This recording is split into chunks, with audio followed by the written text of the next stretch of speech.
On March 6, 2014, Amber Smith called police, reporting that she had just come back to her Levering, Michigan home to find the door open, the place in disarray, and her fiancé, Trent Mallory, dead. Police raced to the scene, where they found Trent's body in the couple's bedroom. He'd been shot in his bed. Close to the body was a bullet casing from a .22 caliber rifle. Police launched a homicide investigation. They soon learned that Amber and Trent had been together for 5 years. They shared one son together and were raising Amber's son from a previous relationship. Everyone in their lives insisted that Amber and Trent were happy and in love. Needing to get a picture of the time leading up to the murder, police bring Amber down to the station for a formal interview.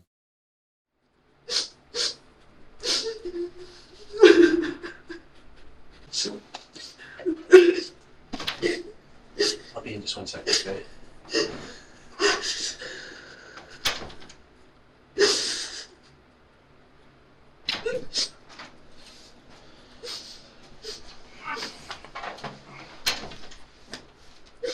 Again, very sorry. I'm extremely sorry that this happened. As you know, you're here voluntarily. You're not under arrest, okay, or anything to that effect. But as you know, and you said that you have law enforcement in the family. My stepdad was. Okay, he was a state trooper. In Tennessee. Oh, in Tennessee. Oh, okay. So, just as precaution, just as you're the closest person to Trenton, so we need to get as much information from you as possible. That's fine. Anything I could do to help. Okay. I have to tell you that we are treating this as a homicide. Okay. All right, and so what's going to happen at this point? What's going to happen at this point is basically a bunch of investigators are going to be at your house for a period of time. Okay. All right. Now, we went through and we talked about a lot of things that you do. As far as last night, about 3:30 in the morning, you woke up, got you in bed, right? Yeah. Okay. About 7:05, you leave.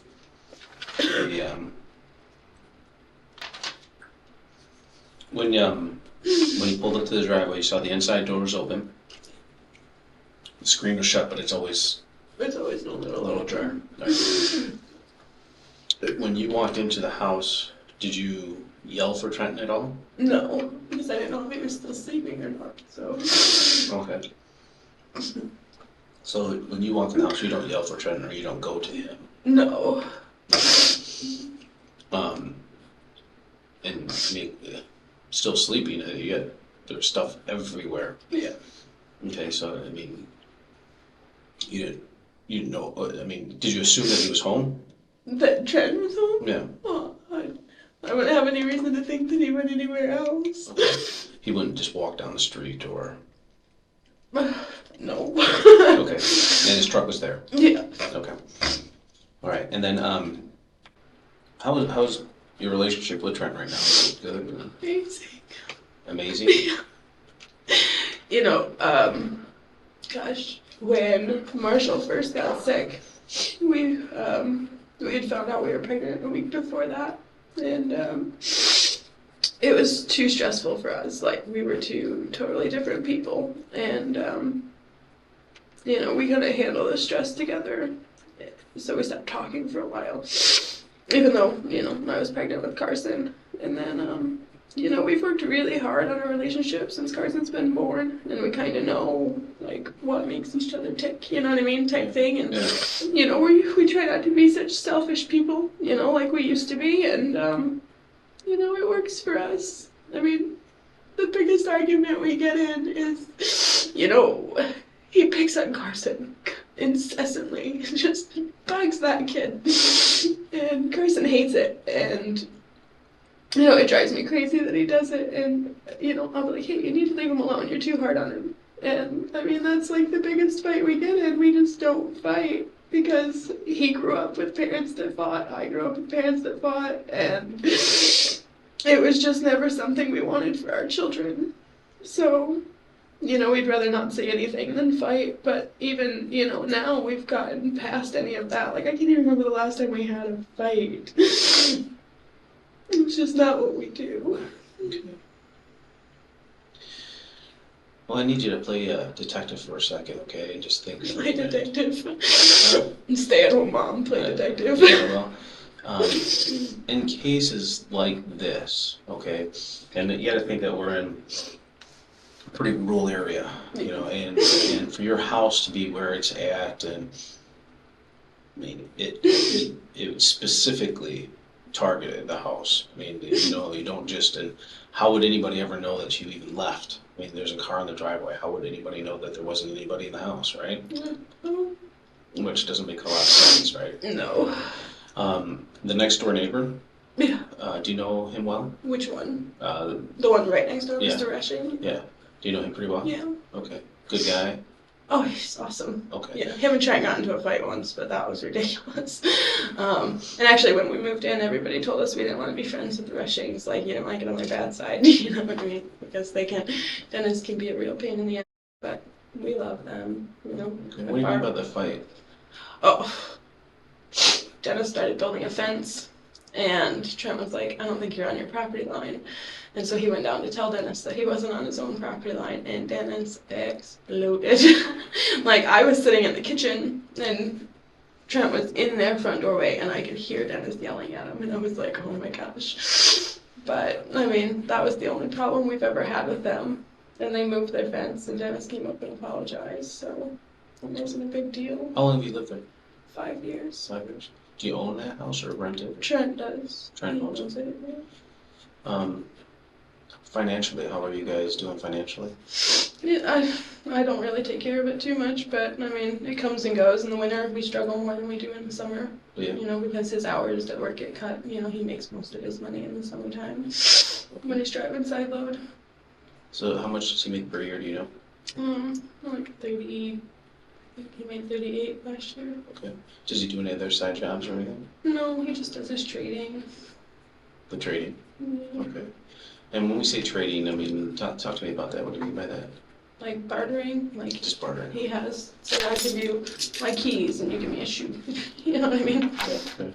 Type thing, bartering. Okay. And then if he trades something that's better than what he had, and then he trades that for something better than he had, and eventually he'll just sell it, Okay. Does he sell a lot of stuff online?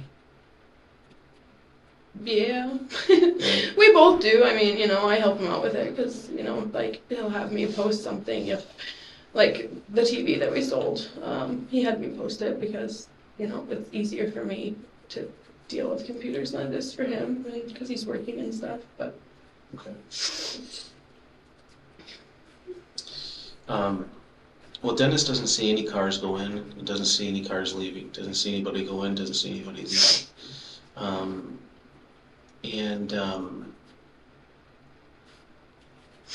Which is odd to me because he says he basically was sitting in the same spot the whole time. Mm-hmm. So he doesn't see anybody go in. Dennis never sees me. Okay. But I'm just telling you that's fine. I have a neighbor and I know that where I sit, watching TV, I would notice what Right, we keep an eye on the neighbors too. Yeah, so and I know when we were gone, 2 weeks ago for Marshall's appointment, Dennis said he thought he had seen somebody at our house, but he wasn't sure because he can't see anymore, but, we try to make sure that way, if we're going to be gone, that we ask them to keep an eye on it for us. Okay. Do you have any life insurance? No. Does Trent? No, I think he has a policy through his work if he gets hurt on the job. Okay. But we don't have life insurance policies. Any IRAs, investments, or anything like that? No. I know, I don't know how retirement works. He gets a pension through Coca-Cola if he stays there, but that's all I know about. How long has he been there? 12 years. 12 years. Okay. And then he was with,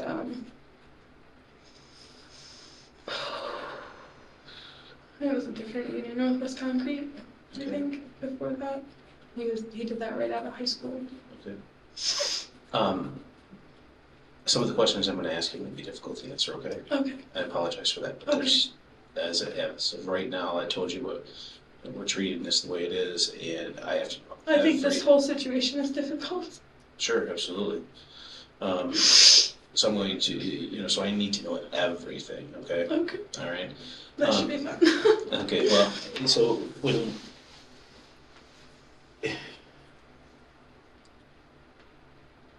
Okay, so we have you leaving Helston about 7:55. Does that sound about right? Roughly, I think so. Okay. Excuse me, and then from Helston you go to Quick Care. Yeah. Okay. Excuse me, then on your way back up you hit Walgreens and whatever. Where does Amy work? Amy does not work. She does not work. No, Okay, and who's she married to? she's not married. She's not married. So where would she be if she wasn't home? Getting groceries or Okay. Now, I don't know, maybe at her mom's house. She was adopted when, like, my mom had her when she was 15, I think, and she was adopted out. oh, she was. Yeah. Okay. So she has, like, an adoptive family. Sure. Okay, so then did you? Oh, okay. So how does she make money? I don't know. She gotta live on something. Well, Mike works. Mike. I don't know what they are. They've always been together as far as I know, but they say they're not boyfriend, girlfriend, and then I don't know. I don't know what they are. They just say they're roommates. I don't know. Okay. It's always been that way since I was in high school, so. All right. I don't ask. It's none of my business. Sure. What's your full name and date of birth again? Mine? Yeah. Amber Rose Smith. It's okay. I think I had it wrong. 484 or something. And so if you have a neighbor that doesn't see anything, and it's a house in the middle of nowhere, I have a hard time. Would you? I would assume so. I'm not a detective, I don't know. Sure. So there are basically a few reasons for something like this to happen. Okay. Mm-hmm. And obviously it's up to us as a team to find that out. Right. Okay. Are you susceptible to any? Well, actually, let's go back. About a month ago, there was a repo. Mm-hmm. What car were they repoing? The one that I'm driving now. The one you're driving? Tell me about that. What happened there? I don't know. I guess we got behind on our payments and we had worked out an arrangement to pay them, but they repoed it anyway. And I decided to be dramatic and say that I was going to kill myself over it just because Marshall had to get to the doctor. And it was quite the situation. I felt like a dumbass afterwards, but it was what it was. So they took the car and, we got the car back. So. Okay. What were you, as far as talking about yourself, what were you doing? What do you mean? How was it? Did you have a gun? Did you have? Yeah, there was a gun in the house, but. There's a lot of guns in your house. Yeah, I know. Trent's a big hunter. I don't hunt, so. Okay. Actually, he taught me how to shoot a 410 the other day, the little one that he had traded, and that was exciting for me. Okay. So is that something, do we, I'm just trying to get down, you said you have migraines, do you have any type of psychological? No, issues? I've always had migraines since I was a kid, Okay. and they just finally found the medication that, prevented them from happening, so. Okay. Any psychological stuff with Trenton at all? But no. Okay. Have you ever been to counseling and psychologist? I went to counseling in college for a little bit, just since I was lonely and homesick, and Which college? Anderson University. It's in Anderson, Indiana. Oh, okay. What'd you study? Well, I only went for 1 year. I studied criminal justice and psychology. Okay. But essentially, I didn't go to class. I just partied and got too excited to be away from my overbearing parents. And Yeah. I didn't do well. Then I came home to help my parents take care of my little brother, so. Okay. That tends to happen, yeah. What's that? Get away from the parents and party too much in college. It tends Yeah. to happen sometimes. It was ridiculous. But other than that, there isn't any psychological issues that we've ever been, because I guess with the whole repo thing, I know, it was ridiculous. And Officer Taft, you know, he was there, and I was so embarrassed because I know him. Like, our kids play T-ball together. I make his kids' birthday cakes. I mean, so embarrassed that I did something like that, but I thought it, you know, I don't know. Okay. I don't know what I was thinking. That's the same thing I told Joe, and it was stupid. Did anything come out of that at all, or no? No, How many times in the past has that happened before? just the one. Just once? Yeah, that's so dumb. Threatening your life is just once. Yeah. Okay. Have you ever threatened the life of somebody else? No. All right. Now, you and Trenton, I mean, it sounded like you guys had an amazing relationship. Well, it was. I mean, you know, I've known Trent for a long time. We went on a blind date 10 years ago.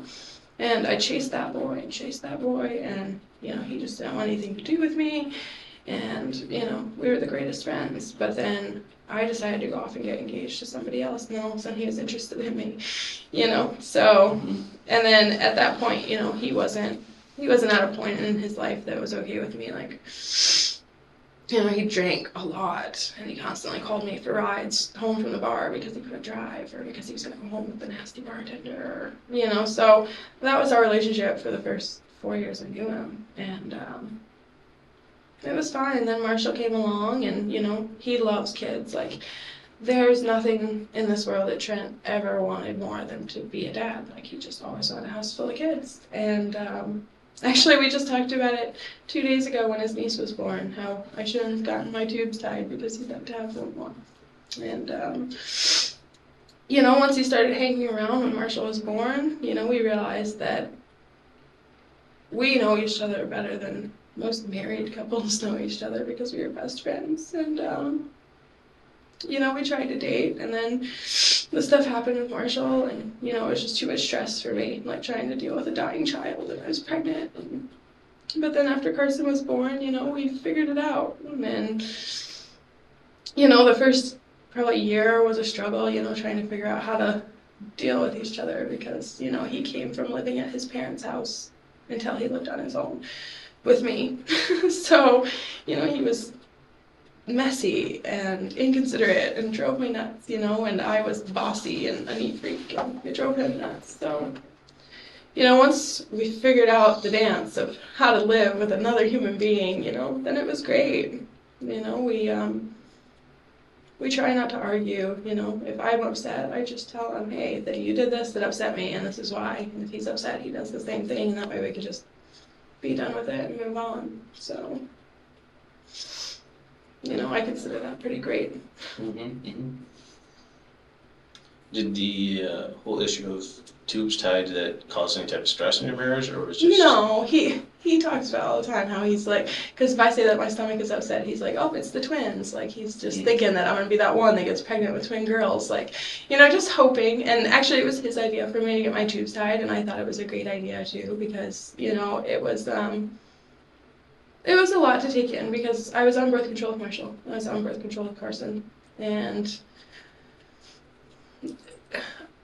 I never wanted children. Like, I never wanted to have children. My sister had so many, and she was a screw-up. And I just wanted to be an aunt. And, you know, I had kids, and it was great. But then at the same time, like, we were trying to deal with being pregnant, and we were trying to deal with keeping Marshall alive. And we just thought it was the best decision because, you know, even now we have to take off at a moment's notice. If Marshall gets sick, we've got to go downstate, or, you know, and then we've got to find someone to take Carson, and, you know, like, it's hard enough to find someone to take one kid, let alone two, you know. So it doesn't cause any stress that we can't have more.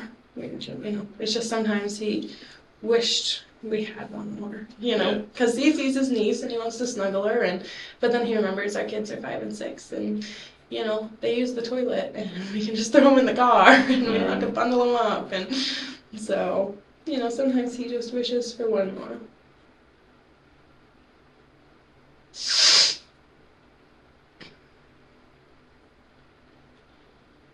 Let's get back to you leaving. So at 7 o'clock you leave.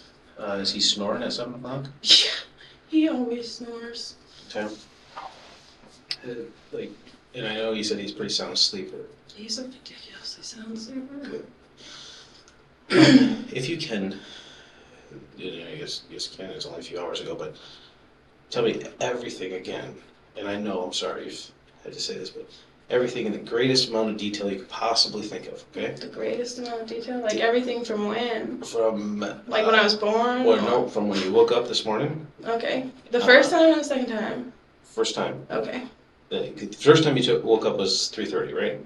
Oh, well, that was when Trent woke me up. I'm at 5:30 when I gave Marshall meds. Okay, so let's talk about from 5:30 until the police show up.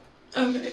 In the greatest amount of detail as you possibly can. Just go off. I'm not going to ask any questions. Just go ahead. Okay, well, I got up at 5:30 to give Marshall meds like I always do, so I went out to the kitchen and I got him, and I went into his room and I gave him to him, and then I shut his door and I went back to bed and laid down because I don't like to stay up, like I get tired, so I went back to bed and then I got back up at, I don't know exactly what time it was 10 or 20 after 6, and I grabbed Marshall's clothes and I walked out of the bedroom, and I didn't pull the door all the way closed behind me, but I pulled it a little closed just so the bathroom light wouldn't shine in.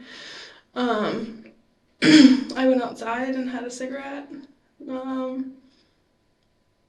and at which point Carson popped out and asked me what I was doing, and we keep the dogs in the barn at night when they're being super obnoxious, so I had gone down and let them out to go potty, and I knew I had to take Carson to go to the doctor, so I put the dogs back in the barn, and Carson asked me what I was doing, and I told him I was just letting the dogs go potty and going back in the barn. And I finished my cigarette, and I came inside, and I told Carson that we had to be quiet because Daddy was sleeping, and he said, I know that, I went in there. And I went in, and I woke up Marshall, and I got him dressed. I told him to go in and go potty, and then he came out and got dressed, and he asked if he could snuggle Mocha because he likes to snuggle her, and I said she was in the barn. I asked Carson to put his socks on. They badgered me about which doctor Carson was going to, if we were going to Marshall's doctor or Mommy's doctor. And then they went, and I helped Marshall get his boots on and his coat, because he can't do it by himself. Carson got his stuff on, asked if he could go and get in the car, and I said it wasn't quite time to leave yet. So I went back in the kitchen and just made sure that all the lights were shut off and everything, and then we got in the car. I buckled them in, and we drove down to Pelston General. And we bought granola bars, and I bought a soda, and each of the kids got a juice. And then we left there, and we went over to the school, and we waited in the car. I don't know how long we waited in the car, maybe 5 or 10 minutes, because you don't get to go in the building until breakfast starts at 7:45, but it was about 7:50 when I saw another kid walk in, so I figured it was okay if we went inside. And I dropped Marshall off at the lobby and gave him hugs and kisses, and I went down to his classroom and put his snacks on Mrs. Metelsky's desk, and I put his backpack in his locker, and then Carson and I hung out in Mrs. Metelsky's room for a little bit to see if she was going to come back so I could tell her that snack was there. And Carson went around and looked at Marshall's mailbox and to see just what it was like to be in kindergarten, and Mrs. Metelsky didn't come, so I don't know how long we waited for her, just not very long. So we went over to the preschool room. Carson wanted to say hi to his teacher since he hasn't been to school in a while because he's been sick. So we said hi to Miss Broman. Miss Lisa wasn't there. And then I texted Mrs. Metelsky and told her where I left snack and that Marshall had brought in something for show and tell. And then Carson and I got in the car and we went down to Quick Care. Before we went in, I smoked half a cigarette outside the car because I don't smoke in the car. And we went in, and I asked him if we could go potty, and we waited in the waiting room, at which point I texted Trent just to let him know that we were in the waiting room, and that I was glad that I got there when I did, because it got busy afterwards. And we saw the doctor, or the nurse practitioner, and we came back out. They told me he had double ear infections, so they called in his prescription to Walgreens. And we got in the car and we went to Walgreens and talked to my sister. She was there. And got his meds. And then got back in the car and started driving home. And we stopped at Pleasant View Easy Mart to get Carson some Powerade because I asked him if that would help his throat fit better because we didn't have any at home.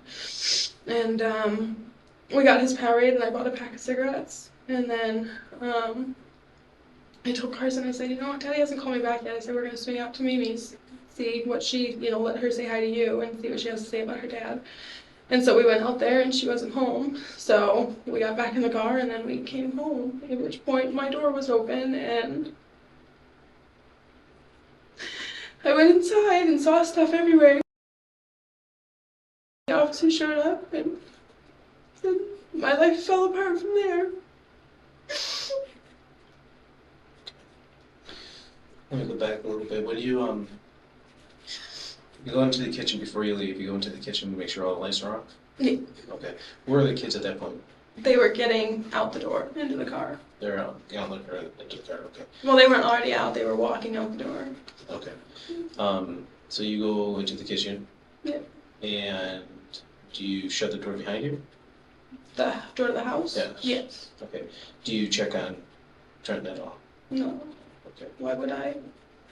I'm just curious. I'm just asking. I mean, he's still sleeping, or you still perceive him as sleeping? No. There's nowhere else that he would be. I saw him if he walked past me. So. Okay. So he's sleeping, and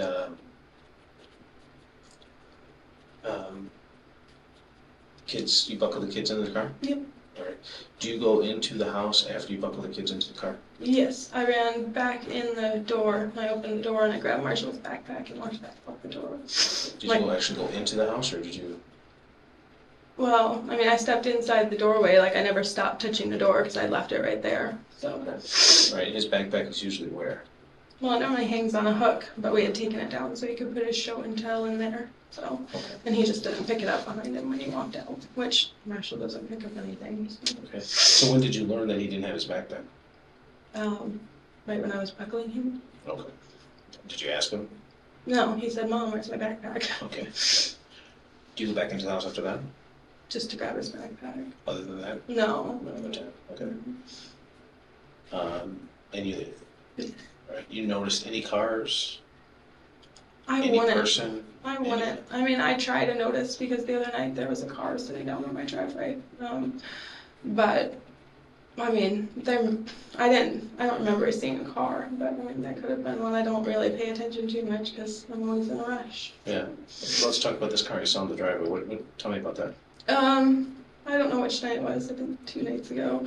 I woke Trent up because I had stayed up after he went to bed because obviously Carson's sick, and I was watching Days of Our Lives because Trent doesn't like to watch it, so I watch it after he goes to bed.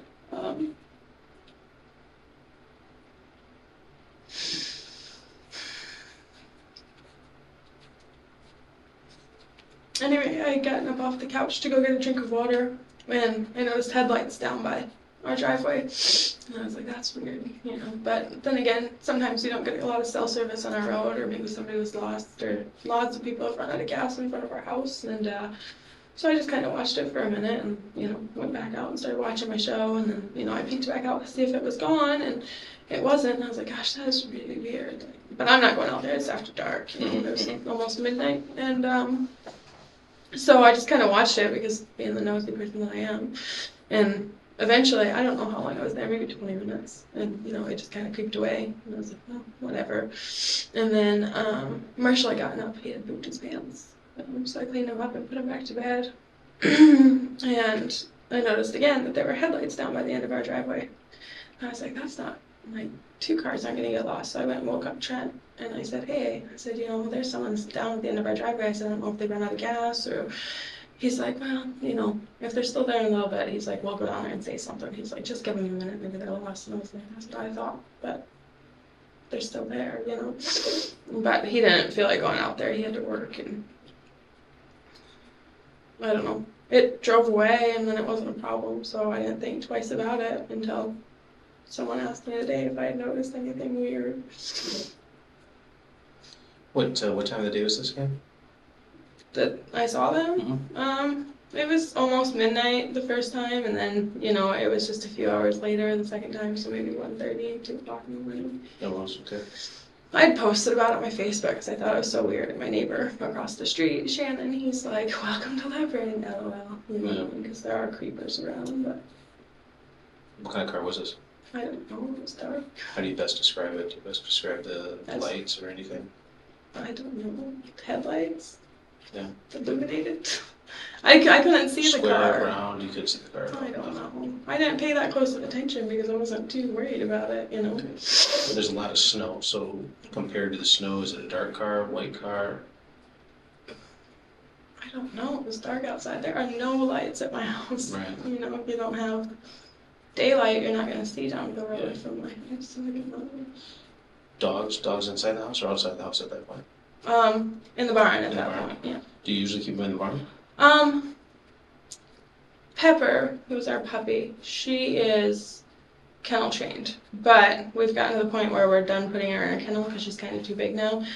But she doesn't ever stop going, ever, all night long, up and down off her bed, up and down, just biting at Mocha, like, just, they are insane. So the last, I don't know, maybe week, we've put them down in the barn when we go to bed, which we do in the summer months too. They sleep down in the barn at night just so we don't have to worry about picking up poop or pee or, you know, anything. So they go down, you know, if we go out and have a cigarette before Trent goes to bed, then, you know, we take them down to the barn.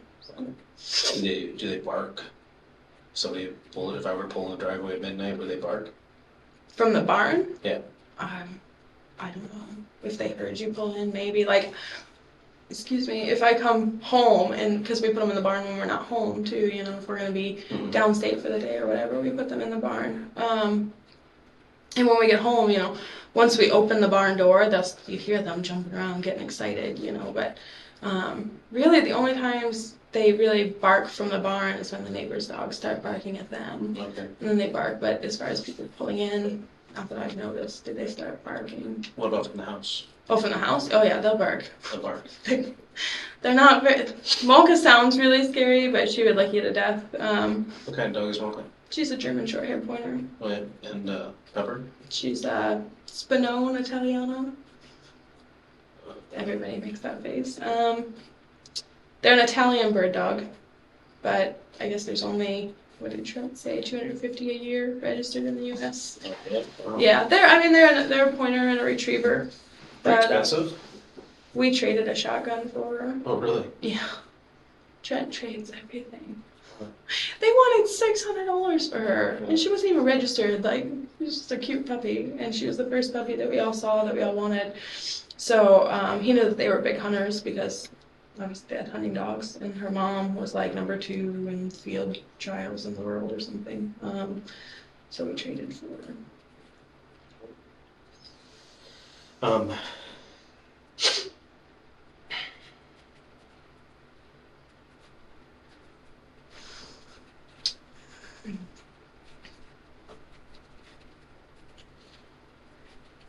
What do you think? About it. What do you think happened? I have no idea what happened. I Sure don't you even have know things- what happened because you guys just said that he was dead. And that it was a homicide, which means somebody else did it.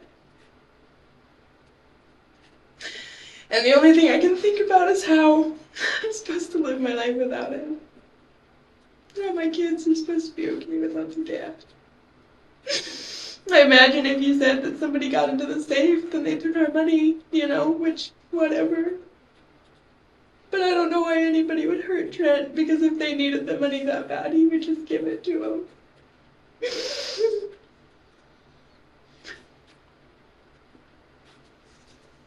I'm sorry. Oh, you don't need to be sorry, that's fine.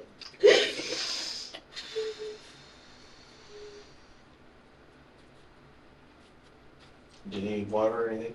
No. I need Trenton.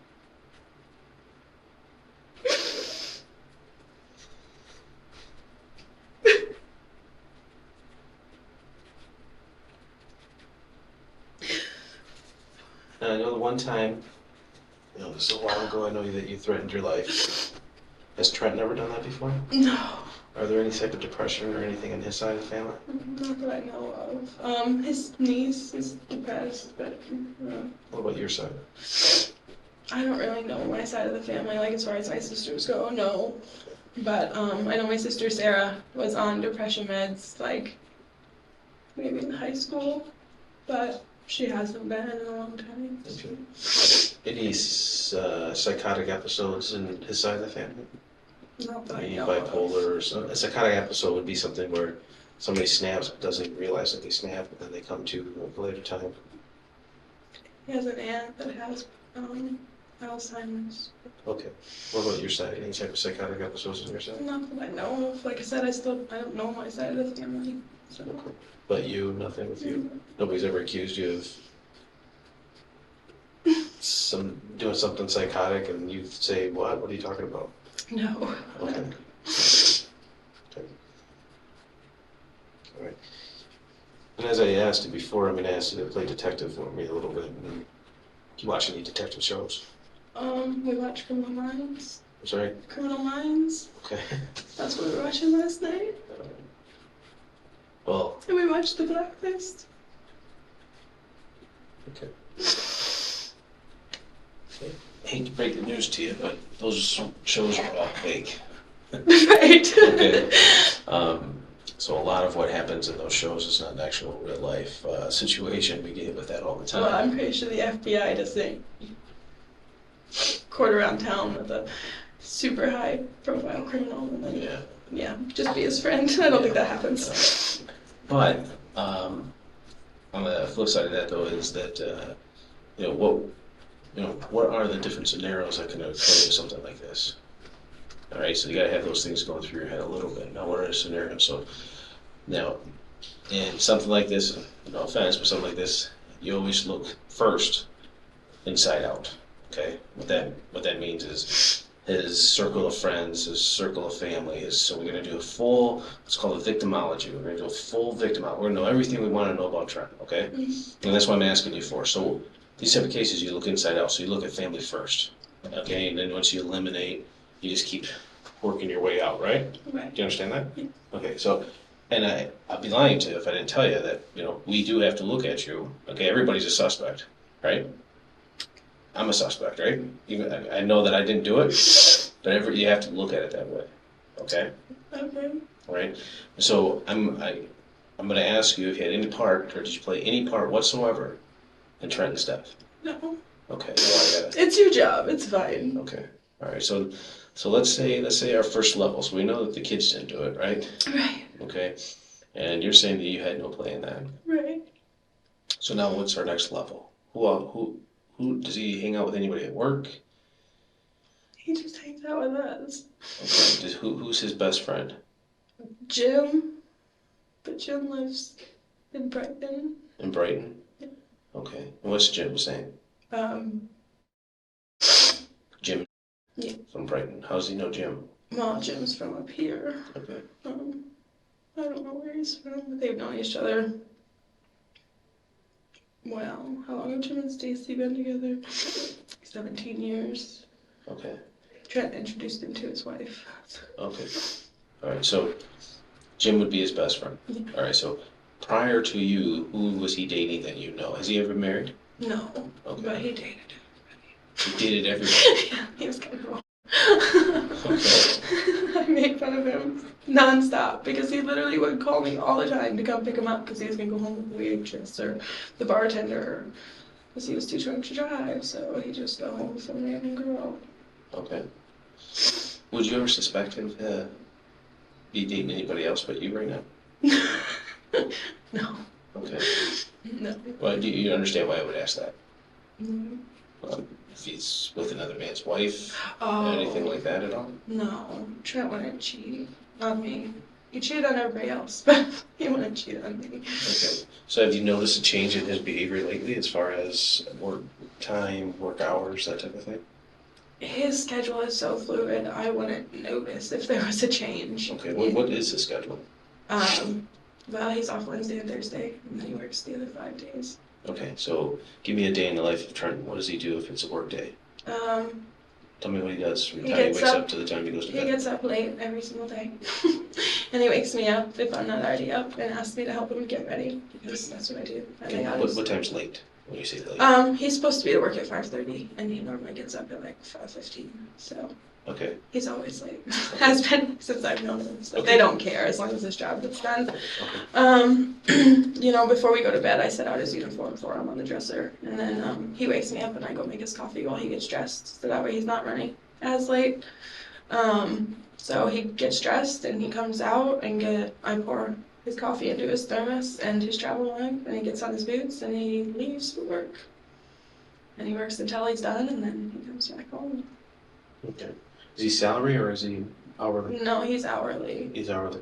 How many? And then in the summer, he, they get base and commission. So he gets a certain dollar amount just for going to work, and then he gets so many cents per case that he puts out, and so many cents per bag he brings back, and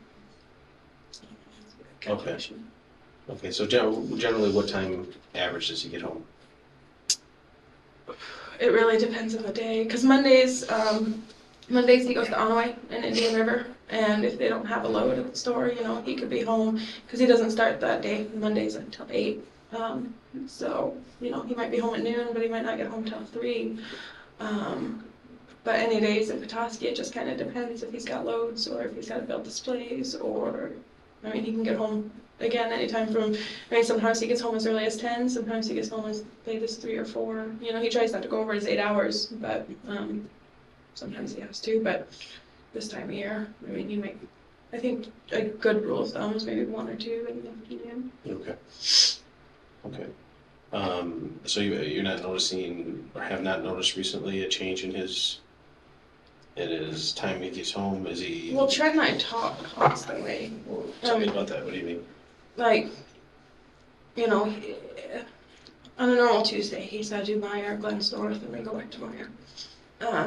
This week, he went to Meyer, and then he realized he didn't check his BlackBerry for an email, and his boss had told him to start later, start at 6:30 at Glenn's North instead. So he drove back across town to Glenn's North, and the whole time that he's doing all that, he's on the phone with me. He leaves the driveway and he calls me I don't know. So when he got done with Glenn's North, well, he couldn't do Glenn's North because they had inventory, so he went up to do Olson's instead. And he left there, and when he drives back across town, he calls me, and he calls me when he takes his break and when he takes his lunch. So we are literally always on the phone. Actually, his mom made a big comment about it the other day. I went to town with her and Vern, which is his dad, and she's like, seriously, is that what you guys do? Sit around on the phone to each other all day and then hang out with each other all night? And I'm like, yeah, that's what we do. So if there's unaccounted hours, I wouldn't notice because he is always on the phone with me. So, and if he forgets to call me, Sorry. I generally send him a message that says, "Are you dead?"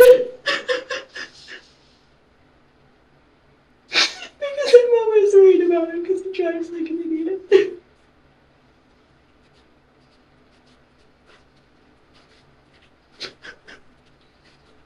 Sorry.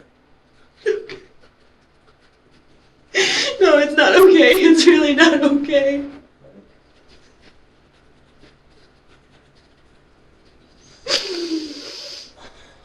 But that's the message that I send him. If he says he's gonna run in and grab his lunch and then he'll call me, and then he doesn't, that's what I send to him. And then he'll call me back and he'll laugh and be like, I was on Craigslist, or I was eating my lunch, because he doesn't like to talk on the phone and chew in my ear at the same time. So no, I don't think Trent would cheat on me, because he knows I wouldn't tolerate it.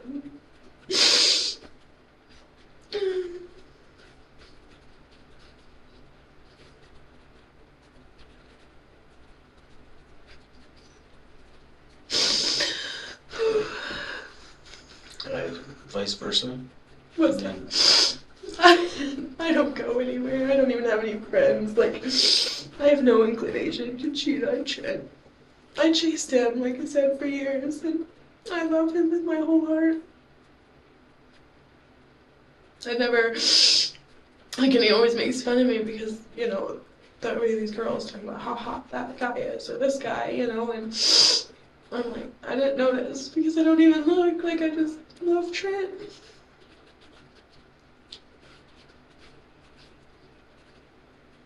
So, no, there's nobody else for me either. Hold on one second, okay? Are you sure you don't need anything? You don't need any... No, I'd like to know that Carson's okay. I can hear him typing on the typewriter. I know, but typewriter. I'm so paranoid. Okay. Sure, he's fine. No. Hold on a second.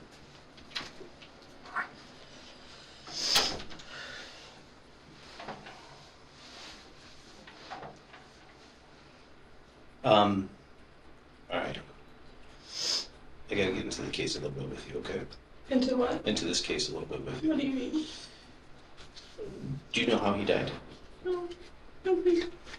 Huh? Nobody told me. Are you curious? All right, so there's several different ways that a homicide could occur, correct? Would you agree? Yeah. Um, so, so he was shot. But it appears that he was sleeping when this occurred. What? So this makes it just a little bit odd, okay? Do you see what I'm saying? No. So let's break down everything, all right? So I gotta look at this. I gotta look at this from the detective's point of view, okay? We're in broad daylight, Yes. a house in the middle of nowhere, all right? There's a truck parked in the driveway, okay? The door's open. There's neighbors, all right? And then all of a sudden a person is shot in his sleep at the house. Does that sound odd to you? Anybody killing another person sounds odd to me. Sure, but it happens sometimes. Not around here. Well, right, I understand that, but it does have some. But I'm saying, when you take all those variables and put them into the basket, you look at it and go, something's kind of odd, right? Because, I mean, how then would somebody know that you're not there? How would they know that nobody's? I mean, they have a truck parked there, so you have to assume that somebody's there, right? So you have. I don't know. We just trends off every Wednesday and Thursday, so generally if the car's not home, none of us are home. Okay, but everybody, I mean,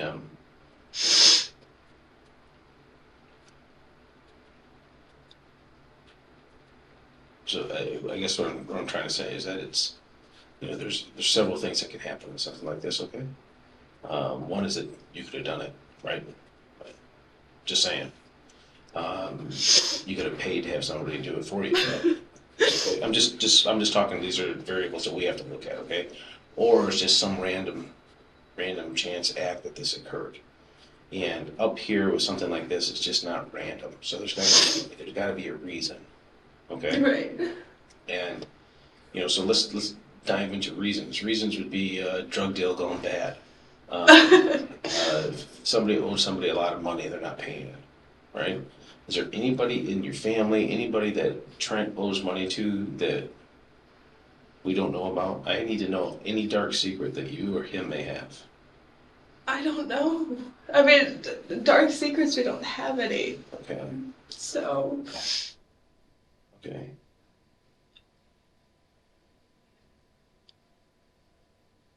I'm trying to think of something, but I mean, the biggest thing that's happened in our lives is, dealing with my mom and then dealing with my stepdad. So, I mean. Would your stepdad do this? I don't think so. Well, you don't think so? Why? I don't know. He's got a big drug problem, so. He does? Well, he lived with us. I couldn't tell you exactly when it was. He didn't have anywhere to go. And he asked if he could come stay with us, and we said he could come stay, and he said maybe for 4 or 5 days, and we said okay. Well, he ended up being there for a month, and he told us that he had cleaned up his act. He's had drug problems his whole life, Is this the ex-trooper? No, my mom's been married a lot. Pardon me? My mom's been married a lot, which Oh. you know. But, I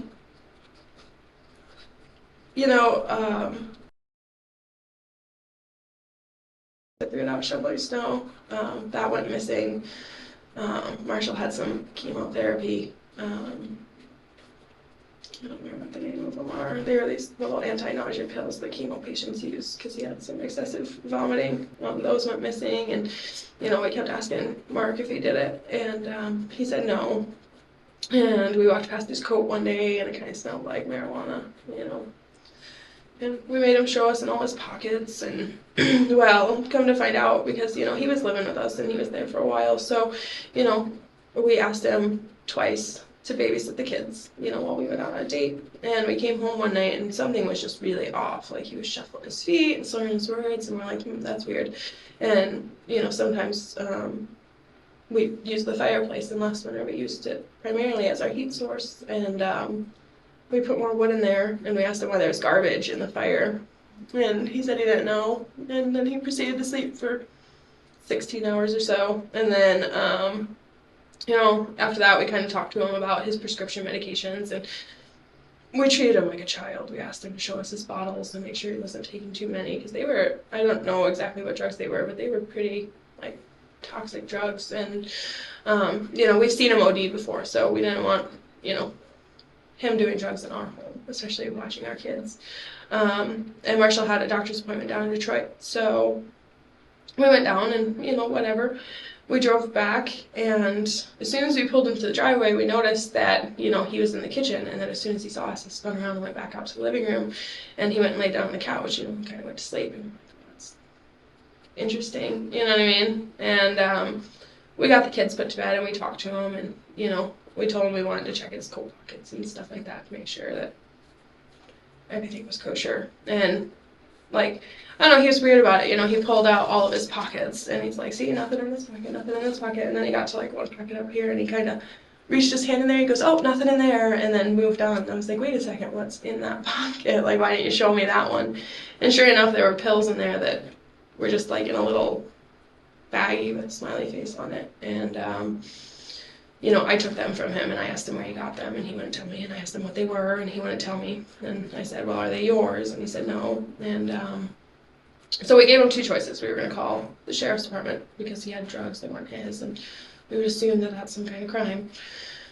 Or we could take him, because he was really acting weird, or we could take him to the ER to make sure he wasn't overdosing on anything. And he chose that, and it was ridiculous. Trent sat in the back seat with him, wouldn't let him roll down his window to smoke a cigarette, treated him like a total child, which I get. And I wanted Trent to sit in the back seat with him because I was worried about him injuring me from the back seat. Which we took him to the ER in Sheboygan, and, they said they could get him rehabilitation help, but they couldn't force him to stop doing drugs. And as a matter of fact, they couldn't even take the drugs that he had on him away from him. He's like, we have to give him his property back. And we told him, you can either give them to us and we will discard them, and we'll give you a ride wherever you need to go, or we're leaving you here. And he's like, well, I threw them away in the bathroom. And we're like, okay, we'll go get them, and that's fine. We just want to make sure they're thrown away. And he's like, no, I threw them away. So we ended up leaving him there. And,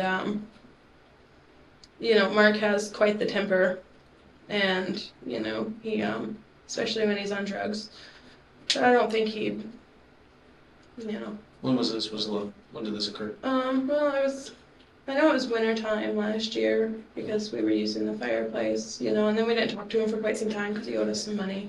I think he was just, embarrassed what he did. And I saw him once at my Aunt Barb's funeral.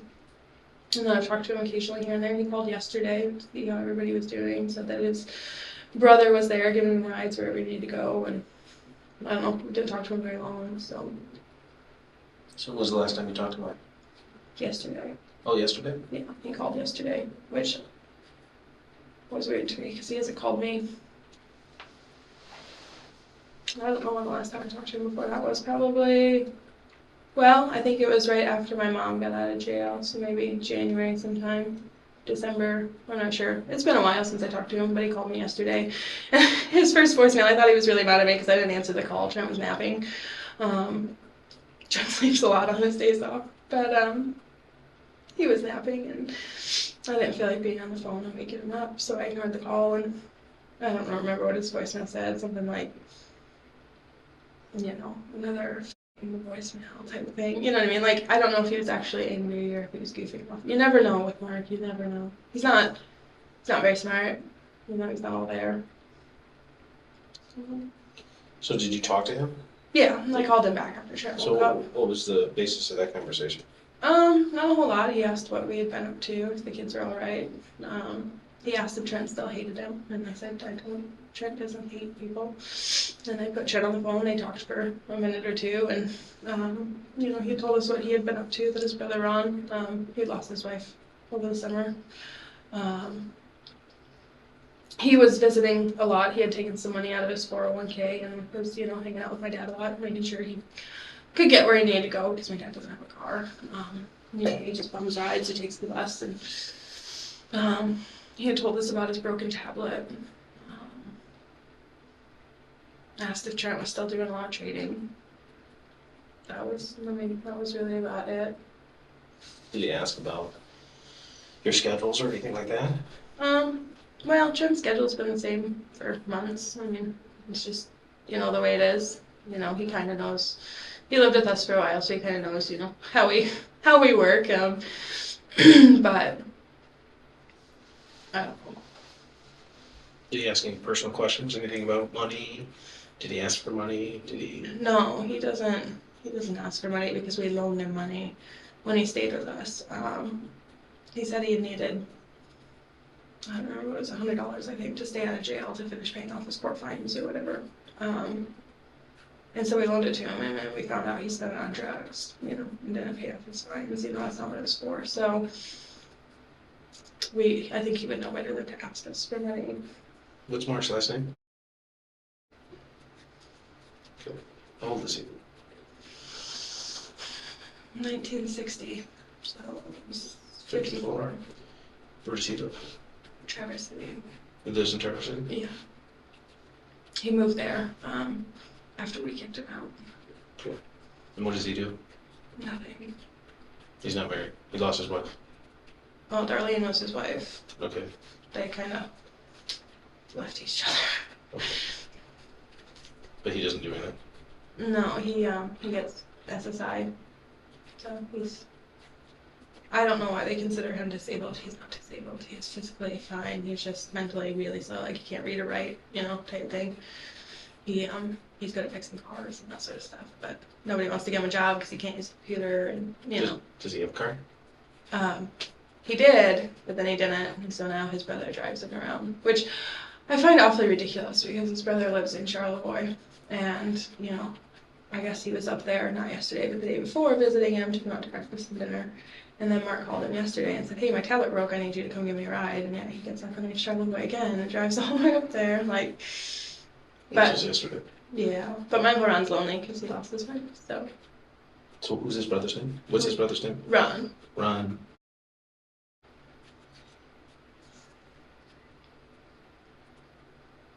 Okay.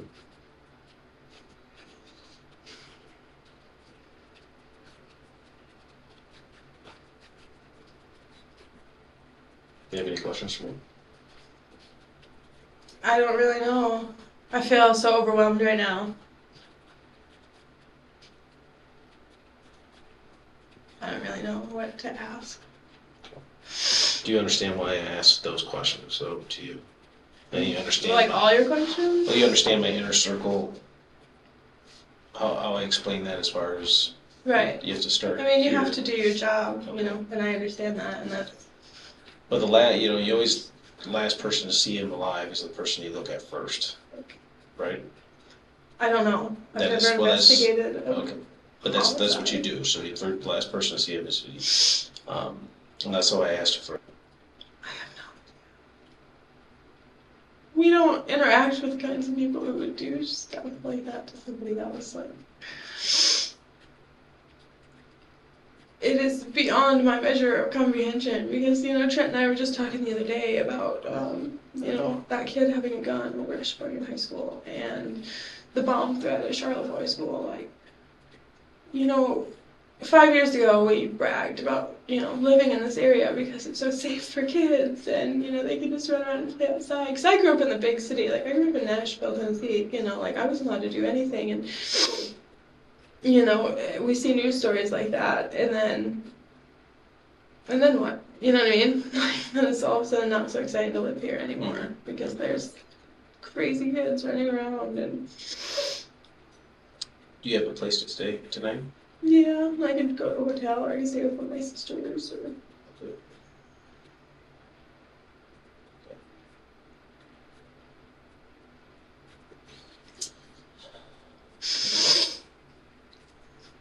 It just crossed my mind that I wanted to call Trent.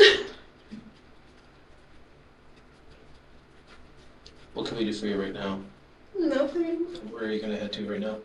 I'm probably gonna go to Marshall from school. Go get Marshall. Yeah. And then I'm probably gonna have to call this pharmacist and figure out where I can get meds because they're at the house. okay, well we can get them for you in the house Okay. if you need them. We just have a unit that's going up there right now. He'll die without them. Like, he has to have them. We will get them for him. They're his anti-rejection drugs and his blood pressure medication. Okay, you'd have to tell us what kind they are when you get them retrieved. They're in an orange bottle with liquid in them. They're the only meds like Where that. are they at? With all the other meds. Where was the safe? In our closet. Okay, was it the top shelf of the closet or in what closet? In our bedroom closet. Oh, okay. It used to be on the floor, and then it was on the top shelf under, it was our attempt at hiding it, and it was not hidden, but we, you know, there's a cover for the car, like the back seat of your car, so the kids don't spill stuff. One of those was folded up, and it was sitting up there with some bracelets that said "Supporting Hearts, Team Marshall." Okay. But I mean, it wasn't even kind of hidden, like we could access it without moving anything. Keys were right there. Yeah, literally sitting on top of it. Like, this is the safe, and the, you know, right here is the safe. The keys are sitting right here. Would Mark know that you have keys in there? Or excuse me, money in there? And Yeah, he would. but I don't know who would do something like that. But I mean, he would know that we had it because we had to make sure, like, we would lock up once our medications started going missing. Like, you know, we would lock them up and take the keys with us wherever, you know, even if we just ran to the store. And we felt so stupid, like, because literally I leave my purse in the car. Like, I leave my keys in the car because Trent always said, like, this is what he taught me. If someone wants to steal it, at least they don't have to come in the house to get the keys. You know, like. Actually, we didn't even get keys to our house until we went to Disney World. When we bought it, it didn't come with keys. Like, the previous owners didn't have keys for it. Because it just never got locked. Felt safe. But yeah, I mean, Mark knew everything about our house. You know, he was there for months. We left him there alone all the time, and then stuff started missing, you know. I don't know. He does have a big temper, but I mean, he wasn't mad at us, so. Well, you said though he's on drugs. What kind of drugs do he do? Prescription drugs? Is that what you said he does? Well, yeah, like pills, you know? Like, he used to just smoke pot, which, I mean, whatever, it is what it is. I don't smoke it, you know. If it was legal and I didn't have kids, would I smoke it? Probably, like. But, you know, he started doing pills. You know, he would take whatever he could get his hands on, you know. Those are two that I remember seeing, but, you know, I mean, there were a lot, which I told him to stop taking that because it's not a narcotic, like, it just pretends to be one, like, don't. And he took mine, and I'm like, you know, just don't do it. Yeah. You know, and we tried, and we tried, and we tried, and we offered him help, and I don't know. He even, I guess he told my sister Sarah that, because he talks to her every now and again, that he's not 100% clean, which he had told me he was, because he was staying at some homeless shelter that I guess required you to take a, like, weekly or a daily drug test or something. And did he talk about this with you yesterday? No. Did you talk about his drug issues yesterday? No. Didn't ask him if he was clean, how he was doing? I don't ask. Like, I kind of gauge it based on how he's talking. I understand. Because he's not honest about it, you know, because when I talked to him a few months ago about it, he said that he was doing great, he wasn't doing anything, and then when he talked to Sarah, he said, yeah, I've got a doctor that'll write me any prescription I want. So he thinks that as long as he has the prescription for it, that it's not abuse. Sure. You know, and it is. Okay. So, I just feel sad for him. Like, I just want to give him a big hug. Okay. If you probably want to go check on your child. Yeah. Okay, by all means. I'm going to make a quick phone call, so don't leave yet. If Okay. you mean, Can I need my phone back, too? That's what's the unfortunate thing. I'm going to try to get it in and get it. And what we do is we mask, so we, not mask it, we duplicate everything. But what if I that's can't get a inside. hold of my doctors, or, like, I can't not have it? Right. Like, if something happens to Marshall, I have to have that. Yeah, I know. I can do that. Let me look at it real quick. What's Do you want him to come in here, or Can I sit out there Or with you him? can sit down with him. Can I smoke a cigarette? Would that be okay if I went outside? Yeah, outside. No, no, really. Yeah, just right. I like the pants, by the way. No, thank you. As far as the lie detector test. Right. Well, technically, I wasn't the last person Carson was, but Okay. All right. I'm sorry. Small joke. It's how I get through things. Okay. So you'd be willing to take a lie detector test? If you want me to. Okay. All right. And I'm not sure where we are with that. That's fine. I don't care. Okay. The quicker we can eliminate you, the quicker we can. Move on. Right. That's fine. So after what I told you and what I explained to you, who do you think would have done something like this? And if I were to ask you to go into the next room and hook you up to the lie detector test, do you know what that is? Yeah. If I were to ask you to hook you up to the lie detector test and ask you that same question, I would still say no okay. And would you be willing to take a lie detector test if that came? if you want me to. Okay. And how do you think you would do on that test? I think I would do just fine. I was with my kids. I mean, I would never hurt Red. Okay. And it really hurts me to have to answer that question. Well, I'm sure it does, and I apologize for that.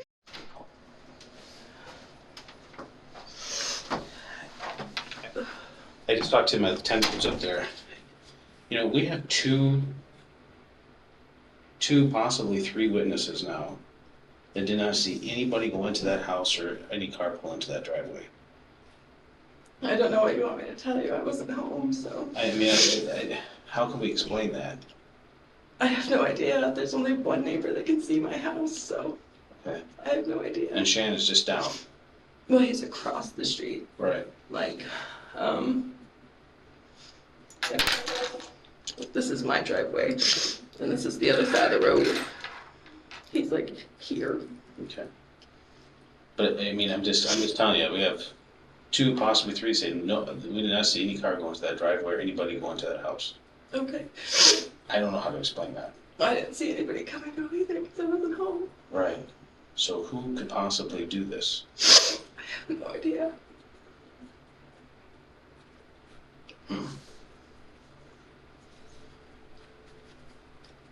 That worries me a bit. Worries me a lot. He didn't do it himself. I should hope not.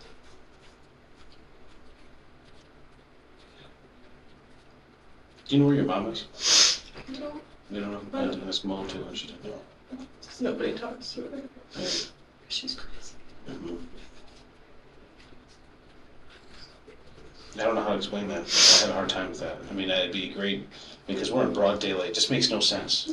Okay, I gotta be honest with you. I'm just being honest with you. It just doesn't make any sense to me. It It doesn't. doesn't make any sense to me either. So,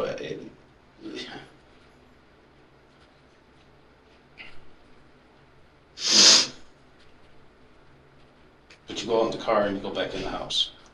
And kind of, I opened the door and grabbed Marshall's backpack. Who told you that he was shot? You did. When? When we were sitting in here. First time? Yeah, because you asked me if I wanted details. The very first time I told you he was shot? Yeah, it was like toward the end. Oh. I was trying to remember if that was.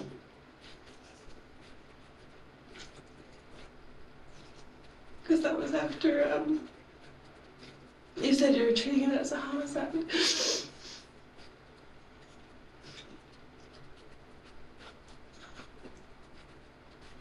I don't know how to explain it. I'm just trying to wrap it around my head here a little bit. I mean, do you think rushing would have anything to do with this? Dennis? Yeah. I can't imagine why. I mean, he's not a violent man.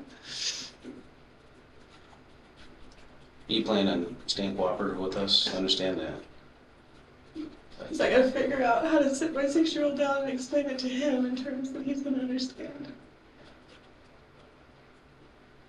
Okay.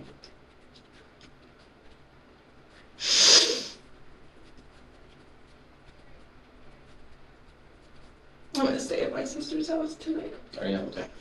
With the kids, obviously. That's what she said. She said you're staying with me, so. Okay, all right.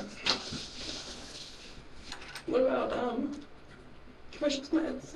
Yeah. I'm not trying to be crazy, but. No, it's okay. Head up there, and I'll tell the lieutenant up there that he has to go in and get those. Okay, like what do I do? Just wait at the end of the driveway? Yes, or, yeah, Or just can you wait at the meet me end. like at the corner? Or. Just wait at the end of the driveway. You gotta go past there anyway, right? Well, I could go around. Okay. So go down Levering Road if that's what Grandma Road. No, just go up that way, and I'll have the lieutenant meet you up there, okay? I don't know what to do.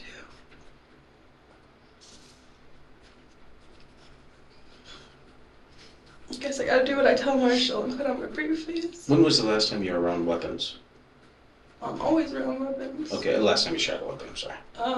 When Trent brought that, got the 410. That was when? Time. It was just a few days ago. Okay. Any showered since then? Have I showered? Gosh, I feel embarrassed, but I don't know the answer to that question. I guess what I'm saying, is there any reason gunshot residue would be on your hands right now? No.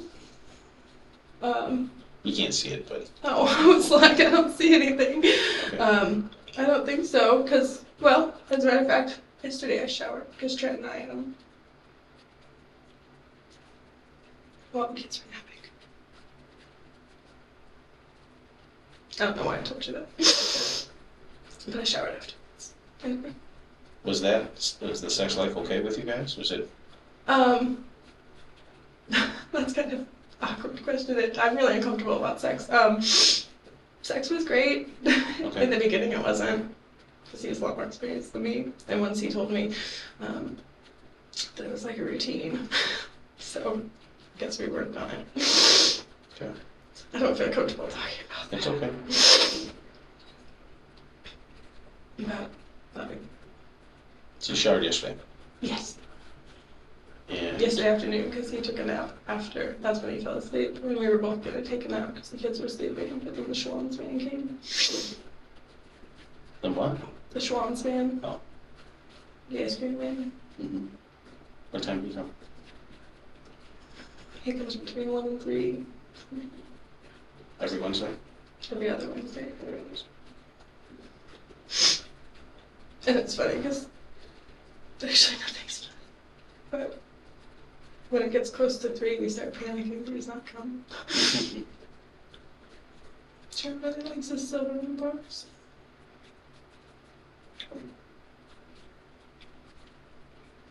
Okay. All right, let's get you out there. I mean, if we could get you a lie detector test right now, I'd do it. I would take one. I It'd know. be fine. I know, but I'm just saying I would, so we don't have to concentrate on you, get you pushed aside so we can start doing some work. I would appreciate that. As police process the crime scene, they discover evidence that doesn't line up with Amber's story. With their suspicions growing, investigators bring Amber back in for another round of questioning. Okay, sorry about that. Obviously been extremely busy. Okay. Any questions for me on anything so far? No, I don't think so. Nothing? Okay.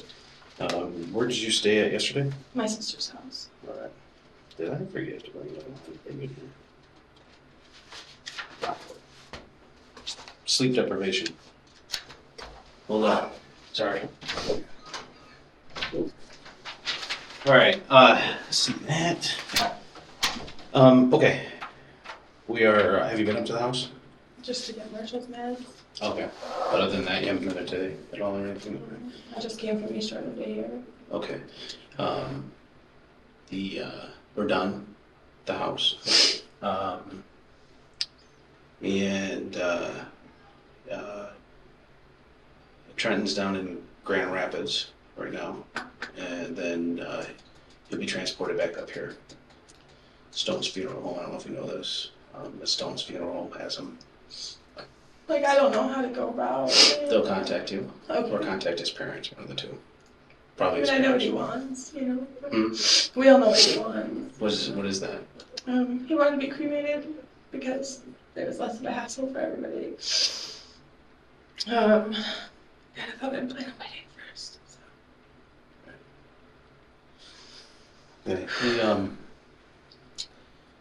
Yeah, All right, a few things. So obviously we've had such an incredible influx of information come into us. Um, so you've been, let's just go back again. How long were you with him? Like dating or how long have I known him? Dating. 5 years. Dating for 5 years. Okay.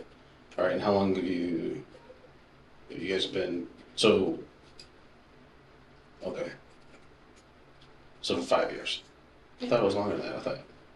No, we've officially been dating for 5 years. We dated a little bit before that, after Marshall was born, but we kind of split up after Marshall got sick. Okay. We got back together after Carson was born. Oh, okay, all right, I was thinking we were together for a lot longer than that, sorry. All right, We went on a blind date 10 years ago, okay, and he was too old for me, okay. and he was a drinker and hunter, and I went off to college, so he was just my best friend for years and years, even though I always wanted to date him. Okay. All right, so in the past 5 years, has there ever been a time in the past 5 years that you were unfaithful with him? Unfaithful? Yeah. Okay, so you've never cheated on him at all? No. In the last 5 years? No. Okay. Not unless ever. Pardon me? Not unless ever. Okay. What do you mean? Like, because there was that period of time we were together before the 5 years. Oh, I didn't okay. cheat on him either. Okay. All right. Have you ever, do you ever talk to people, I'm not just no, but just asking, do you ever talk to people on Facebook? Do you ever text old boyfriends or anything like that? Well, I text Jake sometimes, and him and I dated freshman year of high school, if you consider that dating. No. Jake who? Like I said, I went to school with him, but I mean, Trent knows that, whenever he texts me, I tell Trent about it.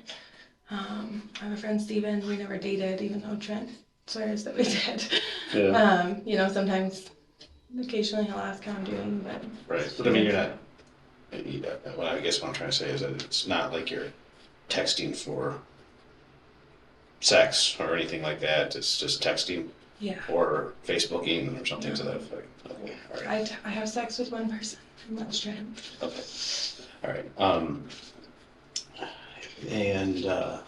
But like I said, but within the fact you've always been faithful with him. All right. So if I were to hear otherwise from anybody else, There would be an hour about it. okay, all right. So his phone. Where is his phone? I don't know. Where was his phone when he went to bed? No, Trent, I don't know. He's got a charger in the living room, and he's got a charger in the bedroom, so he normally puts it on the charger before he goes to bed, but if he, The charger that's sitting on his desk or on the dresser? yeah. Okay. Which sometimes it's not on the dresser because he moves it to the living room. I'm just trying to think. We fell asleep on the couch, so he might have left it in the living room. I don't know. Okay. I don't keep track of his phone. All right. Okay. Except he loses it constantly, and I always call it. Okay. All right. So if And he's got a BlackBerry too for work. Okay. So if both of those phones were not in the house, what would happen? What would have happened to him? I have no idea. In his truck? He wouldn't. Sometimes he leaves his work phone in his truck, but he tries not to. He tries to remember it so the battery doesn't die because he needs emails from his boss and to check his route for the day. Sometimes he leaves it in his coat pocket. Okay. He's always looking for one of his phones. Okay. And actually, he just got his BlackBerry back, so he's having a hard time like remembering to carry it, Okay. and to use it Okay. because it was broken. So okay, so if the phones are not there, then person who broke in took them? Would that be the best bet, or what else? Well, they wouldn't be anywhere else, but don't they have like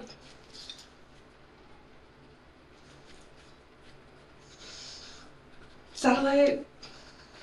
Like To pinpoint it? track them, yeah. Yes, we're doing that right now. Well, good. Yeah, so we do have an area where we think it is. Okay. So we're in the process of looking for that right now. That's our tech guy that's in there right now, so we're just waiting for. Yeah, Trent's never without his phone. Okay. Like he loves his phone. So yeah, anyway, we're pretty confident that we're going to be able to locate that, whether it's in a stream or anything else. It's just a matter of A pinpointing stream. it. I'm just saying. I don't know, our lake's frozen right now. Yeah, true. But so yeah, we're process that. Also, in your driveway, okay, we have a distinct pattern of tracks that are in your driveway. Okay, and here's what it shows. It shows you leaving at 7 o'clock, like you said. Or, that's the one leaving at 7 o'clock. There's another car that pulls in that has the exact same tread pattern as your car does, and that pulls in between the 7 o'clock and 11 o'clock or 10:30 when you arrive back home. Okay. Okay. So, is there any possible way between 7 and 10:30 did you return home that you don't remember? No, I think I would remember. I was would think running so, around too. like a crazy person. Yeah, So, no, I didn't go back home. Okay. So, All right. So, I mean, like I said, that car or cars, whatever it is, 7 o'clock, another car pulls in. And it's, like I said, it's the exact same tread pattern, and then your truck's coming back home. yeah, I didn't come back home. Okay, no, we're coming back home at 10:30. I mean, Right. when you come back home. So like I said, so again, 7 o'clock, another car pulls in. Like I said, the tread pattern's the same, and then your car comes I mean, in they're on top pretty of all common those. tires, but I don't pay attention to tires. Okay. Well, that's just what I'm telling you what we found so far. There's a lot of what we found. A lot I can tell you. A lot of stuff that I can't tell you. Just know that. So yeah, that's great evidence. So we're very, very pleased with that. And then I have. I'm not happy about anything. Pardon me? I can't be happy about anything. Okay. Well, do you? What else was I going to tell you here? Also, we are using your phone too. So we are getting you can almost pinpoint, I think, to within 20-some feet of where your phone was all through from 7 o'clock on. So we'll see all, and I'm not just saying that because we're calling a liar. I'm just saying Oh, I we don't can care. see I the don't exact lie to you, times. so Okay. doesn't matter to me. All right, yeah, so we'll have that. We should have that hopefully pretty soon, very soon, we think. And then, of course, we'll have his, but it looks like it was pretty stayed put. Did he go anywhere at Wednesday with his truck at all?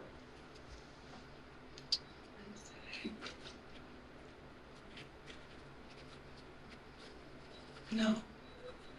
No, I know he didn't because, like I said, both kids stayed at home and they went down for their nap and then he took a nap after. So, no, he didn't go anywhere.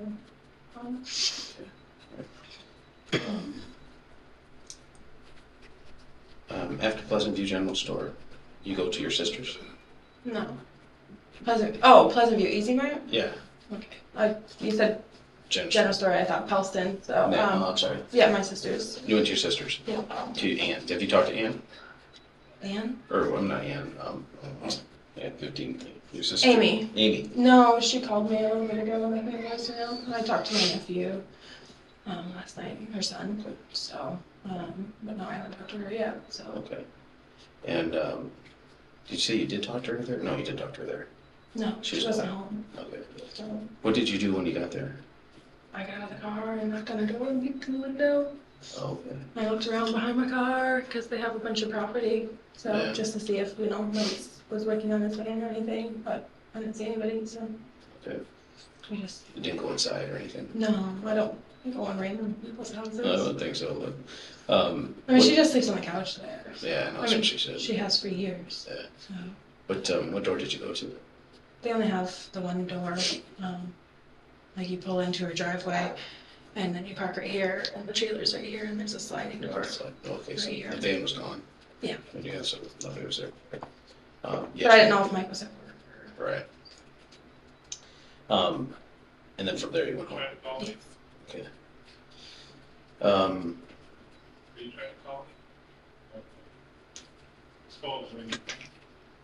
What else did I say? What else? Anything else you can think of? Like I said, there was that text message that I thought about. I don't know. I've been thinking all night, and I just. I don't know. I feel like my Oh, brain and- doesn't work. Which one of those were you trying to sell? Gosh, I couldn't tell you. It was a friend of Trent's. I know it was a brown one, it wasn't black. Okay. So, But it wasn't this one. It didn't have swirlies.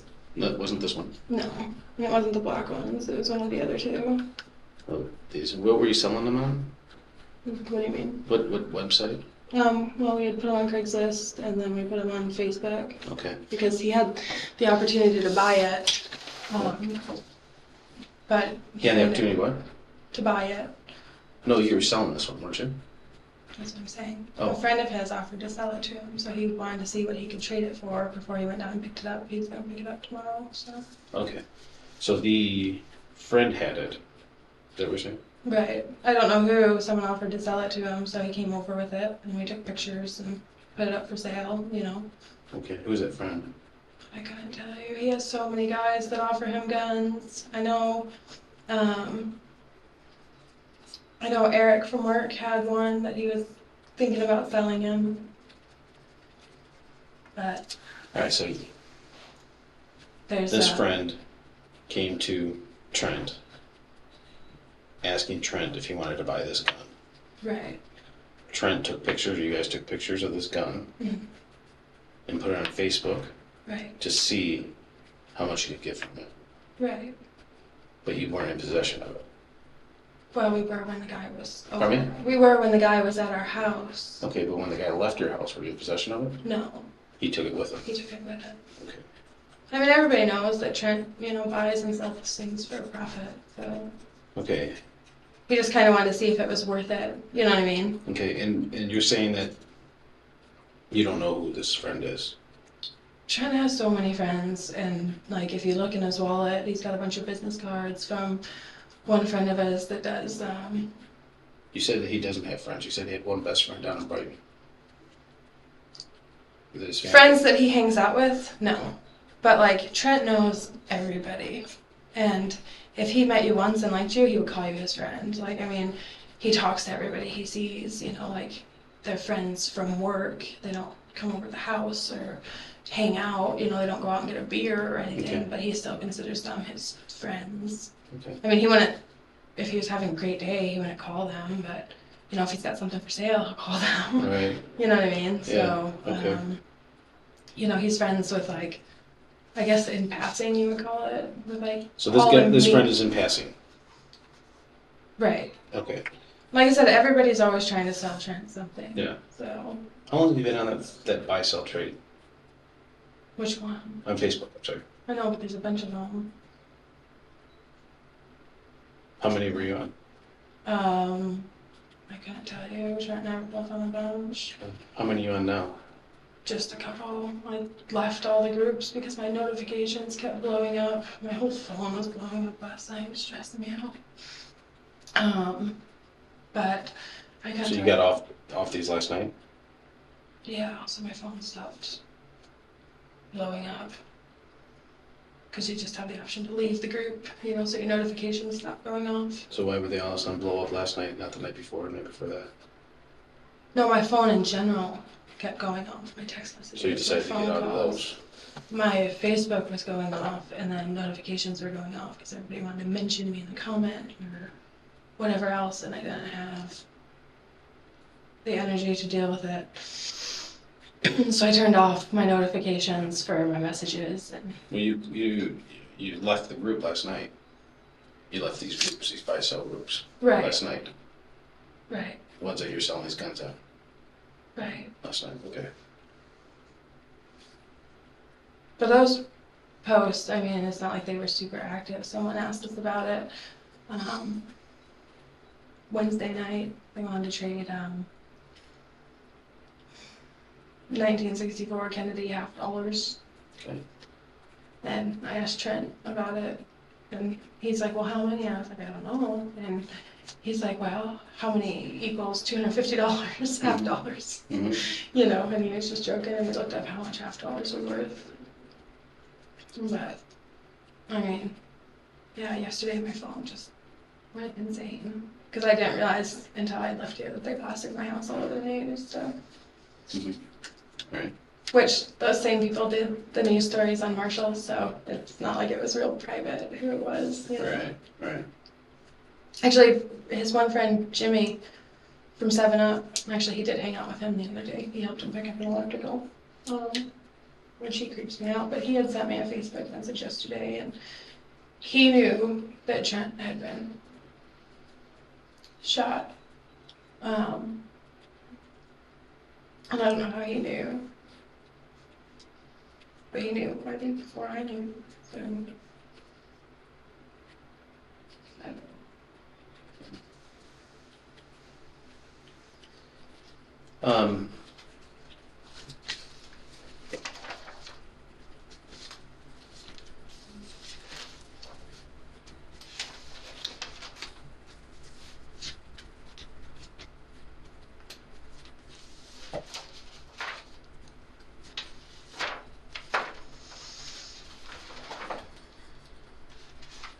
How well do you know Ryan? I used to work with him. Pardon me? I used to work with him at Walmart. Okay. How well do you know him? He cheated on his wife with me. Mhm. I didn't work there. Okay. And when was the last time you contacted him? Oh, Trent and I saw him the other day at Gordon Food Service where he works, but we didn't say anything to him. I talked to him. Marshall was hospitalized, and I talked to him then. That was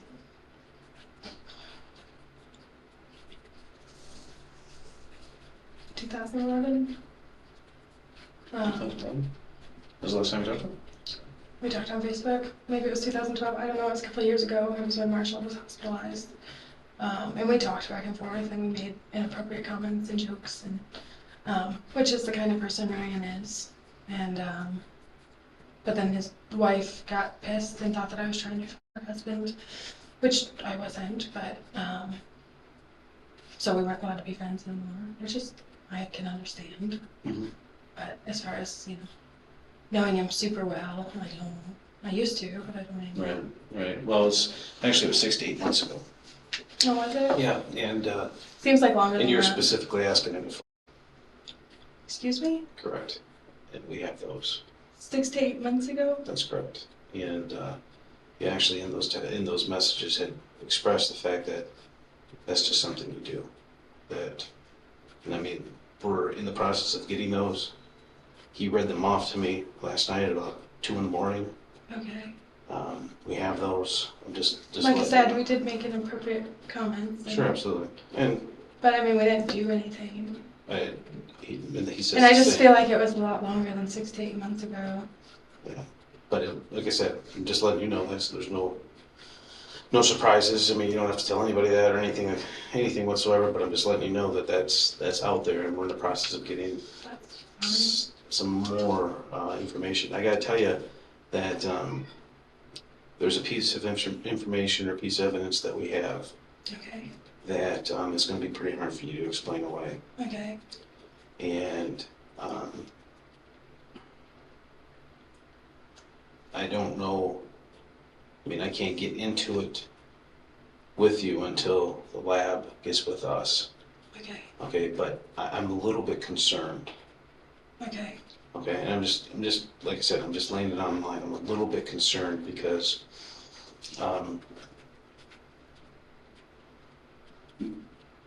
it's a possibility, just based on this, that you have knowledge of this, I have knowledge of what? of Trent being shot.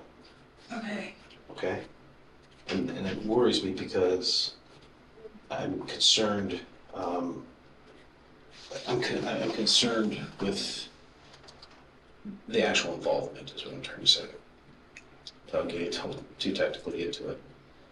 Okay. So I'm just letting you know that, all right, that's out there. We're in the process of confirming it. Okay. It's in the lab right now. We're there. I can't tell you. I mean, it could be anything from, blood, fingerprints, shell casings. Okay, do you know what shell casing is? Yes. Okay, like a spent 22 shell. If you have a fingerprint on a spent 22 shell or DNA on a 22 shell. Okay, those type of things. All right, and we found the spent shell that was used. Okay, there's DNA. All right. Is there any possible way that your DNA could be on that shell? There's a lot of 22 shells discarded at my house. Okay. I mean, we were shooting a 22. Gotcha. And it was just a few days prior, right? Yeah. Okay. All right. And I think who was it? Carson. Carson. Mm-hmm. But we know. Which I bit my fingernails the whole time. I bet. Yeah. But we know that shell is the shell that was used to strike Trent. Okay. What I'm asking you is a simple question, though. All right. Okay. There may be a lot of a lot of 22 shells in your house. Okay. All right. But is that 22 shell the one that we have? Okay. That potentially has a fingerprint and DNA on that shell. Is that going to come back to you? No. You better be absolutely certain, because I'm telling you right now that what you're saying is not necessarily true. Okay.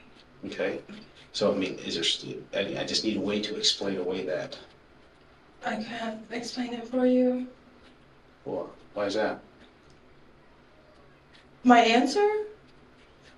Yeah, what I'm saying is I did not foolproof. shoot Trent, so...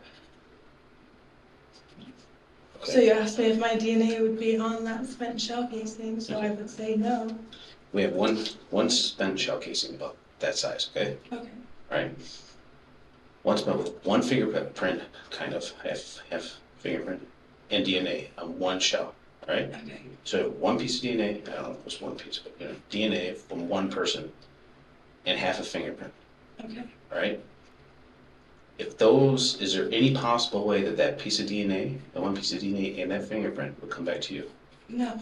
Absolutely not. I'm telling you, you're putting yourself in because the DNA is coming back to a female, and now it's just a matter of checking it, okay? Okay.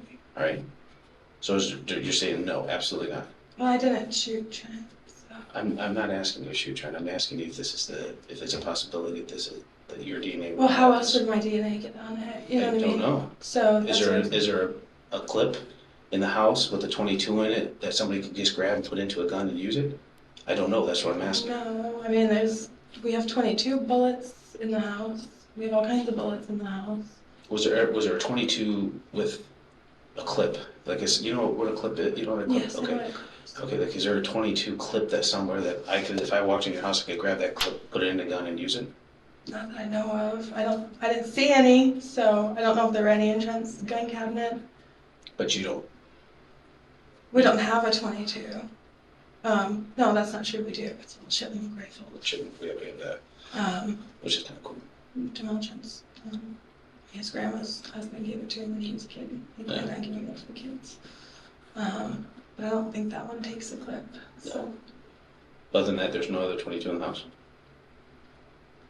No, I think there's just shotguns and then Trent's hunting rifles. So. What other female would touch a 22 shell? Lots of females? That would be close to this situation. I don't know.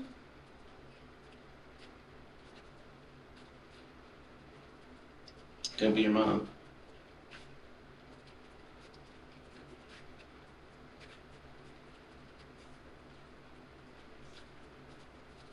Ah, sure.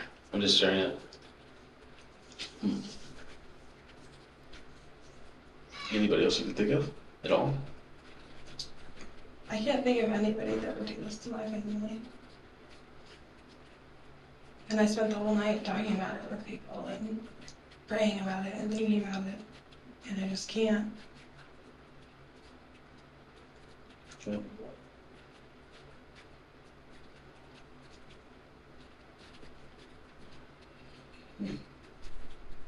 So those, man, I tell you, based on the information and based on the evidence that we've collected so far, I have a hard time believing that you have no idea what's going on. And I'm just putting that out there, but I'm here to help. I'm not here to go against you. That's not the problem. And I feel like if you're here to help, you'd be finding the person that did it. That's what I'm trying to do. That's what I'm trying to do. But things are stacking up that just doesn't make sense to me. And I tried to explain to you before. I mean, we have what we call events. So you have 3 events that happen. Yes. Yeah, I got something to talk to you about real quick. Okay.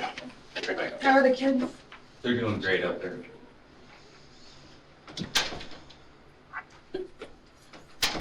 Kids are funny. Okay, kids. Amazing kids. I'll check on the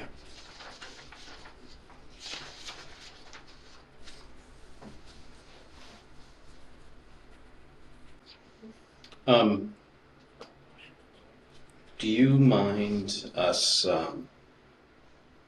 getting buccal swabs from you as far as DNA from your cheek, inside of your cheek? If you want to.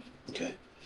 We'll have to, what we'll do, and just let you know, is that we'll get that, that's your DNA, and then we'll ship it down to Grayling real quick, probably today. We'll probably drive right down there. Okay. And then,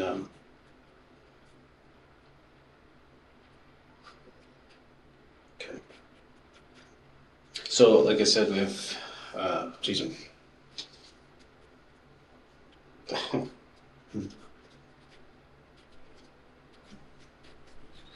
what are you thinking? Nothing. I'm just so lost right now. But Yeah. I'm being lost. I don't even have words for what I am right now.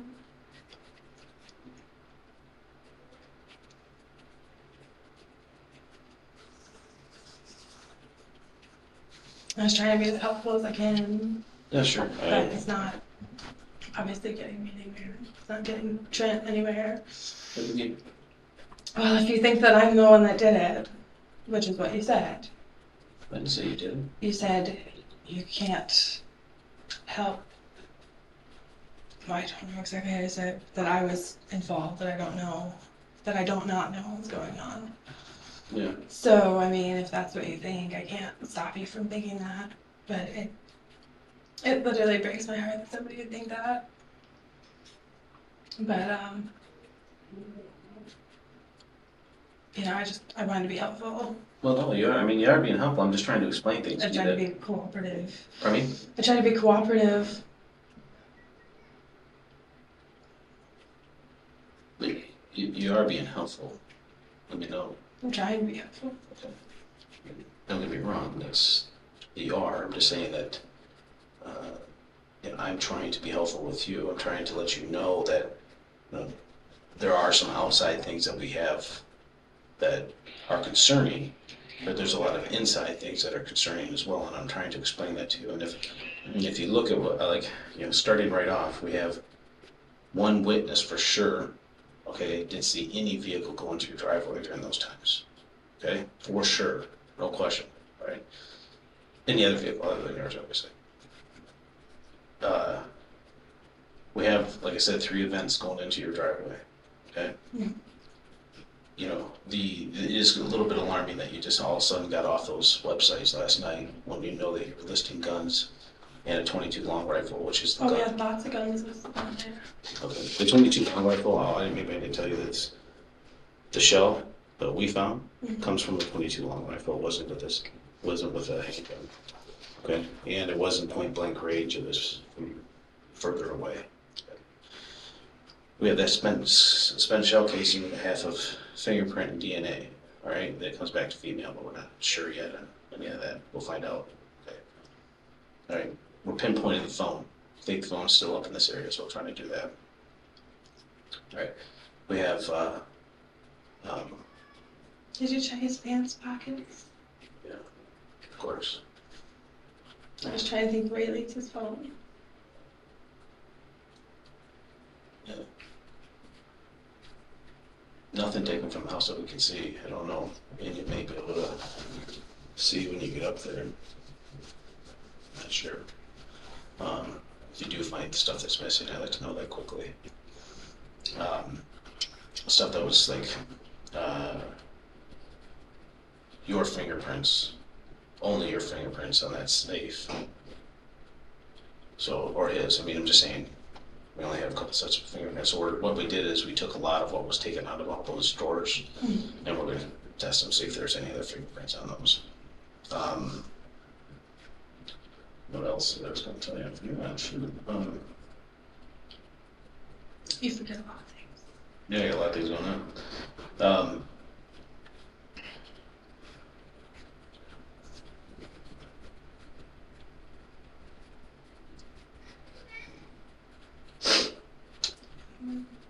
Did you go into the house? Because I don't know if this is correct. Stuff all over the place. I mean, how far into the house did you go to? Into the kitchen. I'm sorry. Okay, just to the kitchen. It says Trent Mallory was sleeping in bedroom. She could not wake him up. I never said that.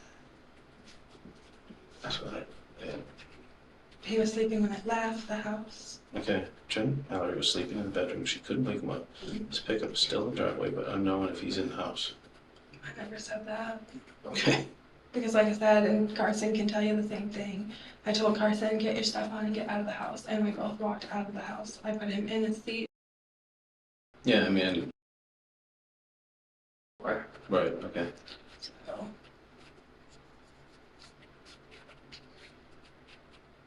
Okay. That didn't sound right to me either, but you did describe meds on the floor and stuff. You saw that because all that stuff was different all over you guys. As a matter of fact, I left Carson's meds there. Do you need those? My sister refilled his prescription. Oh, okay. He's got an ear infection. Okay. All right. Let me get one more thing. I'll be right back. Okay. All I right, shall so- need the meds in 7 minutes. Okay. All right. Now I'll give no swab. You're right. So what I'm gonna do is just do the inside of your cheeks. Okay. Is that right? Kind of weird. Sorry. I've been through it before. For what? The geneticist for Marshall. To see if his problems are hereditary. Oh, really? To see. I lie for fun. See for his, whose problems? Oh, Marshall. Marshall's. Oh, I thought you said some other person. All right. Kids are fine. I know, but Marshall needs meds. Okay. Any questions for me on anything at all? I don't think so. All right. Like I said, I will run that down today. I mean, like I said, if that DNA is on that bullet, I mean, that looks really bad if you don't have an explanation. I understand that. Other than the fact that you say that there are 22 bullets all over the house. Well, there are. Have you seen all the bullets in our house? Yeah, we have them. Trent finds them and he buys them because he can't find them anywhere. Right. And he thinks he can trade them. Okay. There is about $900 in checks that you wrote just recently that were bad. Right. How did you pay for those? With our tax money? With your tax money? Yeah, we Okay. paid for them. All right. What that $900 go to? What do you mean? Why? I mean, what? Does it right directly to the store? Is that what it was? Cash? I don't understand that part. Like, I don't understand what you mean. $900 you wrote bad checks, right? Right. Okay. Who'd you write those to? The levering store. Okay. And we wrote one to Quick Care. Okay. Pounds. And you say we. Oh. You or him? Well, technically I wrote them, yes. Okay. All right. And for the store, what did that go to? Just groceries? We bought groceries if you Okay. and we did all of our shopping, you know. So, And that's all paid up. yes. Okay. And you can ask Joan. So Joan. she's the owner of the store. Oh, Williams. I'm not worried about it. I'm just saying that's something that came through. I just want to make sure that that's out there. No, that we you paid took them. care of that. Okay. And the one to Quick Care, we paid that one too. Okay. All right. You must understand, prior to you leaving here, okay, that based on information obtained through your cell phone and based on information obtained from neighbors, okay, and based on evidence, 2 other pieces of evidence. All right, there isn't any question whatsoever, all right, that you have knowledge of this. No question whatsoever. And I need for you to understand 2 things. Okay, one is it doesn't take long for us to understand or for us to develop an understanding of what happened. Okay, but it does take a lot to truly understand the involvement in this. What that means is the reason. All right. Okay. When I tell you that there isn't any doubt, there is no doubt. Okay. Does that make any sense? Well, and it would, and it's going to. It's going to make terrible. It's going to make a lot of sense. Okay. And I'm just telling you, based on what we have when we talk about your cell phone, when we talk about eyewitnesses, all right, and we're talking about true evidence. Based on that, I'm telling you that there's no doubt whatsoever that you were involved in this. No doubt. Okay. All right. But the problem that we have, okay, is that you hear a lot of rumors, all right, such as you being abused, such as, him being unfaithful, So a lot of things float out there, okay, about you and about him, and more of that's pointing towards you, meaning there would be a reason for this to occur. There would be a reason for this to happen. Do you understand? No. Okay, what I'm saying is this, is that I'm trying to comprehend. well, okay, it's fairly complicated, but it's pretty easy. What I'm saying is that I'm telling you that there's no doubt whatsoever. Okay? No doubt. You gotta understand that. Okay? When I say there's no doubt, all right? But on the flip side of that, there are 2 reasons, and I tried to explain that a little bit to you yesterday about it being 2 reasons. One is a person that was just caught in the middle of something, that did something that they're not supposed to, that they would not normally do, and just snapped, okay? Or a person who's just simply psychotic, okay? All right, so when we talk about this, we're talking about something that are 2 totally different people, right? Okay. Okay, and now we're trying to understand who you are. Okay. All right, I'm telling you, put in a situation, and I'm telling you right now that the evidence right here it's not going away. Okay. It's only getting stronger. All right. Did you have anything to do with this? No. All right. Did you have any knowledge that this was occurring? No. Okay. And I'm telling you right now that that's not true. Okay. Well, I'm telling you it's true. Okay. Well, what I'm saying is that I'm giving you an opportunity to explain. And I understand that, and that's what you told me yesterday. I know, but I'm telling you right now that from yesterday to today, a lot has changed. Okay. A lot has changed. Okay. Okay. And at this point, the evidence is so clear. All right. I mean, obviously, we're non-biased. We're going to take information from any place we can. But when we get information, we get evidence, and we just put it all in this little pile. Okay. This pile points towards you. Okay. All right. And I'm telling you that I'm giving you an opportunity to explain this. And I understand that. Okay, I understand, but I don't know if you do understand. But I'm telling you, I don't know if you do understand. All right, and I'm not sure that you do.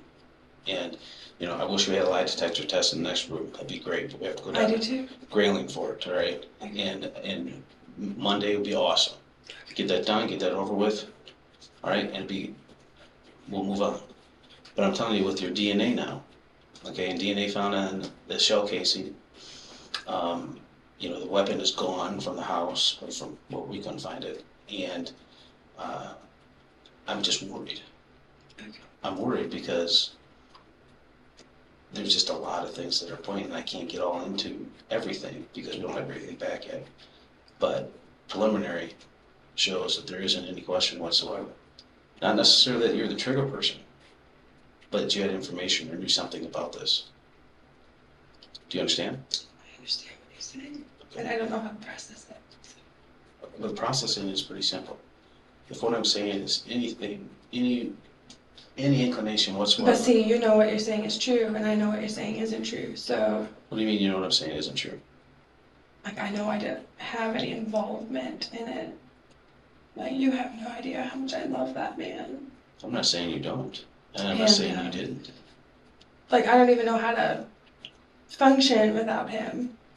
And so while I understand the words that you're saying, I don't understand. So I'm just trying to take it all in. I mean, I'm more than happy to take a lie detector test. I'm more than happy to give you my DNA. I'm more than happy to give you access to my phone. Okay. So. But when you walk out of here saying you had absolutely nothing to do with this. Right. Because I didn't have anything to do with it. Okay. Who on earth would have something to do with this? I don't know. That's your job. Who would have the same exact tread driving into your driveway? I don't think anybody has anybody's same exact trend. They do? But like I said, you're tracking my phone, so you'll know where I was. Mm-hmm. And I don't know how to be any more helpful. Okay. Well, let's plan on the lie detector on Monday. Okay. I will give you a call this weekend at some point. I'll give you a call at a time. And if you go in and pass the lie detector test, awesome. We move on. Deal? What's the deal? Okay, sounds good. I will let you know the results of the DNA. Perfect. But Marshall 7 minutes are late. I know, so I'll let you go. All right? I need my phone. Oh, yeah, right. That's right. I don't know if he's back yet. I'll see if he's back. Where are you heading to? You heading back down East Jordan? Well, I thought about talking to Charlotte and seeing my other sister Okay. until maybe the phone tomorrow. All right, let me see where he's at with the clock. Wait, what? Well, he said 45 minutes, and that was. Okay, so, all He right. should be done. You should. I'm getting a little snippy. Into your kids.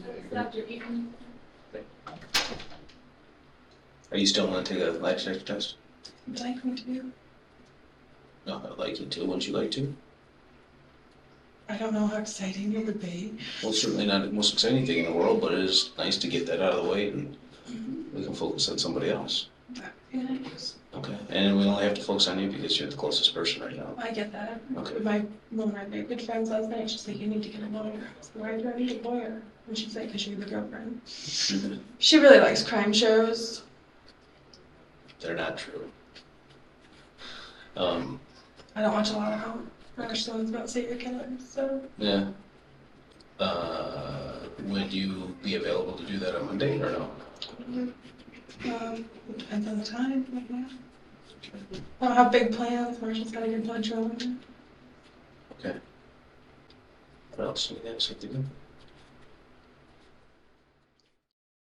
They also find that Amber and Trent's marriage wasn't as perfect as it appeared to everyone in their lives. In fact, Trent had recently discovered that a loan had been taken out in his name without his knowledge. This had led him to uncover a range of other issues with the couple's finances, all pointing back at Amber. Detectives speak with Amber another time, digging into her and Trent's finances prior to the murder. I apologize. I made a joke about how you wear pants that are too small. Oh, well, I don't know, stuff that... That you wear pants that are too small. Yeah, thanks. I know. I was just saying. I apologize. I'm an asshole. Yeah. I forgot your name. Sorry, I'll reintroduce myself. My name's Mark Harris. I'm a detective of the state police. And like I said, at your house, we just want to talk to you. You know, you're the person with the most information in this case, and I'm kind of getting up to speed. Been meeting with jail and trying to figure out all the things that happened and what was going on in your guys' life and what could explain these issues and what happened to your fiance. So that's kind of why we wanted to talk to you today. All right. Just so you know, obviously you're not under arrest. Okay. All right. Well, I just want to make sure because we want to make sure that you're clear on what the expectation is. At this point, I told Detective Sumter at the beginning that I wanted to be helpful. okay. We appreciate that. Trent was my hero. Right. And we want to figure out what happened. Okay, that's our goal. I promised my kids that's what you would do. Okay. So again, you're not under arrest. The door is unlocked, and you're free to leave at any time you choose. Okay. I just want to make sure you understand that. Okay. All right. And this is a voluntary interview, and you're not in custody. Any of that stuff. You understand that? Yeah. Okay. All right.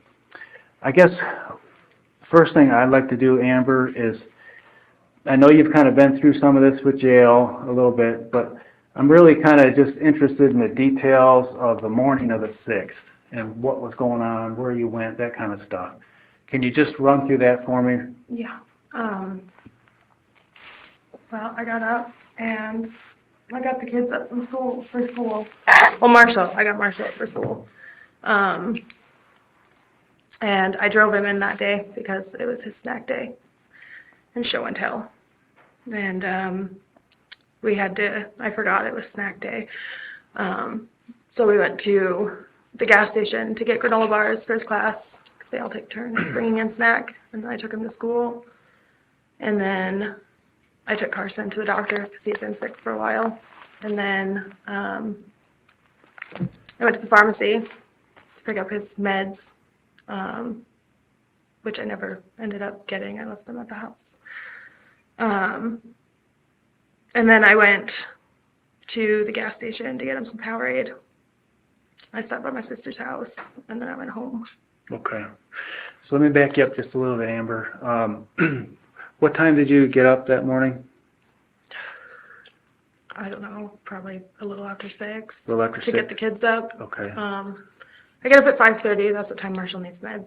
Okay. And then I go back to bed. So you get up at 5:30 and you give Marshall his meds? Yeah. What kind of meds do you have to give him? I mean, is that something that wakes him up, or you? No, it doesn't wake him up. Okay. He's been doing it his whole life. It's his heart meds. So how does he take them and not wake up? I guess Well, it's just a it's little. not a pill or It's a anything. little oral syringe. It's liquid. You just stick it in his mouth. Yeah. Okay. When he's sleeping, he literally just you feel it. He feels it, and he opens his mouth. Just and kind he of swallows it. He's just used to the routine. Well, he started taking meds after transplant when he was 10 months old, and he took, I don't know, 15 meds a day, multiple times. So, Okay. he just kind of learned to Okay. go So through it. 5:30 you give him the medication, Yeah. and then what? What happens after that? I went back to bed. Okay. And where is your bedroom? And I apologize because I'm not real familiar with your house. I've seen a few pictures of the house, but where is your bedroom in relation to the kids' bedroom? Well, if this is the hallway, my bedroom's here, Carson's bedroom's here, and Marshall's bedroom's here. Okay. So both boys have different bedrooms. Yes. What color is Carson's room? Blue. Blue. And Marshall? Green. Green? Okay. What does that matter? It doesn't. It's just so I have an idea. If I'm looking at a picture later, I can say, okay, that's Marshall's, that's Carson's, that's all. They have toy boxes in their room with their name on them. Oh, they do? Okay. All right. Now, backing you up just a little further, what'd you guys do the night before? We watch TV. Watch TV? What did you watch? I couldn't tell you. Were they movies? Or? No, we record shows on Okay, DVR. so you DVR stuff? Yeah. And is there a favorite thing you guys like to watch? Or? We have lots of favorite things. I mean, can you recall what you watched at all?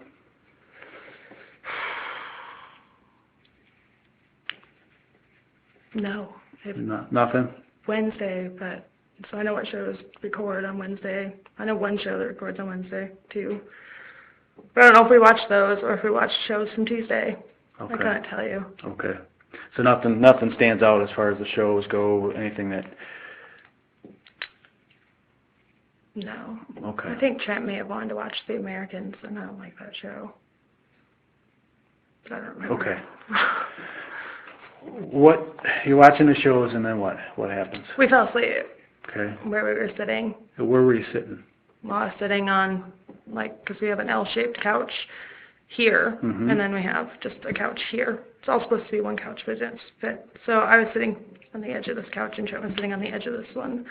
So are you on the same couch? No, different couches. So are because you- he snuggles his dog constantly. She gets she gets pouty when She gets jealous of you? yeah, she does. Okay. She's always on his lap. So we sit like that because then we both have a table. Okay. Because So we spilled so everything. just so I'm clear, Amber, are you on the L-shaped couch?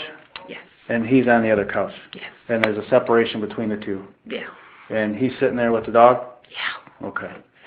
And you guys both fall asleep on your separate couches? Yeah, but the dogs weren't in the house when we fell asleep. Okay. When did the dogs go out of the house? When? Yeah. Well, Pepper had come out and peed on the floor. Trent got mad. I couldn't tell you what time it was. And he's like, okay, they won't calm down. She keeps peeing. They can just go to the barn. What's you said, Pepper? Yeah. Is that, what kind of dog is that? She's a Spinone. Spinone? She's an Italian bird dog. Okay. What's the other dog? She's a German short-haired pointer. Okay. Which one is the one that likes to cuddle on the couch? The German short-hair, Okay. Mocha. Mocha? Yeah, he found her on Craigslist, and he really wanted her in the worst way. And we had one. We had a pup that was a male, and he wanted her. And I was like, gosh, I don't want another one, because I don't know if you've ever been around German short hairs. I have my whole life. They're actually. crazy, Yeah. and especially the males. But she was 2, and the guy that had her was having spinal surgery, so he couldn't take care of her. Okay. So he's like, call and see if you can get her. And I called, and I said, well, he already found a home for her. And he's like, okay. And the next day he went to work, and I left right after him, and I zipped down and got her and surprised him for Father's Day. So the German short hair snuggled on the couch with Trent, and the other one's coming in and peeing on the floor. She's a pup.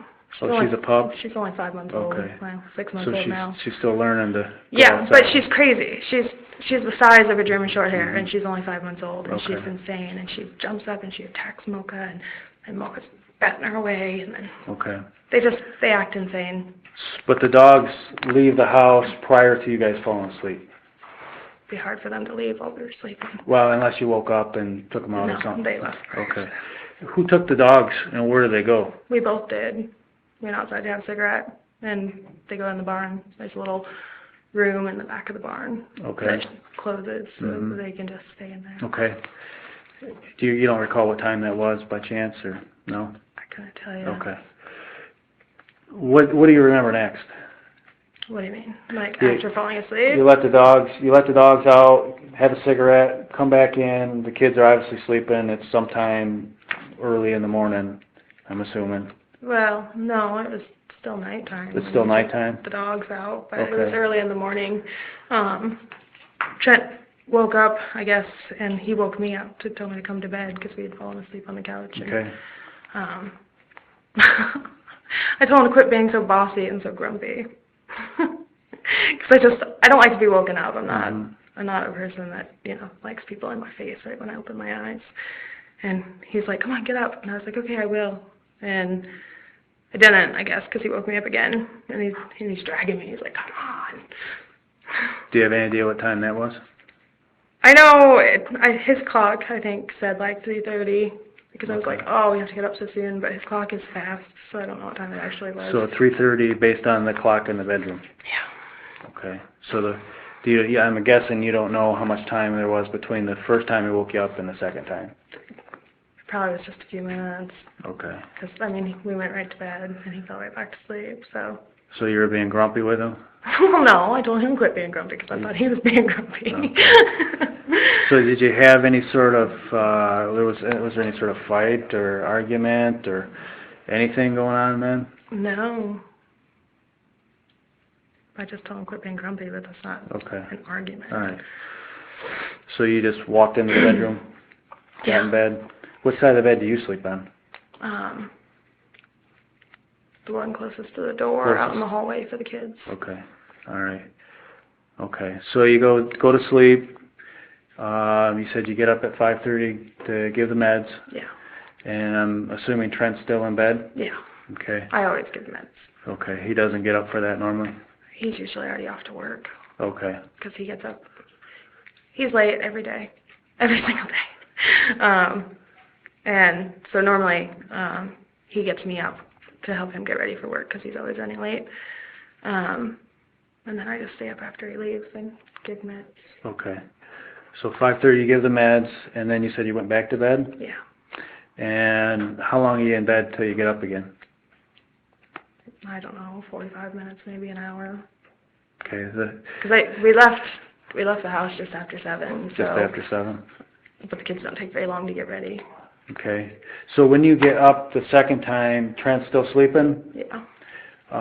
Is there any conversation with him? Yeah, when I went to get out of bed, he asked me what I was doing, and I said that I had to get the kids ready for school, and then we were going to take Carson to the doctor, and we were supposed to go together. And he was tired, so he wanted to stay home, and I said, that's okay, but I can do it. And he gave me a hug and a kiss, and he said he'd see me when I got home. Does normally he go with you on these, when you take the kids to school or to the doctor? Almost always. Okay, Unless he's not feeling well or he's busy or... okay. So, what happens, I'm assuming, do the normal daily routine that you do with the kids? Well, they usually ride the bus. Okay, And I drove them in because Marshall needed a snack. okay. I'm assuming, though, you feed them and No, they eat at school. they eat at school? Okay. You can't give my kids too much time to wake up before they have to go because Carson's fine, but Marshall's grumpy. He's so grumpy. So you kind of have to get him up and get him out the door, you know. Mhm. Okay. So, do the kids have any contact with Trenton before they leave? No. Carson made a comment about how loud Daddy was snoring, but Does he normally snore loud? you have no idea. He snores really loud. Does he? Yes. There's been times that I've gotten up and slept on the couch because of his snoring. Okay. So, this is a little after 7, and you guys get in your car, Yeah. and you drive the Chevy Malibu, is it? Yeah. Gold? Yes. Okay. Where do you normally park your car? Next to the front door. Okay. Because there's 2 spots, so there's Alright. me and then Trent's truck. So you go how do you get out of the driveway? What do you mean? I back up and I pull out. Okay, so you back up and you kind of like you give the turnaround. Is there a turnaround there, I understand? No. This is the driveway, and then there's a road to the barn.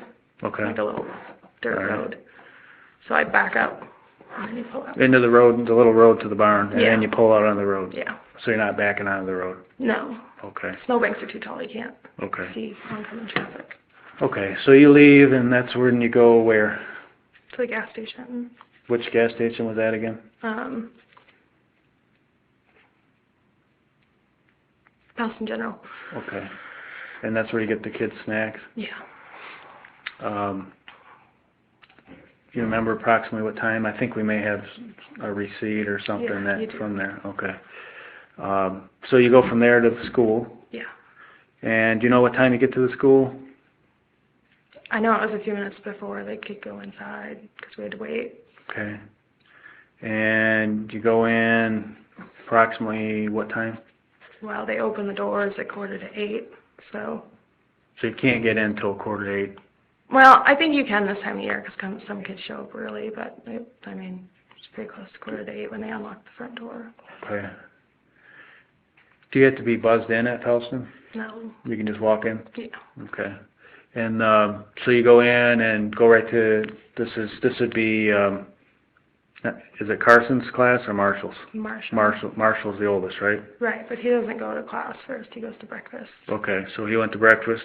And I went and talked to Carson's teacher just about him being sick Okay, to let her know that I didn't know when he'd be back to school okay, because he had missed quite a few days.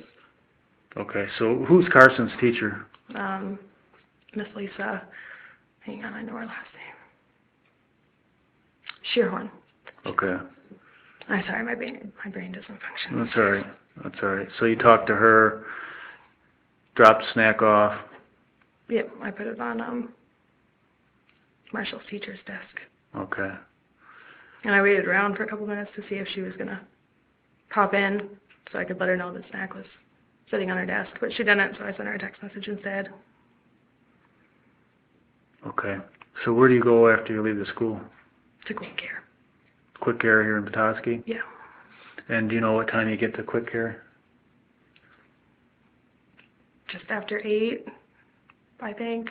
Because they open at 8, so I wanted to be there first thing so you don't have to wait. Okay, And I know when we pulled in, I was worried that they weren't going to be open yet. Because there weren't any cars there, you know. So I looked it up just to make sure that they opened at 8, and I went inside. So I know it's after 8. Can't tell you exactly what time Okay. it was. all right. Do you, I know sometimes you walk in those places, you spend hours there. No, it was actually fairly quick, Was which it? was nice. Okay. Because we got there early. I mean, we had to wait for a little bit, but not a terribly long time. So does he see a doctor or a nurse? Or both? I think she's a nurse practitioner. I don't even Okay. remember her name. And he's got some sort of ear infection or something going on? Yeah, he had a Okay. pretty nasty one. Okay. And that's something that had been going on for a while, or just crept up? No, he didn't even get sick that way. He just spiked a fever, and then he had a sore throat, and then it moved into his chest, and then his ears were hurting. So it like kept moving all over the place. Oh. How long did it take to get to his ears and to the point where it's like, okay, we need to go to the doctor? I know it had been about a week that he had been sick. Okay. So, which is a really long time for Carson. But he would have like, I don't know, like you would think that he was getting better, and then all of a sudden he had a new symptom, and we're like, crap. How long do you figure you spent at Quick Care then? I honestly couldn't tell you. When you check my phone, I had texted Trent Okay. to keep him updated. So would you text him? Well, I texted him when I left the school to let him know that we were headed to the doctor. Then I texted him in the waiting room. I texted him when we left. And I'm assuming there was no response from him? No, During those well, times? I would have just called him if he, but he was sleeping. So I Okay. texted him because I assumed he'd call me when he got up.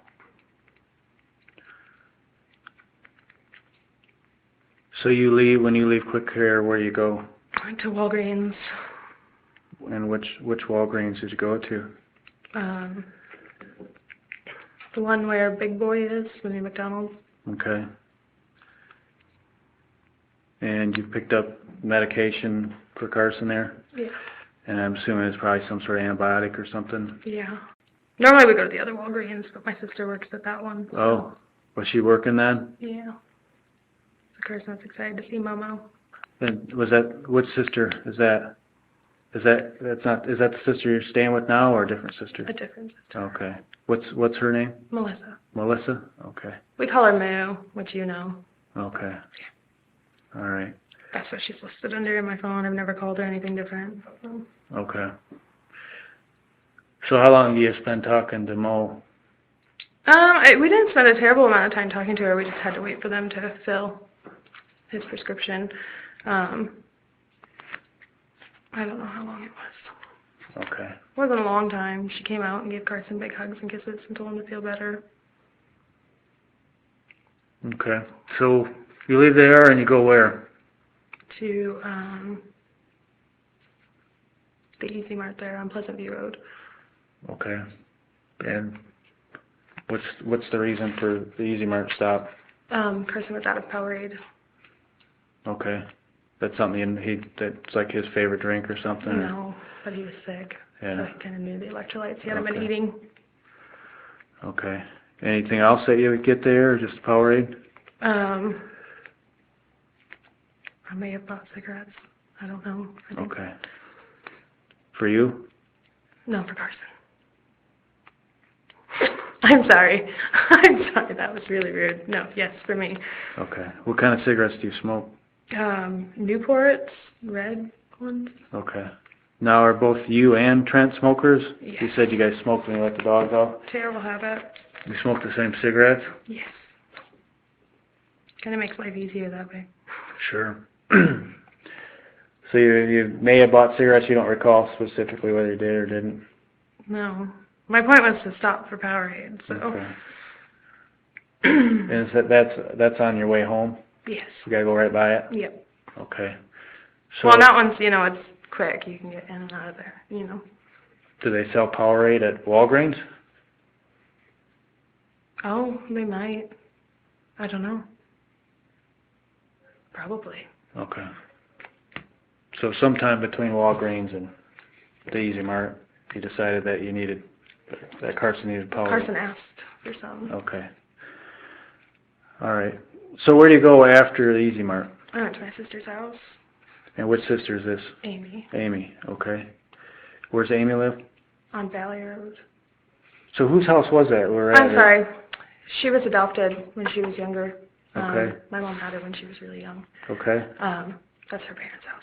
Her parents' house, okay, on Valley Road. No, the one that you were just Oh, at. the one I was at, okay. But her house is actually on Valley Road. Right. All right, so you go there and, I realize that can be confusing. yeah, so I was trying to Her figure out. parents leave for the winter, Okay. so she stays there with her son because he lives there all the time. Oh, so her son's older then? He's 17. Okay. So how long are you at Amy's?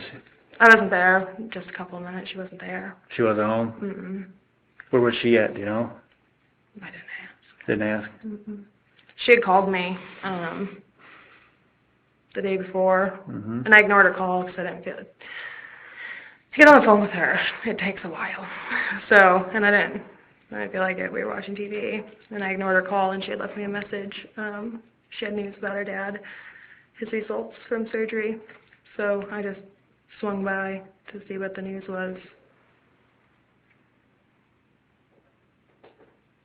Okay. So she had no idea you were coming? No, but she, her dad was, they had found some masses that they removed. Oh. And so I didn't, like, as far as the news went, you know, which sometimes I just swing by. It doesn't, you know, it doesn't matter if I do or don't, but I didn't know if it was going to be bad news or good news. Right. So I figured I'd ask her in person. Okay. So you just said you spent a few minutes there, and then where'd you go? Home. Go straight home? Yeah. Which way do you go home? What's your route from her house? I just come back out to Pleasant View. Okay. And then straight down? Yeah, and then, And when you went to her house, is that the same way you went? I mean, you follow the same path every time, or is there different ways you go? there are different ways you can go, but no, I Okay. take one way. All right. I only know one way. Okay. Like, Trent knows how to get everywhere, like every way that you could possibly go. And he tells me to pay attention, and I don't, because I figure he's there to drive. Okay. So you come back home. Yeah. And what do you notice first when you come back home? Well, I noticed the door was open. In my understanding, there's two doors on it's kind of the side entry to your house. It's not really the front door, but the side door. What do you mean there's two doors? Isn't there a front door that you guys don't use? Yes, the couch is sitting in front of Okay, the door. but there's a side door that's the exclusive entrance you use to get in and out of your house? Yes. And there's two doors. And when you say the door is open, which door are you talking about? Well, both doors were open. The screen door wouldn't shut all the way because the ice filled up. But, I mean, it was only just kind of open. But Mhm. the inner door was all the way open. Okay. And what happens next? I went inside with Carson, and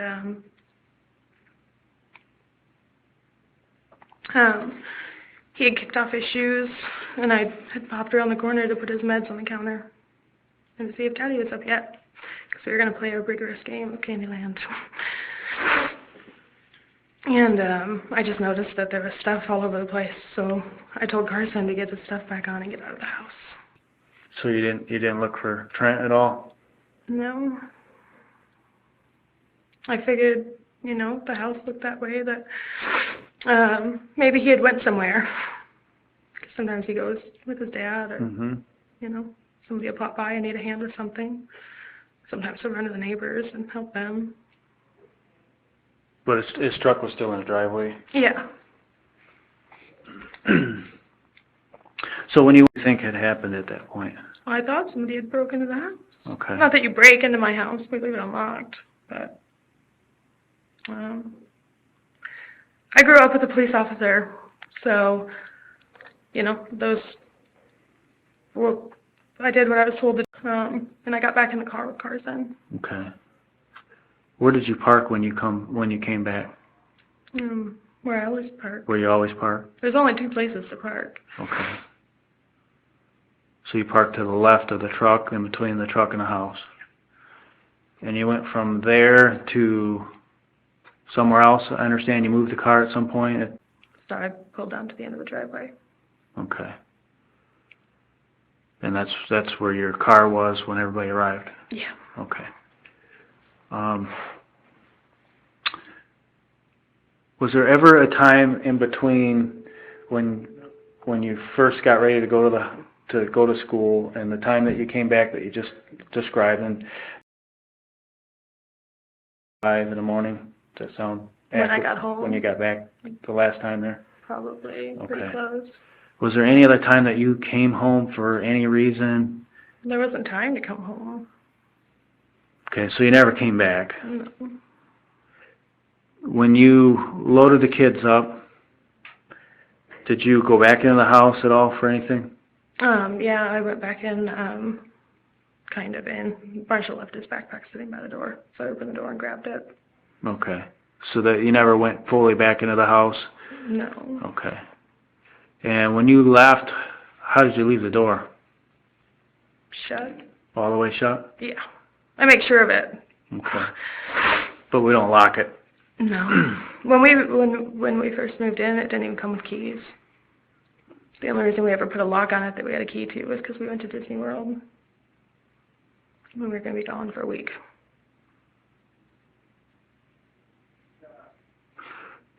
So obviously when you came back, the inside door being open was... I didn't think much of it. I mean, it was a little weird, but, if Trenton had gotten up and gone somewhere, sometimes he leaves the door open. The kids leave the door open. I feel like I'm constantly running around shutting the door. And the outside door is open, so you got... Well, it's only kind of open. I mean, but you got cold air coming in the house, right? Probably, yeah. Was it cold in the house when you went back in? Do you remember? I couldn't tell you. Okay. I wasn't really paying attention to the temperature. But it didn't seem out of the ordinary. It didn't sound like when you walked in, it's like I just walked into a walk-in cooler or anything. I don't know. I had my coat on. I hadn't taken it off yet, so. Because it was really, really cold outside that morning, wasn't it? I don't remember. You don't remember that? I know it was cold. It's Yeah, winter. I know. You know? But it was like a really cold morning that morning, like well into the negatives. Oh, okay. So I'm just trying to gauge on, what your observations were when you went into the house as far as how long had that door possibly been open since you left? Literally, somebody's always leaving the door open, so I didn't even pay attention to how cold it was in there. We try to keep it warm, Okay. but we don't keep it super warm because we like to snuggle under blankets. Okay. I understand that you, both yourself and Trent, were kind of into the buy-sell trade, into a lot of different guns and different items that you sold. Mm-hmm. When was the last time that you actually sold a weapon to anybody? Sold one? Yeah. I don't know. There were so many things coming and going. It was just a couple days before. I think a couple days before, but we didn't sell it. We traded it. So I don't know if that counts. Okay. Well, what'd you trade it? What was the gun, and what'd you trade it for? Well, we traded it for a TV that we had. Okay. And it was a shotgun. Do you remember what kind of shotgun? Yep, it was a Winchester Model 37. Okay. And so you traded it for a TV? Yeah. Do you know who it was who set this whole trade up? Was it you or Trent? Well, we worked together on everything, but the guy had texted me about the Okay. TV, and then I forwarded the information on to Trent because he was at work and asked him if it was okay. So when the guy came and the swap was made, where was that done at? At the house. At the house. And what day, how long before is this? I couldn't tell you what day. Couple it was. days, is that what you said? Yeah, it wasn't Okay. long.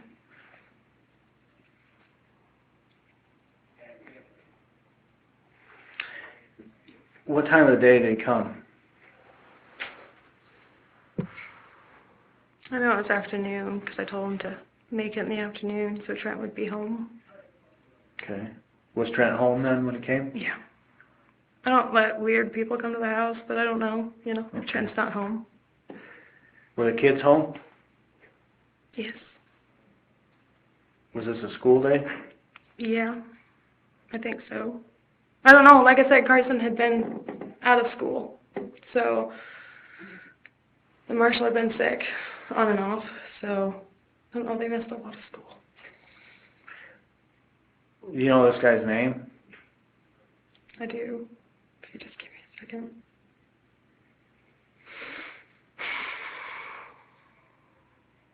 Gordy. Okay. I don't know his last name. Where's Gordy from?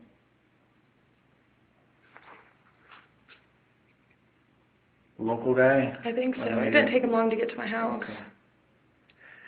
So the text message between you and Gordy should be in your phone somewhere? Maybe.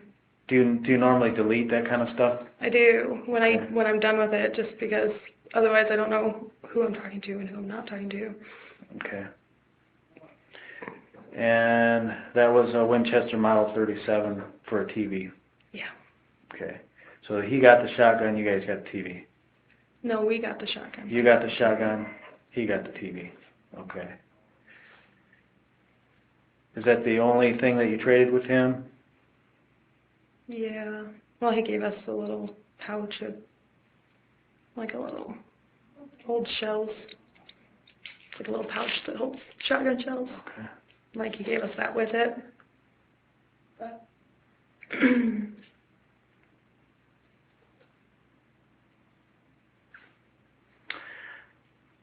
So that would have been the last gun sale transaction that you recall. Yes. Was there any other inquiries or any other gun activity around this same time period? There's always something going on. Always. Never Okay. ends. So tell me a little bit about that. What do you guys have going on that you always have some sort of inquiry or something? Well, people that know Trent call him Trader Trent. He thought he was the next Barter King. Mm-hmm. Which, it drove me crazy. It drove me absolutely crazy. Because I never knew what was coming and going. But I had to laugh at him because he got so excited about it. He just got so excited. Do you make money doing it? Yeah. But there's always something else that he's buying, or so I don't know, I don't really keep up with it. Okay. I help because he really loves Craigslist. Like, he really loves it. He's obsessed. And when you look through my phone, like all of my pictures of Trent, you see his phone right there with him. Like, he's always on Craigslist. Mm-hmm. So tell me about another gun inquiry around the same time period. I don't know, there were a bunch. His friend, which I don't know if he's actually a friend or just a work acquaintance or what he is. Anyway, he had a couple of guns, but one that he was looking to get rid of, which he offered to Trent for pretty cheap, was a Ruger 1022, and he came over to let Trent shoot it and make sure it functioned properly. So Trent put that one out there to see what he could get for it before he bought it. When was that the friend came over? I don't know, it was that week. I can't tell you what day it was. Do you know anything about the friend? No, I usually don't. There's so many people that he's always dealing with from work, and people swing by, and he tells me who they are, but if you understood Trent, there are so many people that he knows and that know him, and, they'll stop by or will swing by someone else's house, or...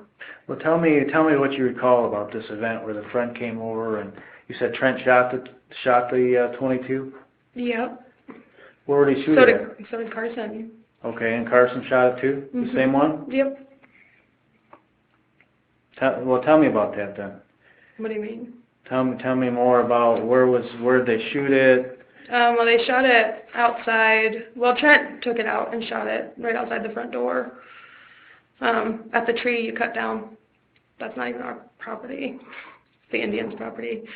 But he shot it there, and then we took Carson down by the barn, and Trent showed him how to shoot it. And at the whole time was friends here? Yeah. Okay.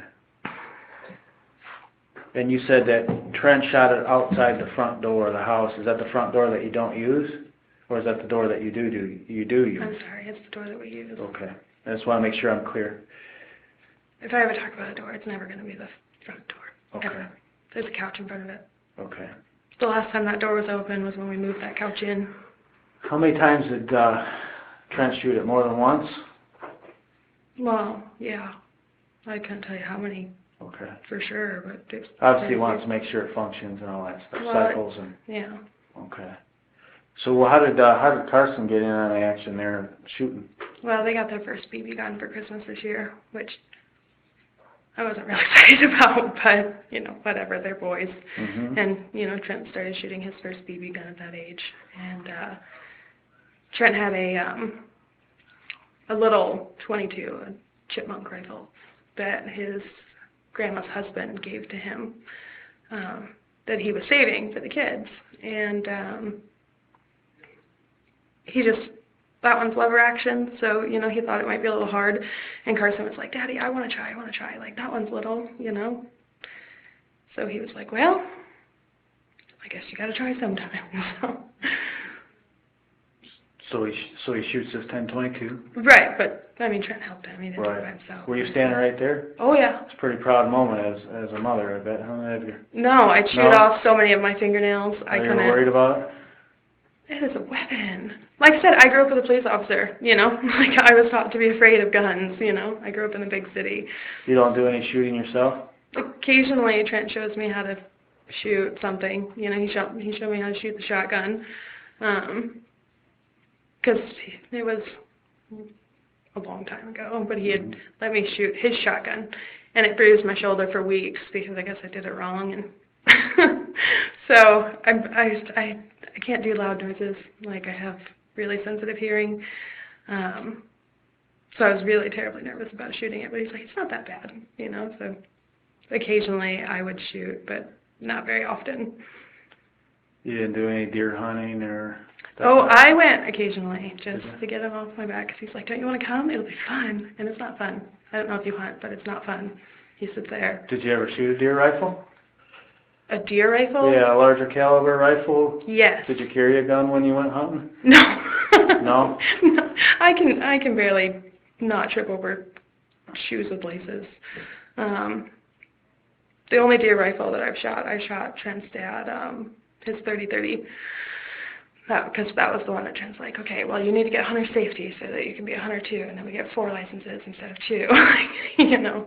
Mm-hmm. So he taught me how to shoot that when he was sighting in his 25-06. Okay. What caliber was that, you said? Which one? The one that you shot? A 30-30? 30-30? Okay. Never shot, didn't he have a 7 millimeter? The Mauser? Yeah, I'm not sure the exact brand of it, but. Yeah. No. No? When Trent got that, it came with 2 bullets. And the second he got it home, he shot those 2 bullets. Because he was so excited. So, no, I did not shoot it. So, this time when Carson's shooting the 20, how many times does Carson shoot it? You remember? I think Trent put 3 bullets in it. Do you remember, how does this gun load? With a clip. And you're pointing it up. Does it go in the bottom of the weapon somehow? Well, you know how it works. I don't know how this gun works. I've never seen it. I don't know how it works. So that's why I'm asking you to explain it to me. Push it in, I guess. Okay. I don't know how to load one. Is it like a large clip or a small clip? Magazine clip, whatever it is. I don't know. I mean, does it look like it holds more than 3 rounds? Well, I know it holds more than 3. And I know Trent told me how many it holds.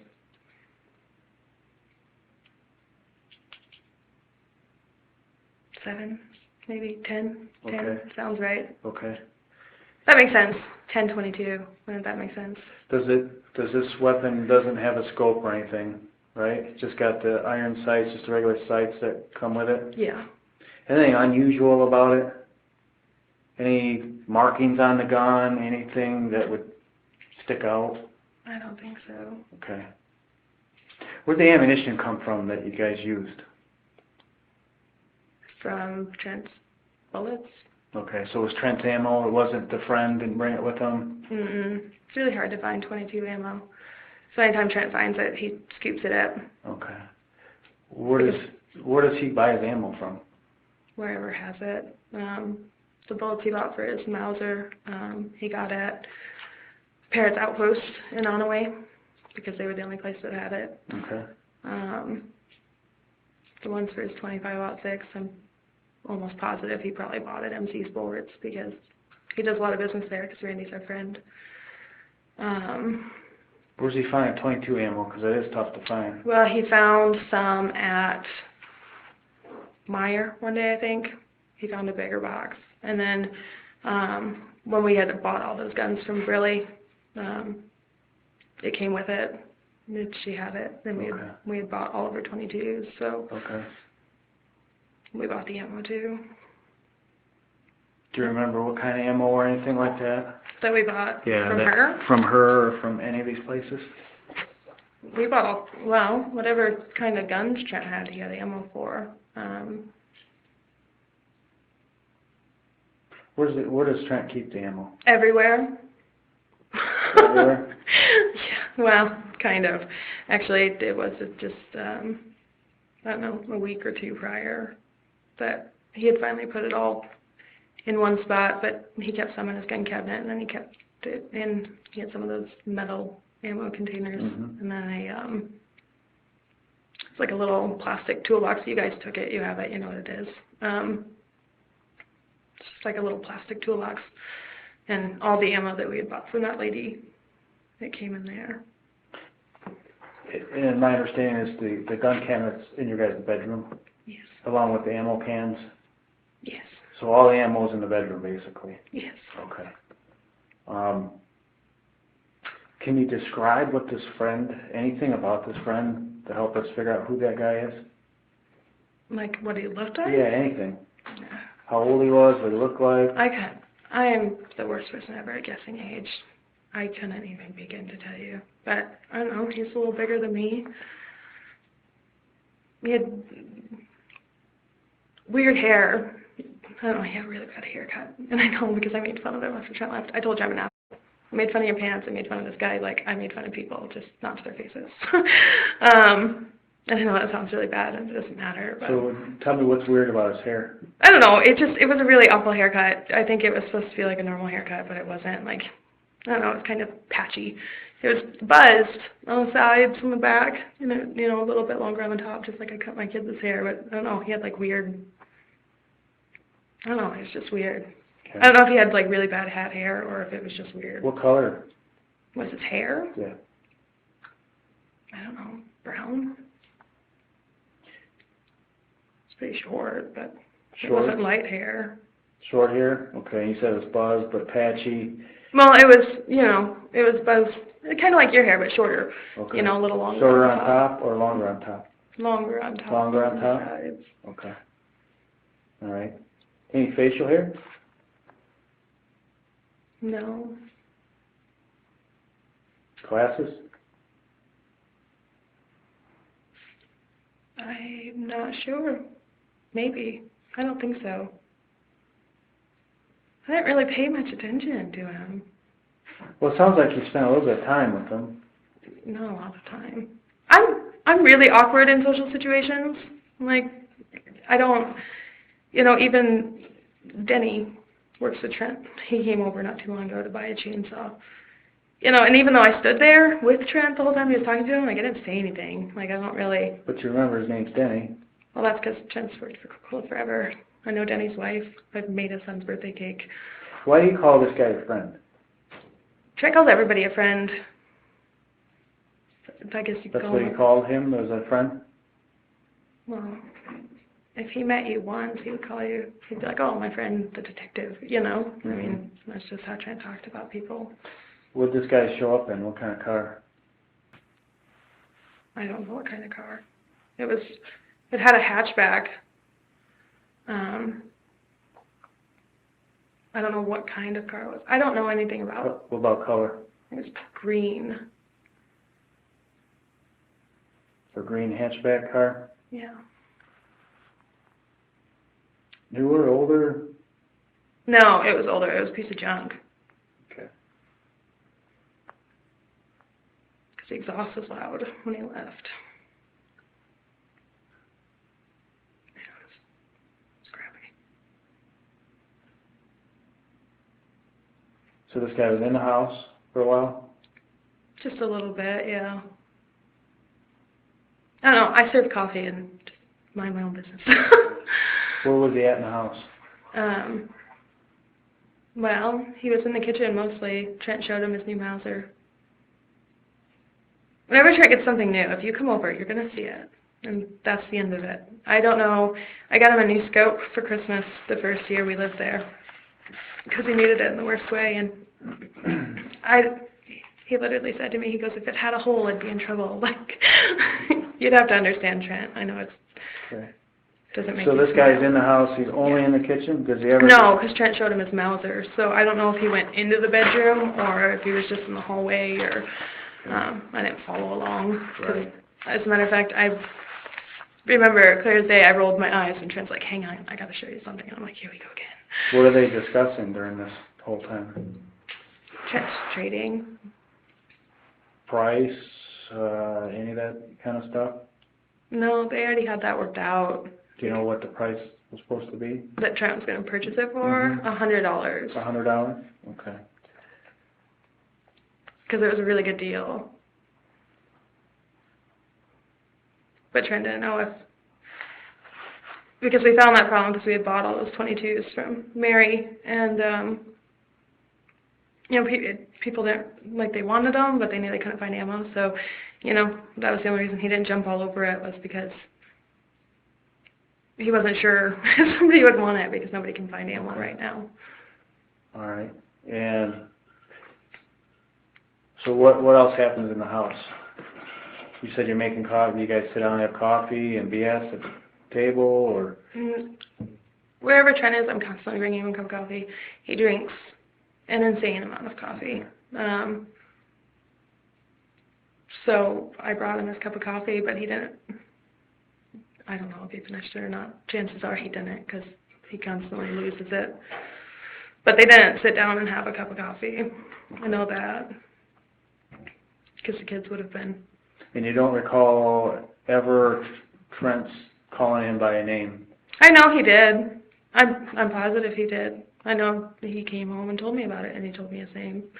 But he tells me so many of these people's names that it kind of goes in one ear and out the other. Okay. Was there any pictures taken of that gun? Yes. And tell me about that. What do you mean? Who took the pictures and... I took the pictures. Okay. And where were the pictures taken at? On the kitchen table. And what were they taken with? My phone. Okay. All right. How many pictures do you remember that you took? I couldn't tell you. Probably one of each side and probably one of the label. Okay. So 2 to 3 pictures. Well, I know it would be 1 or 2 because if I took one of each side and one of the label. That's your normal process. Okay. Does this guy have any other guns he brought with him, or just that one?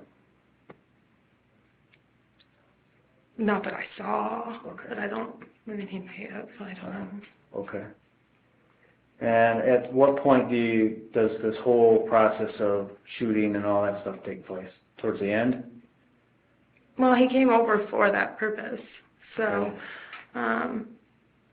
you know, he was inside and they talked about it and Trent showed him his new gun. And then the only reason I knew that, you know, Trent was going out to shoot it was because I heard the door open, and so I popped out to make sure it worked with him. But Was Carson out there the whole time too? No, because Trent just said right out the front door. Shooting at the same tree? Yeah. I know you guys cut down the other tree, but he shot at that tree. I think last summer there was a squirrel that kept going in the chimney. So he took care of the squirrel. And I felt really sad for the squirrel. And I felt sad for Trent because he kept missing it. But, yeah, he was shooting at the tree.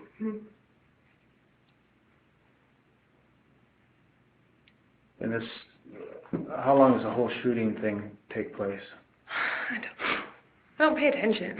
I know, but just, you know, just roughly 15 minutes, half hour? Probably, well, Carson, he's 5, he's slow.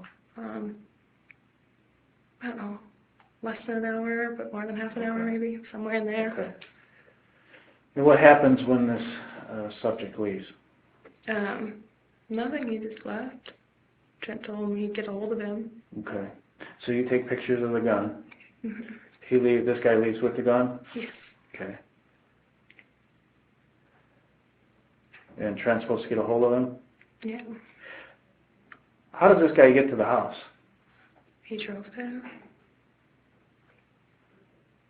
Do you know of what communication there is with this guy prior to him coming over?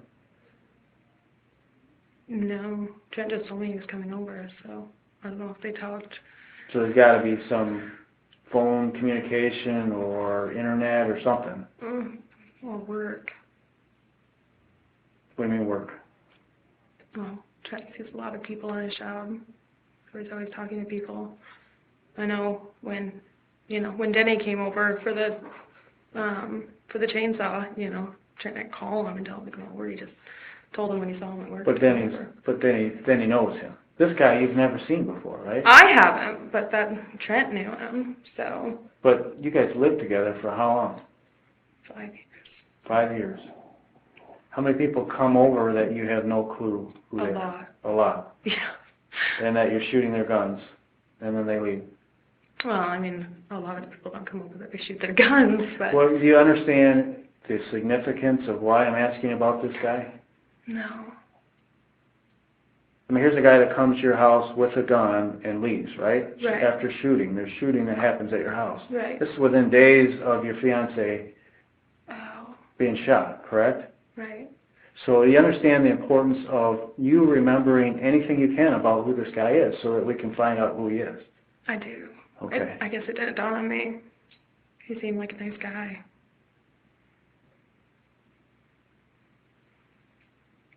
Sounds like I feel really bad, but I don't know who he is. Well, it sounds like he's a fairly unique fellow with a bad haircut.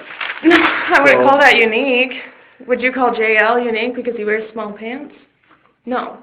Just because I mentioned it? No. Well, I'm just trying to figure out how I figure out who this guy is.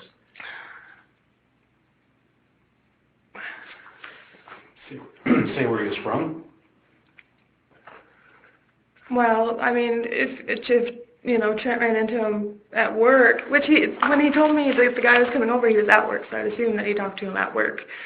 And again, that's just my assumption, but then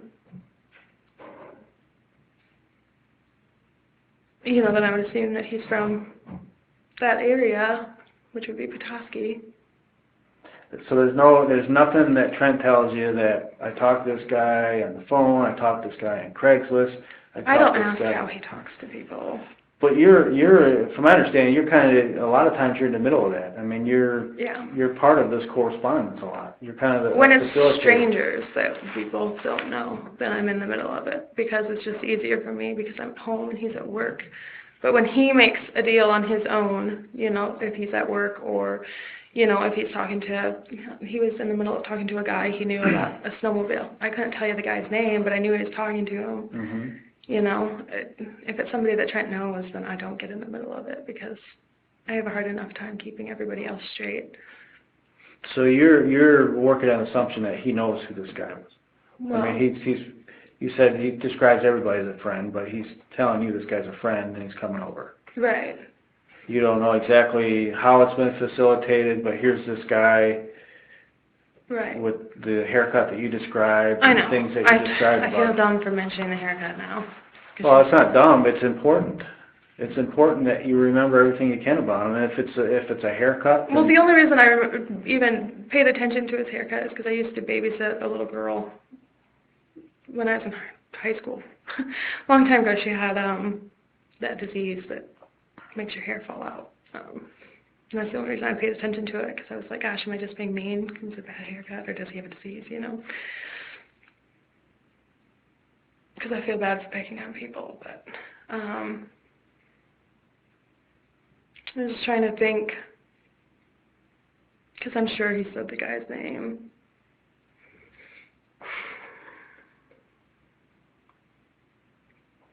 I'm just trying to run through all the names that he said to me recently.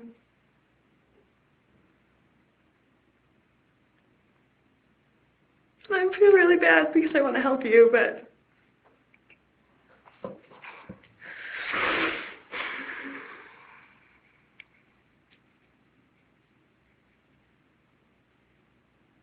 I remember the phone call. What phone call is that? When he told me that the guy was coming. So he called you? Yeah. Trent called you? Trent always called me. And said a guy's coming. And the best we've got is, Well, like, I know it wasn't Eric, because he was working on a deal with Eric about his 22, but I know it wasn't Eric because I know Eric, and obviously Eric. who's Eric? Eric. He's a salesman at Coca-Cola. Okay, so he works at Coke also. Yeah. So we know it wasn't Eric. No, it wasn't Eric. Okay. And the only reason I would remember Eric if I saw him is because we went to the Whitetails Unlimited dinner. We got him a ticket.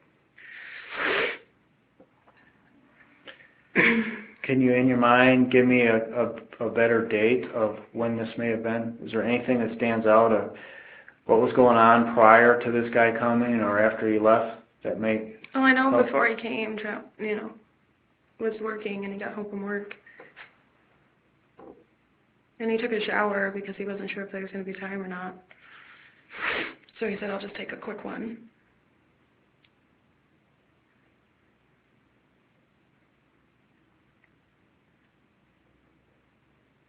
Okay.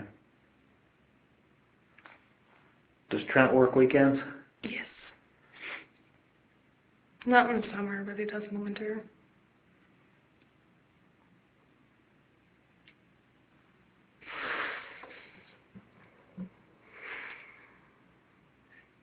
What time did Trent usually get home? You never knew. Whenever he was done with work. Some days he'd be home really early, and some days he'd be home late. What would be really early? Like 10:30. 10:30 a.m.? Mm-hmm. Do you recall when he came home that day?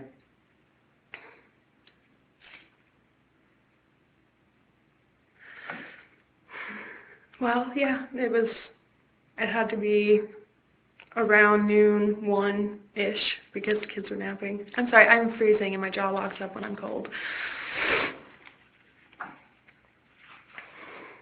Okay. So he came around noon, 1, comes home, takes a shower real quick, because this guy's coming. Obviously, there's been a conversation between him and this guy while he's been working. Right, because he called me. Because he calls you and says, by the way, this guy's coming. Yeah. And when he calls you, does he normally call you from his personal phone or from his work phone? Almost always from his personal phone. The only time he ever called me from his work phone is when he lost his phone.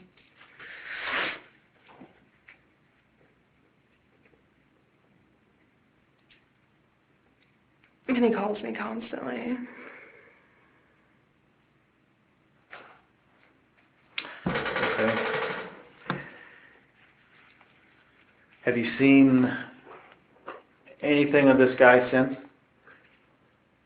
No, I haven't really been anywhere though, in public anyway. Have you ever seen this car he was driving before? I wouldn't pay attention to cars I saw driving by. But it hasn't showed up at the house that you know At our house? of? Yes. Not while I've been there. Okay. It wasn't the car that I think you mentioned to somebody that was sitting across the street? One Well, night? I mentioned it to Trent. I posted it on Facebook. I don't know. It was dark out, so I didn't see the car. I just saw the car sitting there, Okay. which didn't, it creeped me out at the time, but afterwards, then it really creeped me out. Afterwards? Well, just thinking back, Mm-hmm.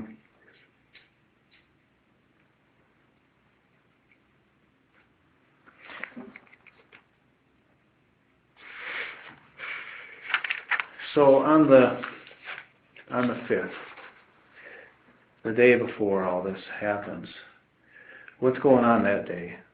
Nothing. What do you guys do that day? Well, we had a pretty exciting day. Not really. The kids were sick. Marshall had a really bad migraine that morning, so he stayed home from school. And Carson was home because he was sick. We played a lot of Candyland. The boys took showers with Daddy. And we all sat on the couch and watched the boys play with their tablets. Okay. We watched TV. Did you go anywhere that day? No. Okay. No. So you guys basically, kids are sick, you guys are home together. Trenton doesn't work that day. Mm-hmm. So basically, when's the last time before you take the kids to school do you leave the house? Wait, say that again? The March 6th, you leave the house shortly after 7 and take the kids to school and doctors and all that stuff. Mm-hmm. Backing up in time, when was the last time before that you actually left in your vehicle? I couldn't tell you. Wasn't the 5th? No, we didn't go anywhere. I don't know if we went anywhere the day before. I doubt it because Trent was working. Marshall rode the bus that morning.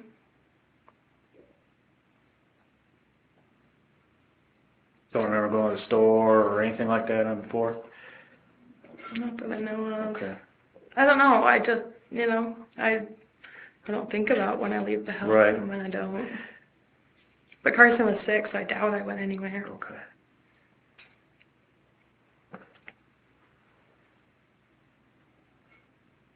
Okay. So maybe you left on a 3rd somewhere. Do you remember going anywhere on a 3rd? Does the 3rd stand out? Nothing stands out. I don't know when the last time I went somewhere was. I try not to run too many places unless we need cigarettes or milk or Powerade, which Carson had been drinking a lot of, but I don't know. I could have went somewhere on the 3rd. Okay. I honestly couldn't tell you. Okay. Trent would have been working the 3rd, right? Yeah. Okay. And let's see if I got my days right. So Thursday's the 6th, Wednesday's the 5th, Tuesday's the 4th, so this is Monday the 3rd. And nothing stands out about that day? Nothing stands out any Okay. day to me. Okay. I understand that you've never been a stay-at-home mom, but your days are not very exciting. Nothing stands out. So if you were to go somewhere, that would stand out. I mean, if you went somewhere different, you'd probably remember that. If I went somewhere different, probably. But if I ran out for milk, I wouldn't. You know what I mean? Mm-hmm. Because I would just run down to the gas station and grab a gallon of milk. But Okay. if we had all gone somewhere together, You never stopped in Elba? Alba? I don't even know where Alba is. Have you been to Kalkaska? Do you know where that is? Yes. Do you remember going there? To Alba? To Kalkaska or Elba or anywhere else? When? On the 3rd. I don't think so. I don't think so. No? Did I? I mean, obviously you know the answer to this question. Well, would you remember if you spent a pretty large amount of money at a gas station? I guess. Like getting gas or, I don't know, whatever. In Alba? Or anywhere on the 3rd. No. That doesn't ring a bell with you? It doesn't. Gosh, the last time we went to Kalkaska. I mean, that's where his sister used to live. And I know we had planned on going there because we were going to buy a TV from somebody, but we didn't end up going. So on the 3rd, didn't you post something on the 3rd? I think I read that you posted something about going to Kalkaska on the 3rd. I'm trying to remember what it was posted on because I've read a lot of stuff, but... Oh, no, I did post that we were going because Okay. that was the day that we were going to buy the TV, but the guy backed out of it. Okay. So we didn't end up going. So you didn't go? No, we didn't Okay. go. That guy, and I was kind of rude to him, but he kind of deserved it. We had called him, I guess it must have been, well, the 3rd was Monday, Sunday night. Trent had seen the post on Craigslist. He had a decent-sized TV for, a good price. And so he's like, find out where the guy is, and I called him. Well, I texted him, and then I called him. And he said he was staying at, I don't know, some hotel, whatever. And he wanted us to come get the TV that night, but it was late. And I told him I wasn't dragging the kids out, of the house that time of night to make that far of a drive. And so our plan was that after Trent got off work on Monday, we were going to go get it. But he had texted me that morning and said that he had something come up. I don't remember, his mother-in-law or something like that, was sick, and he was all of a sudden in Grand Rapids. But we didn't actually go. So you never went? No. Okay. All right. Well, maybe my information's not... Well, I had posted, we had a generator for sale as well. And the sites that I had it for sale on, I had edited it to say, if somebody wanted to buy it, we'd be going from our house to Kalkaska. Gotcha. So that way if somebody wanted it who was like, oh, well, Evering's too far, that way we could just bring it with us, But we didn't end up going because the guy backed out, and I was mean to him. Because the night before he had told me that he couldn't meet anywhere because he didn't have a car, and then the next morning he's like, well, I'm in Grand Rapids. You know what I mean? I'm like, well, you don't have a car, how'd you get to Grand Rapids type thing, This guy in Kalkaska with the TV is different than the guy that was interested about the generator? I'm not sure. There wasn't a whole lot of interest in the generator. There was a little bit, but no, we were going to buy the TV from The guy in Kalkaska. the guy in Kalkaska. Who posted the 22, the 1022? I did on a couple of sale sites, and Trent posted it on a different one. Plus, he tried to sell it to some guy at Olson's. He talked to him about it. Like in person? Yeah. I don't know his name either. And Trent talks about him constantly. He's I don't know if he's the store manager or the. So how would he sell it to the guy in Olson's? I mean, would he? Well, he would have went and bought it and then sold it. But I mean, how would you sell a gun that you don't have to somebody in Olson's? How would you do that? Well, he would go after work and buy it. That was his So, I mean, plan. is he just telling this guy verbally, I have this nice 1022? Well, he told him I have the opportunity to get one. Oh, okay. Because, I mean, everybody that knows Trent knows that he buys things to make a profit. So, they don't hold it against him because he's still going to give them a decent deal, Right. Do you know who this guy is at Olson's? Yep, I do. Like I said, he's either the store manager or the assistant store manager. Trent talks about him constantly. Because he's always looking for a gun for his grandson. Do you know his name? I'm thinking Oh, Craig. Craig? And the only reason I remember his name is because for the first 6 months I knew Trent, I called him Craig. I thought that was his name. So you said Craig, not Greg. Craig, yes, Craig. with a C. Okay. Yeah. All right. When was that? Do you remember? Were you there when he's trying to sell him the gun? No, because he called me and asked me to text him pictures of it. He was at work. What other inquiries are made about the 1022? I don't know, there were a bunch. A bunch? Yeah. Okay. And tell me again, run down the sites that it was posted on. I got, well, you already have those answers, Well, I have some of them. I just want to but I make sure. I have- couldn't, because it wasn't the only thing posted, but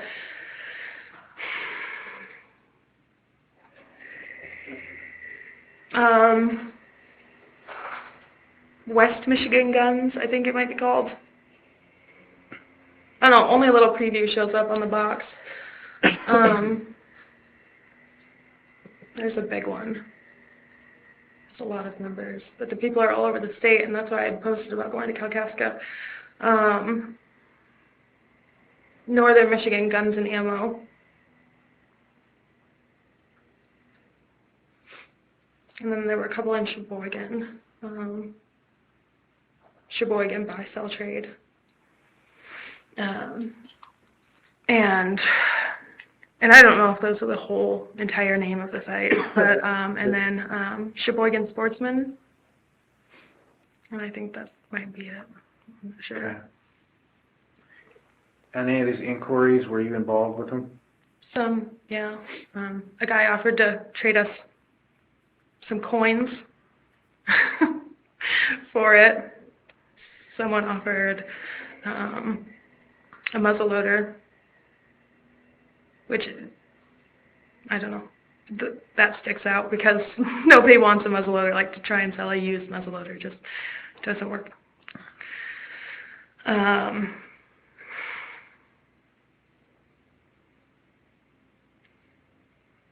don't know what else people offered. Those are the only two things I can think of. Did you send any pictures to anybody of the gun? Yeah, because we had put it on Craigslist, even though you're not allowed to sell guns on Craigslist. People do it. So people would text and ask for pictures, so we sent pictures. Okay, now are these pictures from you or from Trent's phone, you know, or both? Probably both. Trent's more of an in-person kind of guy. I like a little distance between people.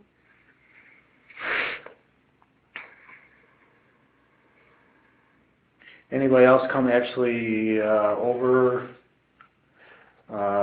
Any serious inquiries about it? Can I come Well, nobody see came it? over for it because we didn't have it in our possession. Okay. So nobody said, can I come take a look at it? No real strong. No, there was nothing that Trent was excited about. So he wouldn't, unless he got excited, he wouldn't try and actually set something up with somebody. And like I said, his plan was to, just kind of see, what people were interested in trading it for, type thing.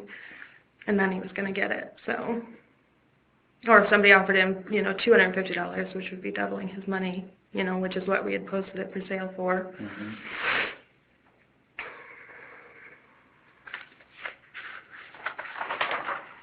Is there any cash sales of guns anytime around this time period? Well, those ones that we got from Mary. Any of them that Trent sold? Well, we sold all of them. Sold all of them? Yeah. And what time frame is that? I don't know. He probably has the date. I couldn't tell you. I mean, how close to March 6th was it that you sold your last gun for cash?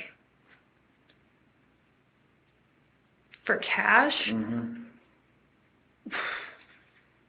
I don't know. It is literally hard to keep track of all of them that come and go. I know we bought a shotgun for cash.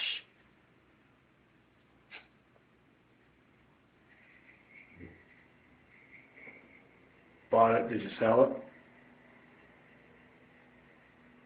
Yes. We did.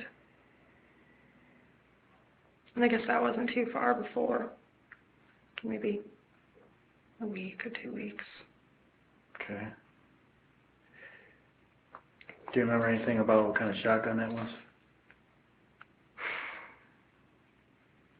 I know it was a 12 gauge.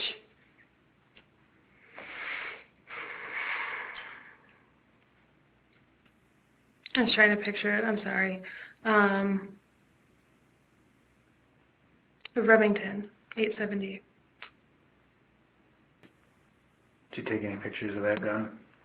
I take pictures of every gun that we buy. Okay, so there would be a picture of that gun on your phone, probably. Maybe not. Not if we sold it, I probably deleted it. Okay. But there would have been, at some time, there was a picture probably.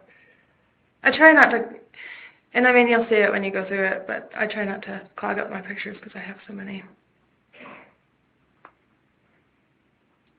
How long are you going to keep that for? Can't answer that, actually. I'm not sure what the turnaround time would be on that.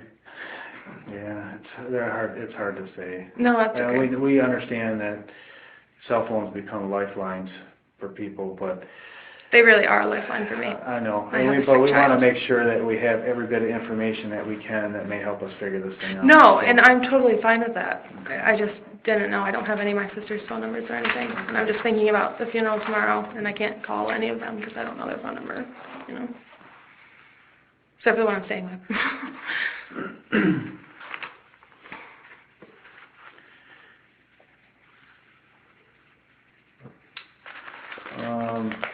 I can just get a new one.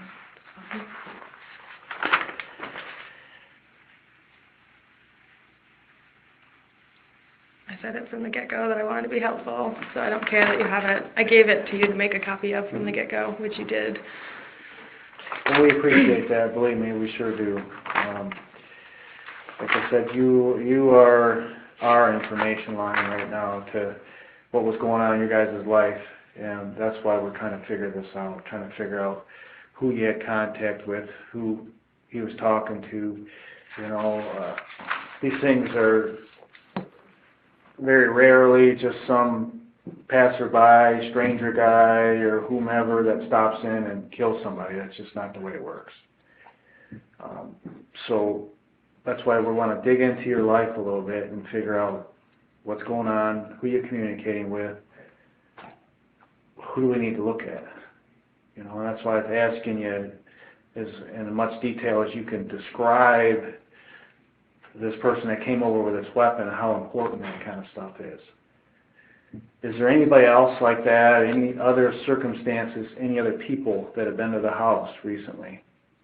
Yeah, a girl came over to buy a different TV. We had a lot of TVs for a second, but I couldn't tell you her name, and I'm the one that dealt with her, but I still can't tell you her name, because once I was done with her, you know, just kind of in one ear out the other. So how long before was that? I don't know, maybe over the weekend or week before. She came over to buy a TV? Yeah, Did she buy it? yeah. And what kind of TV? And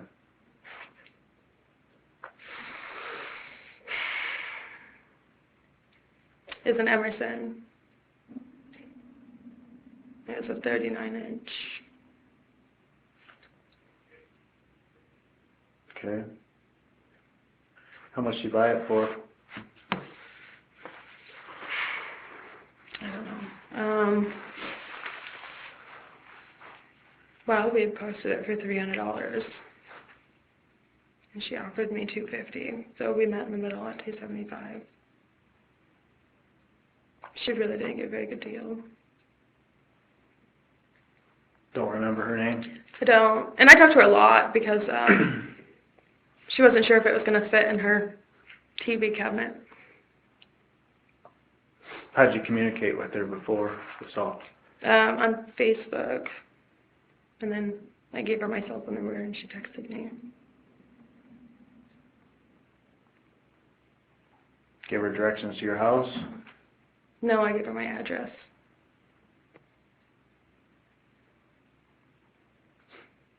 What'd she look like? I don't know, maybe my height. She's got long hair. Nothing about her really stood out. She smelled nice, and I remember making a comment about it, but Younger, older? no, she was younger. She's got a little boy, because she said that she couldn't come until after she fed him. But again, I couldn't gauge how old she was. Maybe my age. I don't know. Maybe closer to Trent's age. I don't know. Probably closer to my age. How old are you? 27.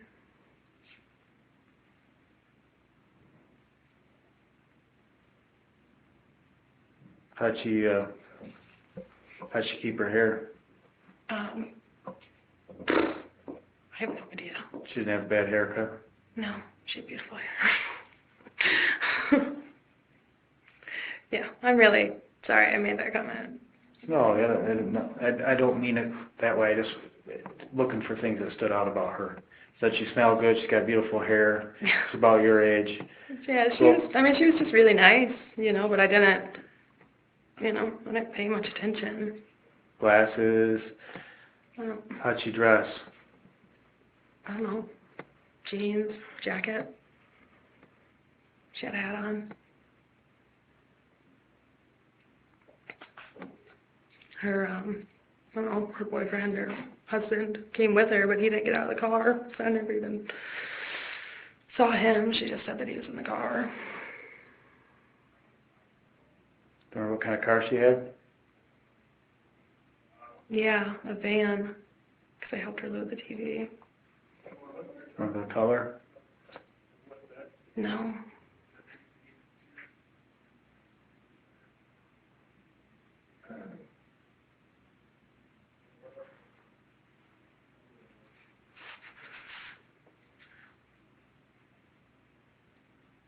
Anything else stand out about her, about that situation?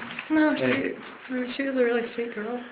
There was no conversation about guns or No. guns, or was Trenton home when that happened? Yep.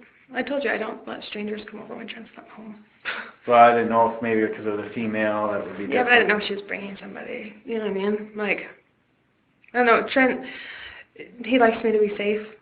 So, it's just kind of his general rule that, strangers don't come over unless he's home. Because, he's a really big guy. He intimidates people, so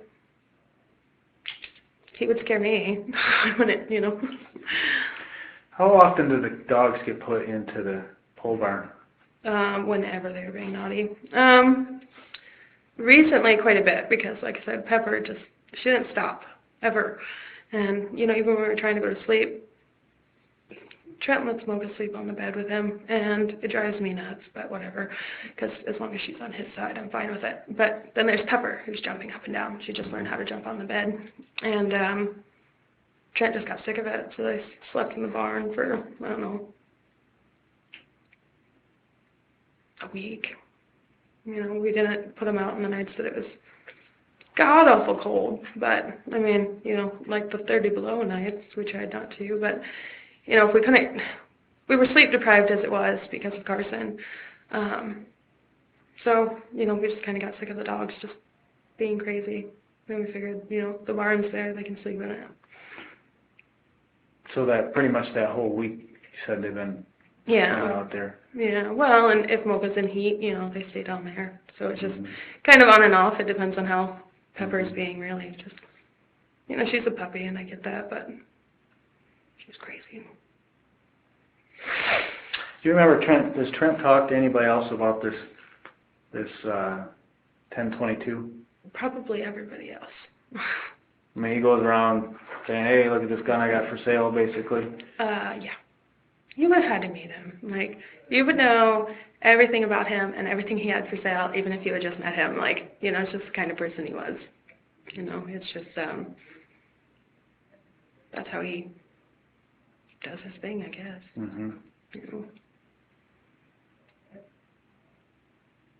Because everybody knows that that's what he does. So they're always asking him. He went through a spurt where he kept breaking all of his vehicles. So he, the guys would joke with him at work. They'd be like, "Oh, what kind of cars are you driving today?" Or every time he'd stop in, they'd be like, "Well, what's Trader Trent got today?" So it's just,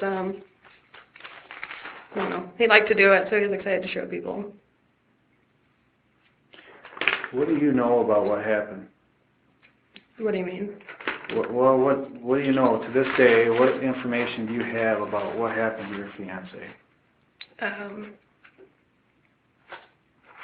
I have the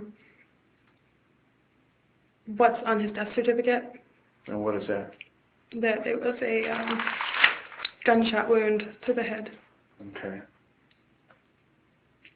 Any idea of Do you have any information on what kind of gun? Yeah, because JL told me that it was a 22 that was used. That it was a 22? Okay.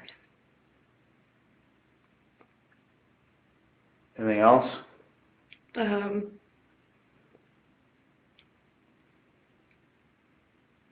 That he was sleeping, because you told me that as well. I didn't wake up.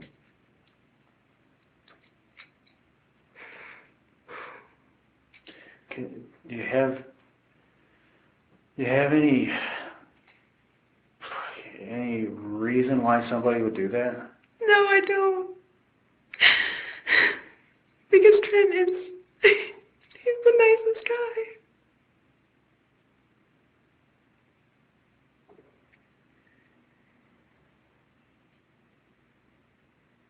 I'm sorry.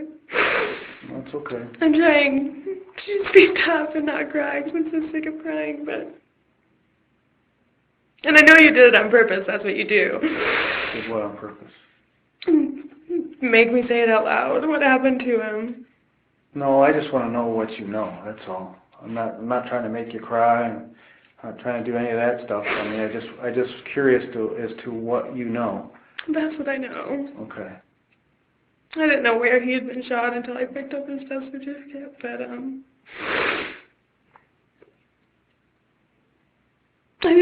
don't know. And I've been trying to wrap my head around it. And it's not even, why somebody would do that to Trent, why somebody would do that to anybody. Like, I can't comprehend how somebody can choose to end somebody else's life. Can't comprehend it.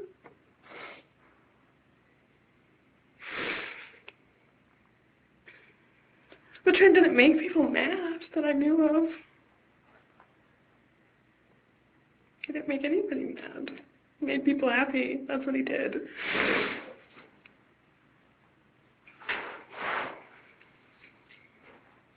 Always. You guys never had any ups and downs? Oh yeah, we did. Everybody does, don't they? Actually, the first year we lived together, we had some pretty awesome fights. And they always ended with one of us just looking at each other and being like, you know what, we're being kind of ridiculous here. Ever anything physical? No, not really. I spit in his face once and he wasn't too happy about that because he had pinned me down. But, I mean, that was forever ago. How long ago was forever ago? Probably during that first year. You guys have been together for how long? We just celebrated our 5th anniversary. Okay.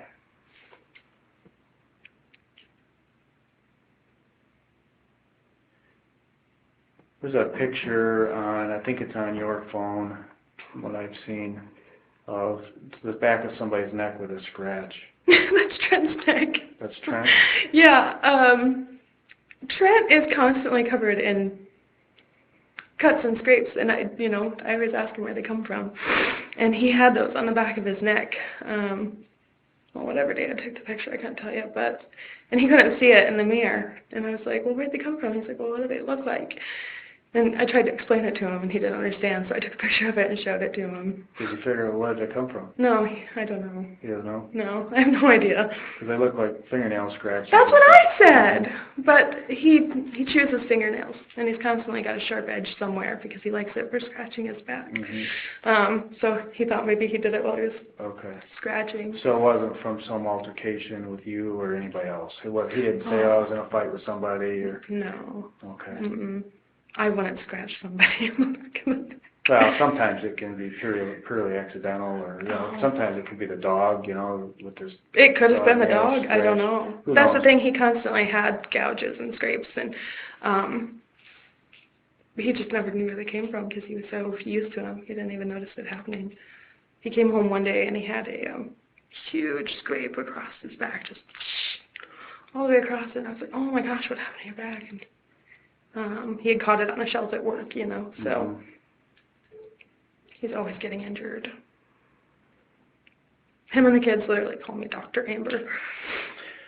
Well, sometimes these things happen, and when they happen, and you know, as awful as they are, but sometimes there is reasons for why people get shot and why people get killed. And what blows my mind is sometimes the why. Yeah. You know, why it happens. And what you realize is that you get into people's lives and you realize that things aren't sometimes as peachy as what they seem on the surface. Mm-hmm. You know, and there's problems that none of us from the outside would say, geez, they didn't expect that. But sometimes they're abuse problems. Sometimes they're financial problems. Sometimes they're whatever problems. And people do things because they feel cornered. They feel in situations they can't get out of. They feel like this guy's going to hurt me again. And stuff happens. I just want to make sure that none of those explanations are out there from your side of the table. No, Trent, he wasn't that kind of person. When he was younger, he liked to fight, like other guys, you know, not girls.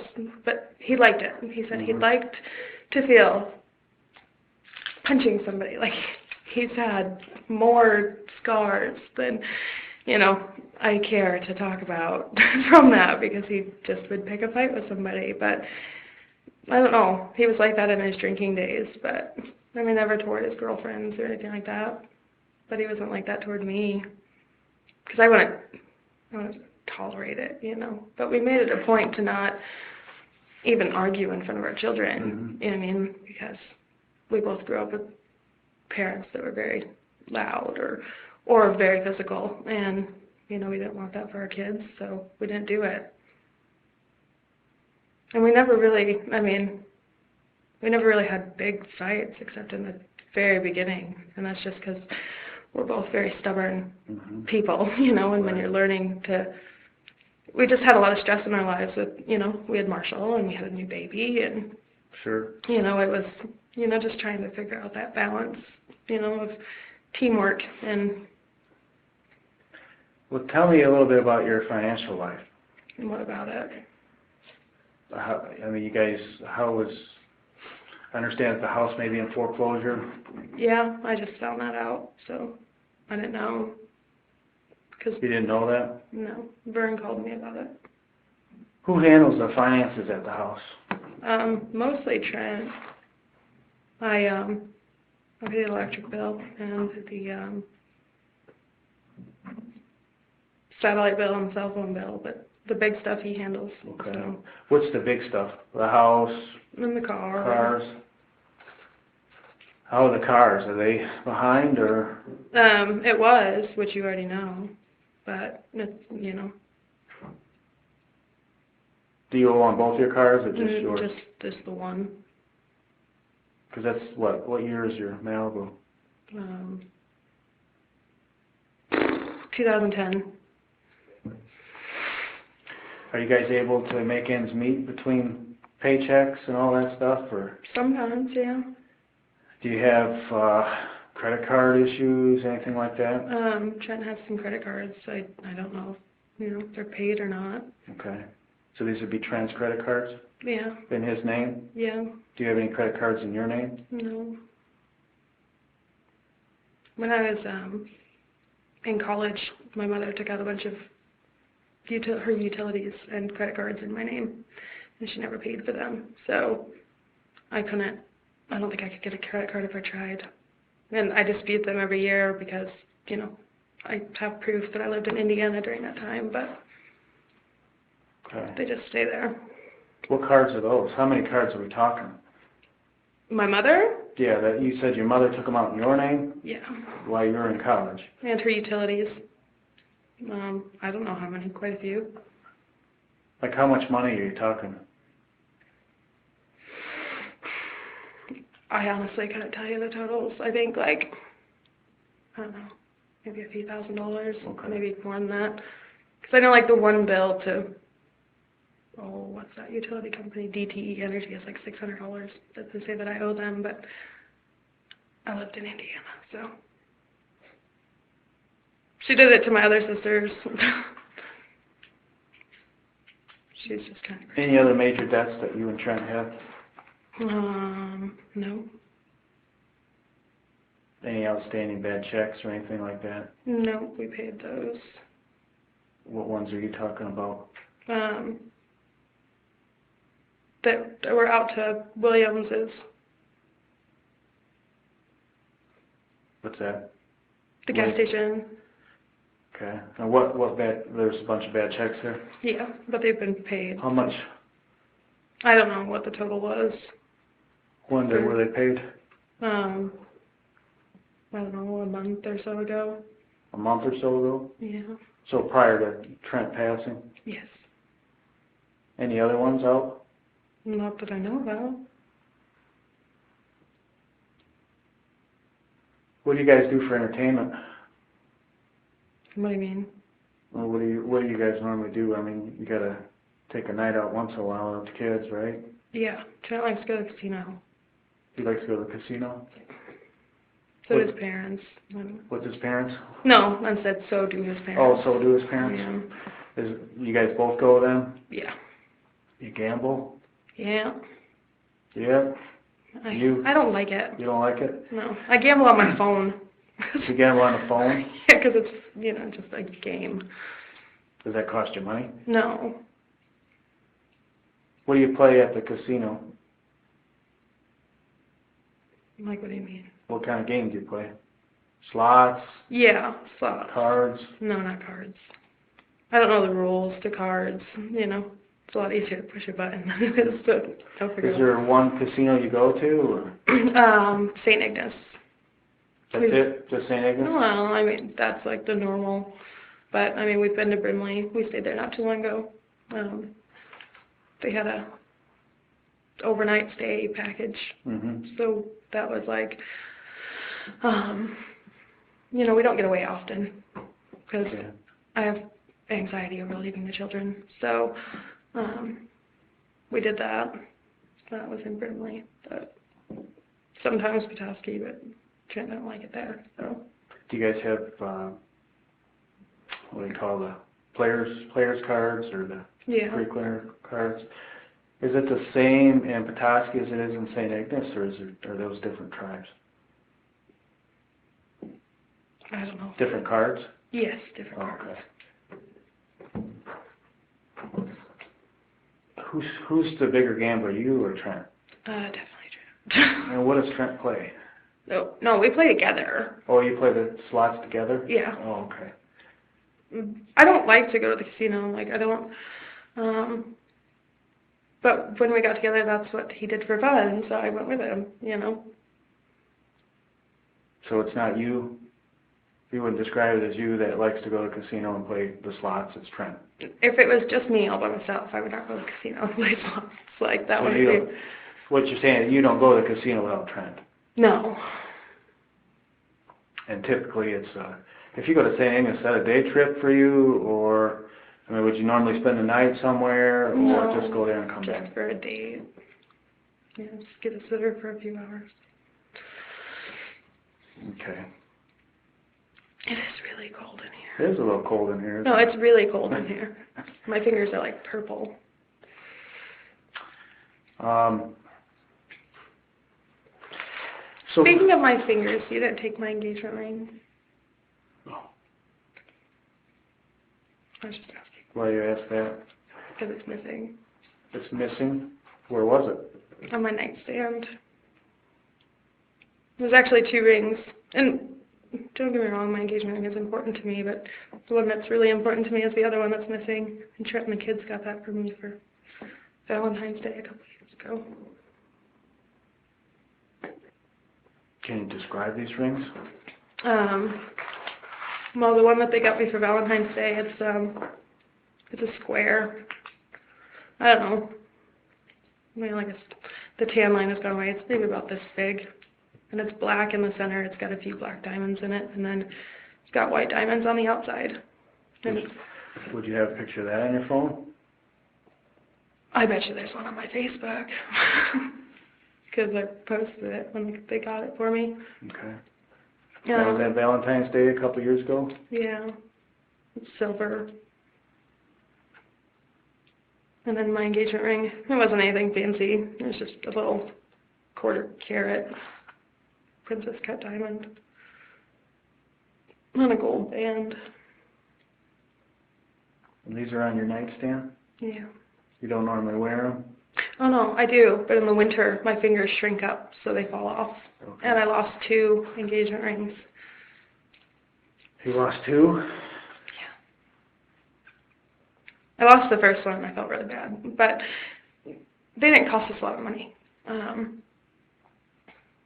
Because I refused to let somebody spend that kind of money on a piece of jewelry. Like, it's just stupid to me. And I'm sure your wife has a nice ring and your wife, but it's stupid to me, because I'm a baker. I constantly take my rings off and set them down or, whatever. But, so I lost the first one, and when I told Trent about it, he was like, seriously, Amber? Because I don't lose things. I don't lose anything. Trent loses things. And I did. So the second one that I lost, I didn't tell him about it. I was just like, I'll just keep that to myself for a few minutes. And a couple days later, he's like, where's your ring? I'm like, well, funny story there. So, I'm glad he didn't spend a lot of money on them. What else are you missing? Our tablets, but JL said you guys have those. I don't know what was in the safe or not in the safe, you guys took that. Well, what was in the safe? A bunch of papers, the kids' birth certificate, that sort of stuff, money. How much money? I couldn't tell you the exact amount. I know there's $800 or $900 in there. Is it in an envelope, or is it just normally laying in there loose, or? No, it's normally in there with a hair tie around it. Hair tie around it? Yeah, because we don't have rubber bands. I have lots of hair ties. I tie up the sugar with hair ties. There was a little canister of money on top of the fridge. That's missing?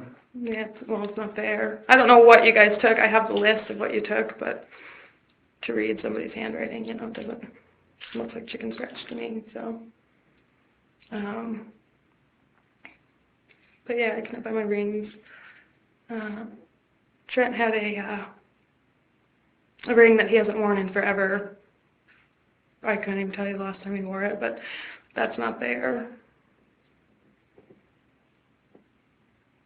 And I think that's the things I noticed, Okay. That's the things I would look for. I had a necklace that's missing. Again, Trent and the kids got it for me, but they got it for me for Christmas, probably 4 years ago. It wasn't even that nice of a necklace. I liked it, but it was, I don't remember what they call it, but it was like a little partially swirly. I think they call it an infinity design. It had 3 diamonds in it. I don't know if they were real diamonds, but, it's on a white gold chain. That would have been sitting on my nightstand too, so. And that's missing. Any, I understand you had medication and that kind of stuff in the house, but any narcotics? Yeah, and those are gone, but I figured you guys took them. You guys took my son's antibiotics, so I figured you guys took them. What kind of narcotics did you have in the house? I know the name of it. What's that for? I had a bunch of dental work done. And then, Was that recent? yeah, it wasn't too terribly long ago. Were you still taking them for pain? No, they were just in there because they were in there. And then I had, I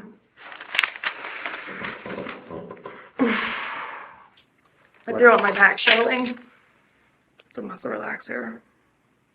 But again, I assumed you guys took it, so. You guys weren't selling any of the medication, God, no. so nobody, the normal person's not. No, but Like the normal what- person would know that our medicine cabinet is crazy, always. Was the medicines inside the safe, or were they just in a No, they're in cabinet? a cupboard. We always kept them in the cupboard because the kids couldn't reach, and we don't have medicine cabinets in the bathrooms. Because really the only medications Marshall takes chemo drugs, so we want to make sure that, they can't reach those. Right. They can't open a pill bottle, so. Okay. But they all just sit in a basket. Okay. But those are, as far as anything else is missing, I haven't noticed. Okay.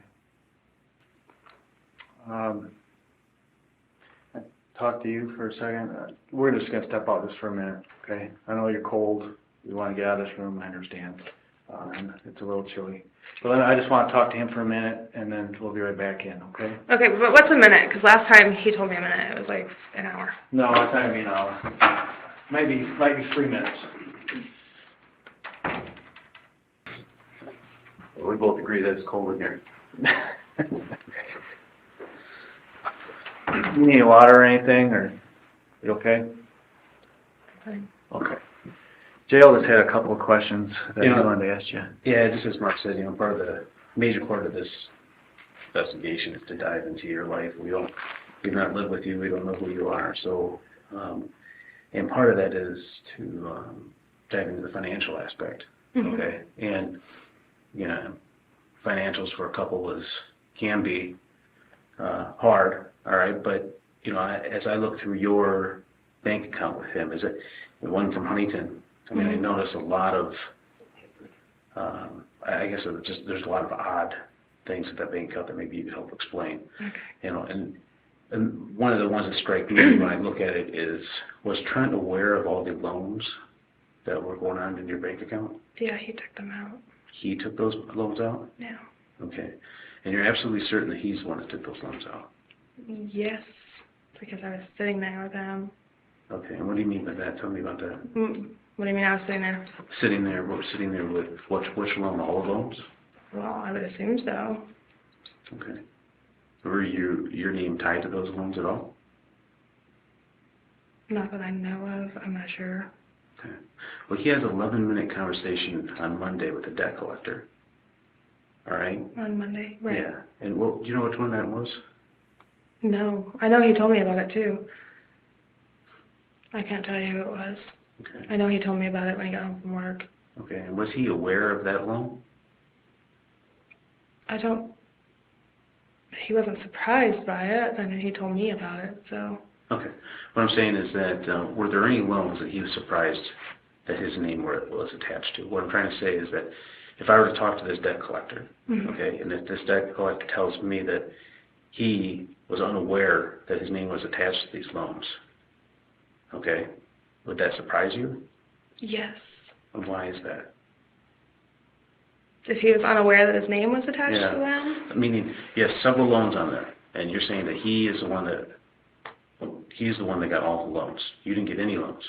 No. Just all those loans that are on there is all him. Well, I mean, I knew about them. Okay. All right. So you didn't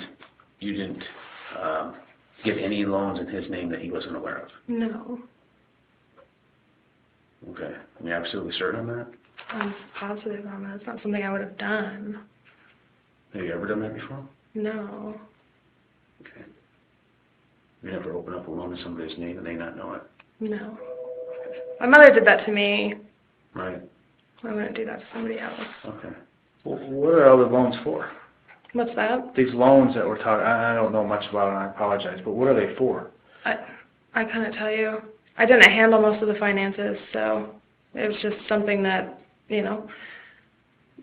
was what it was, Trent got into a bunch of financial trouble years ago. He filed bankruptcy, like he had a problem managing money, which is fine. I mean, it is what it is, It's something that we were going to figure out, So are these loans from years ago, or are these new loans? Because you were there when these loans were taken out, right? Right. No, they're not from too terribly long ago. I couldn't tell you exactly when. I'm a really bad judge of time, just like age, so.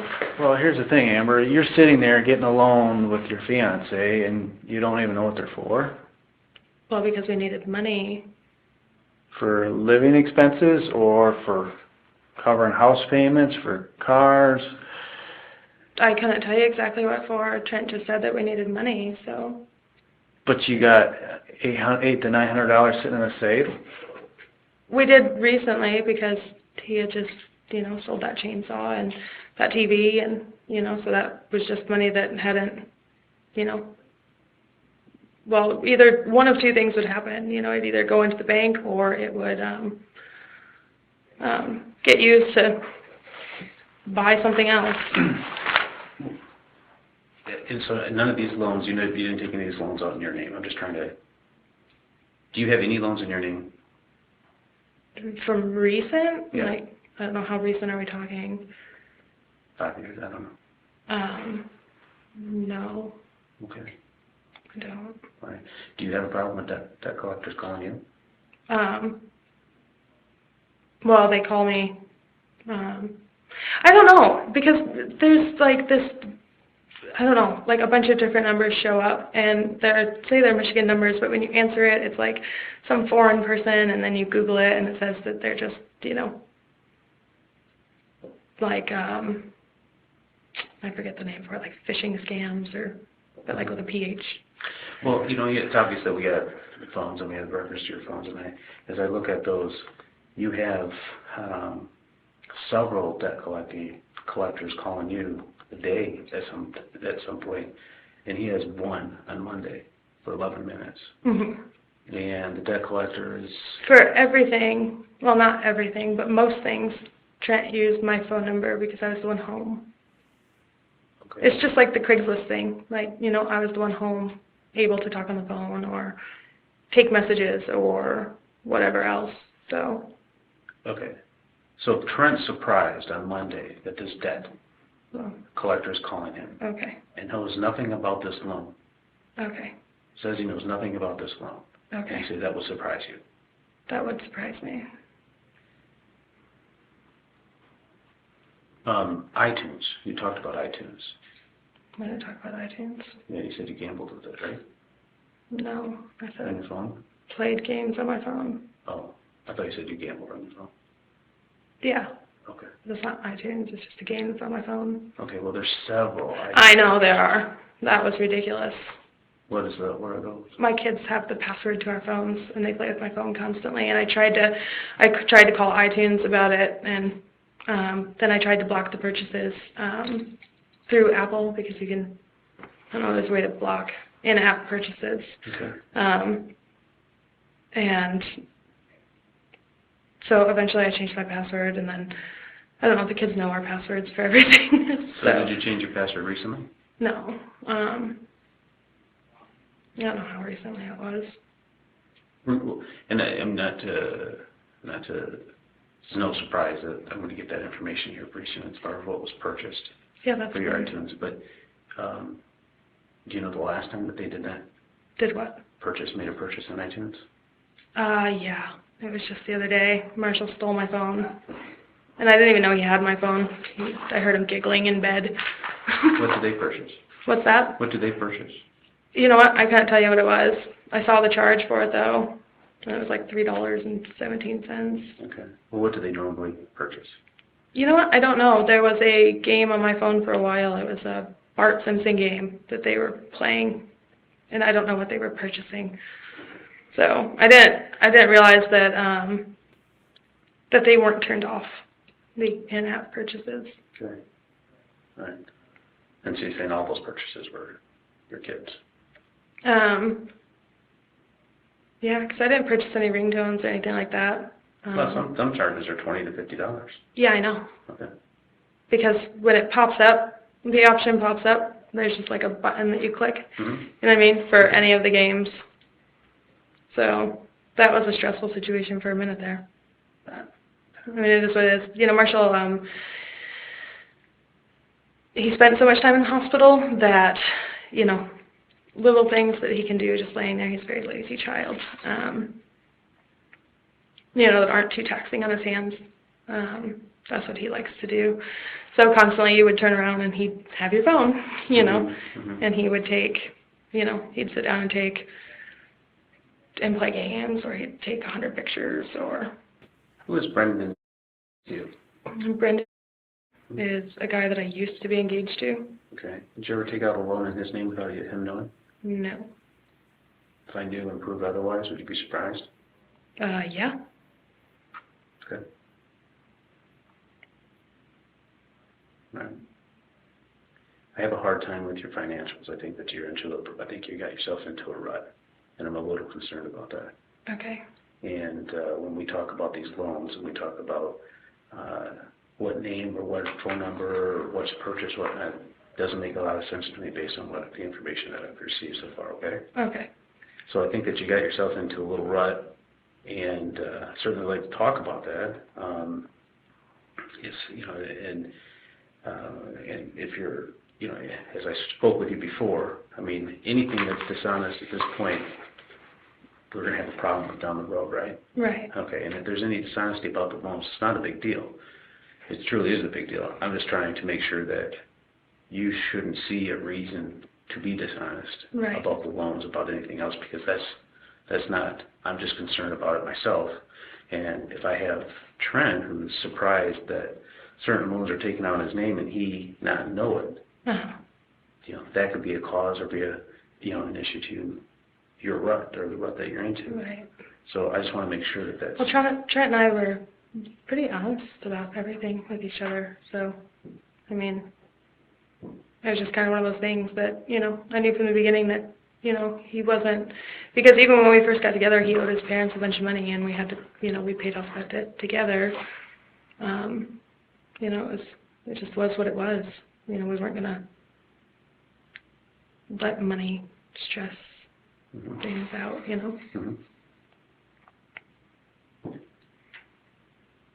So going all the way back to Brendan, going all the way back, you're saying that you have never played no part in opening up any loan or any account in somebody else's name without them knowing?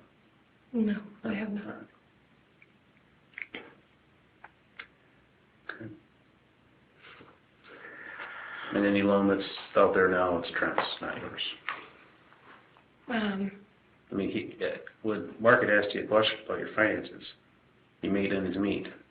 But when I look at your finances, you're not making ends meet. I said sometimes.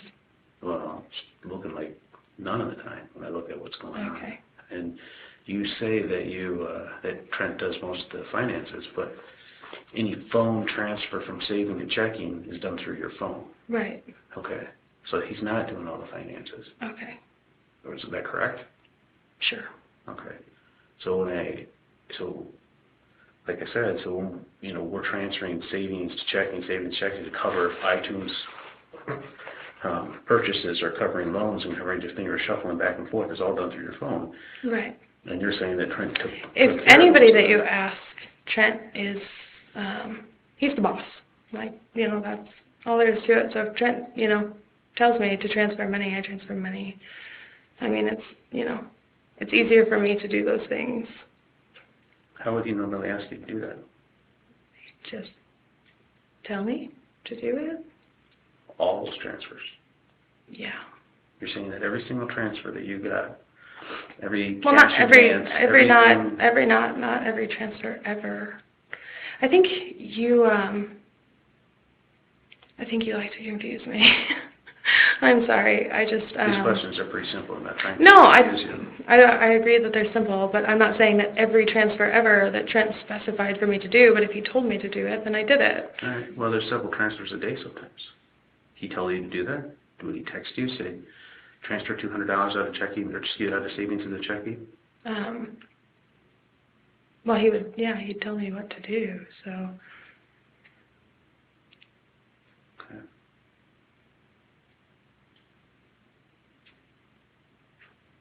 Had you and him recently, a few days prior to him passing, had you been into any type of argument about finances whatsoever? No. No? That was one thing that we generally didn't fight about, like if we ever did have an argument, it was generally over his Craigslist overuse, because he'd forget to pay attention. But there wasn't much that we fought about. Well, was he pretty anal about paying things on time? I don't know, he used to be, and then he kind of, I don't know, once I think all the trading stuff started, then it was a little bit different, but. Okay. Well, his house was pretty important to him. Yep. But it went into foreclosure. Yep. Because it wasn't being paid? I guess. Like I said, I just found out about it the other day, so. Okay. Do you think he'd want his house going in foreclosure? I don't think so. If he had $1,500 in cash laying around and you not know it, do you think he'd use it to pay for his house? I don't know what he'd use it for. I don't think he had. House is pretty important. Kids are pretty important. Roof over the head is pretty important. Mm-hmm.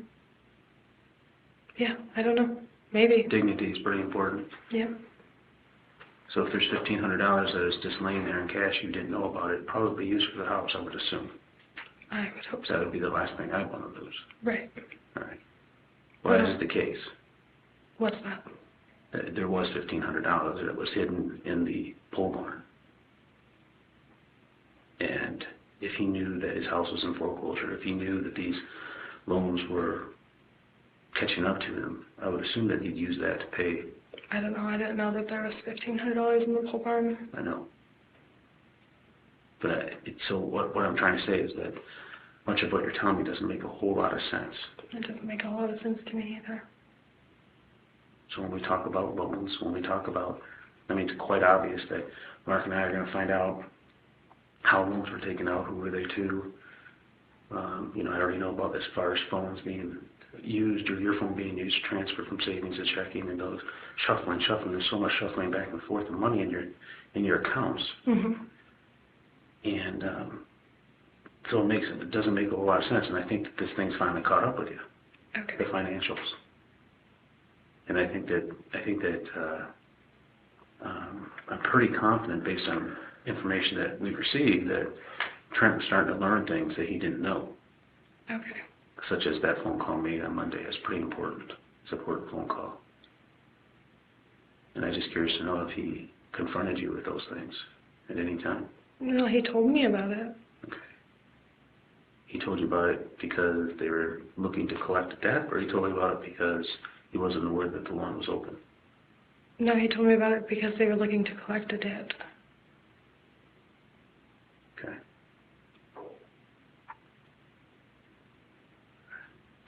How much was the debt, you know? I don't. How was Trenton treating you? What do you mean? Well, you talked about Craigslist and how it became a problem because he spent too much time. I didn't say it became a problem. I said if we had an argument, that's generally what it was about. Because he was paying too much attention to Craigslist. Yeah. Was he paying attention to you? Yeah. I mean, I don't know if it's like a typical man thing or if it's a Trent thing and a sad thing. When they're focused on something, they're focused on that, you know.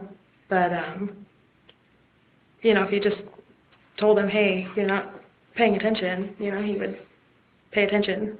So. How about the kids? What about Was them? he focused on them? Was he paying attention? Was he being a good dad to them? He was the best dad. But that doesn't mean he always paid attention either, And I mean, you could ask the kids too. They were constantly right next to him, Daddy, Daddy, Daddy, and he just wouldn't hear them, and that's what would drive me crazy, and that's what we'd bicker about. When was the last time that you guys were intimate? On Wednesday. So the night before? Well, the afternoon before. The afternoon before? Yeah. I'm really uncomfortable with that, just so you know. I mean, that's fine. You have to ask questions, but... When on Wednesday? When the kids went down for a nap. So this is the day everybody's sick, you guys are home, playing Candyland, all that good stuff. Mm-hmm. They go down for a nap, and you guys have a little alone time. Yeah. Everything's good that day? I mean, Yeah. that's all good? Yeah. No problems with that? It was great, thanks. Sorry, that really makes me uncomfortable. I understand. Just like there were photos of me in his gun cabinet that I know that 1,000 people were tromping around the house looking at. I'm like, I asked him to throw them away.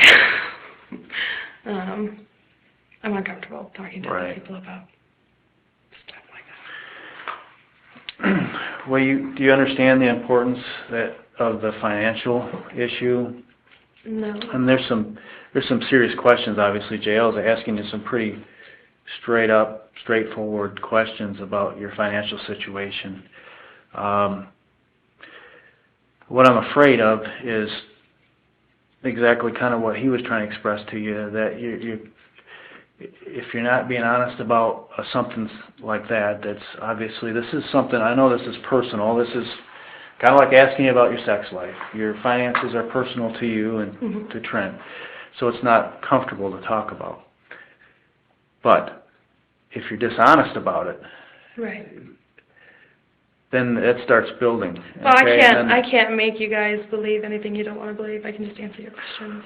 Well, it's not. This isn't a matter of us making up our minds of who we want or what we want to believe. This is a matter of we have certain amount of information at this point, and the information doesn't add up to the explanation you give. Okay, that's the problem we have, and it's not only the financial issue, but there's several other issues throughout your statement that I have problems with. The way you explain it doesn't add up to the way I know it happened. So I have some concerns there with you. Well, and I'm not going to point out all the details to you, but as far as some of the physical evidence that we have leads us to believe a different scenario happened than what you just described. Okay? Okay. And like I said, I'm not going to tell you the particulars of that, but it leads me to believe that maybe for some reason you're not being 100% honest about this whole situation, and then if you're kind of building a house of cards, if the financial card falls out of place, now things start tumbling down on you. Okay. And what I get concerned about, because I've talked to a lot of people in your situation, and a lot of people that are have had bad experiences, and sometimes, like we talked about earlier, things happen, you know, for whatever reason. There's always an explanation. And it just happens. Things are going sideways, something happens, you know, and next thing you know, somebody's injured or dead. And now we got a real problem. Now we got a concern. So now we start trying to figure out, what do we do now? We try and make up this story, and then it falls down on us.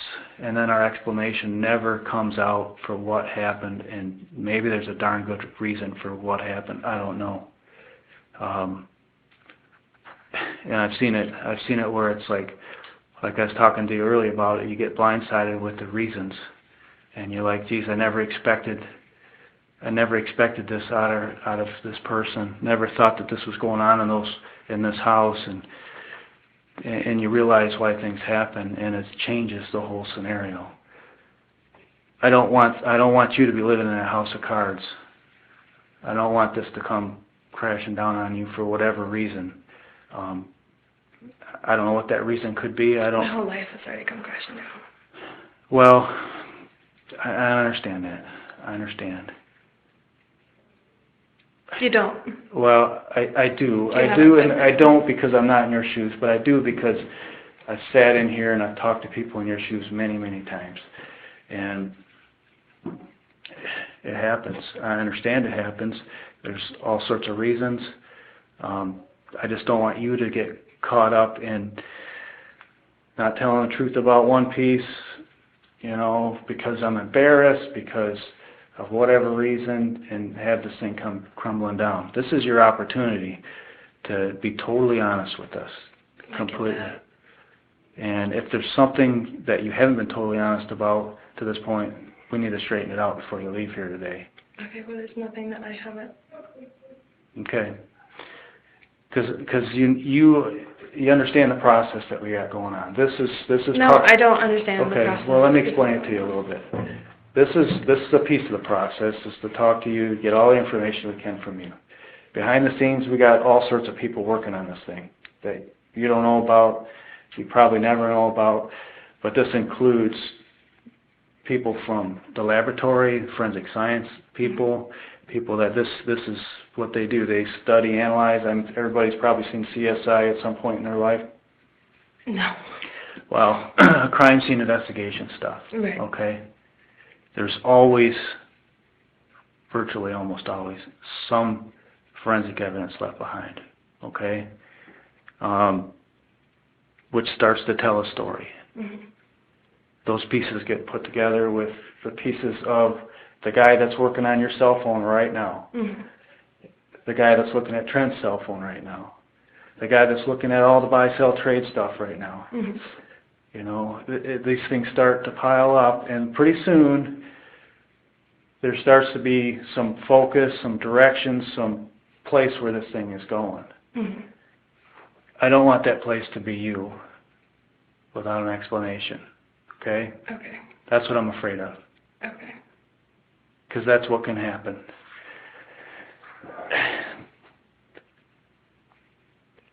Because I don't think you've been totally honest today.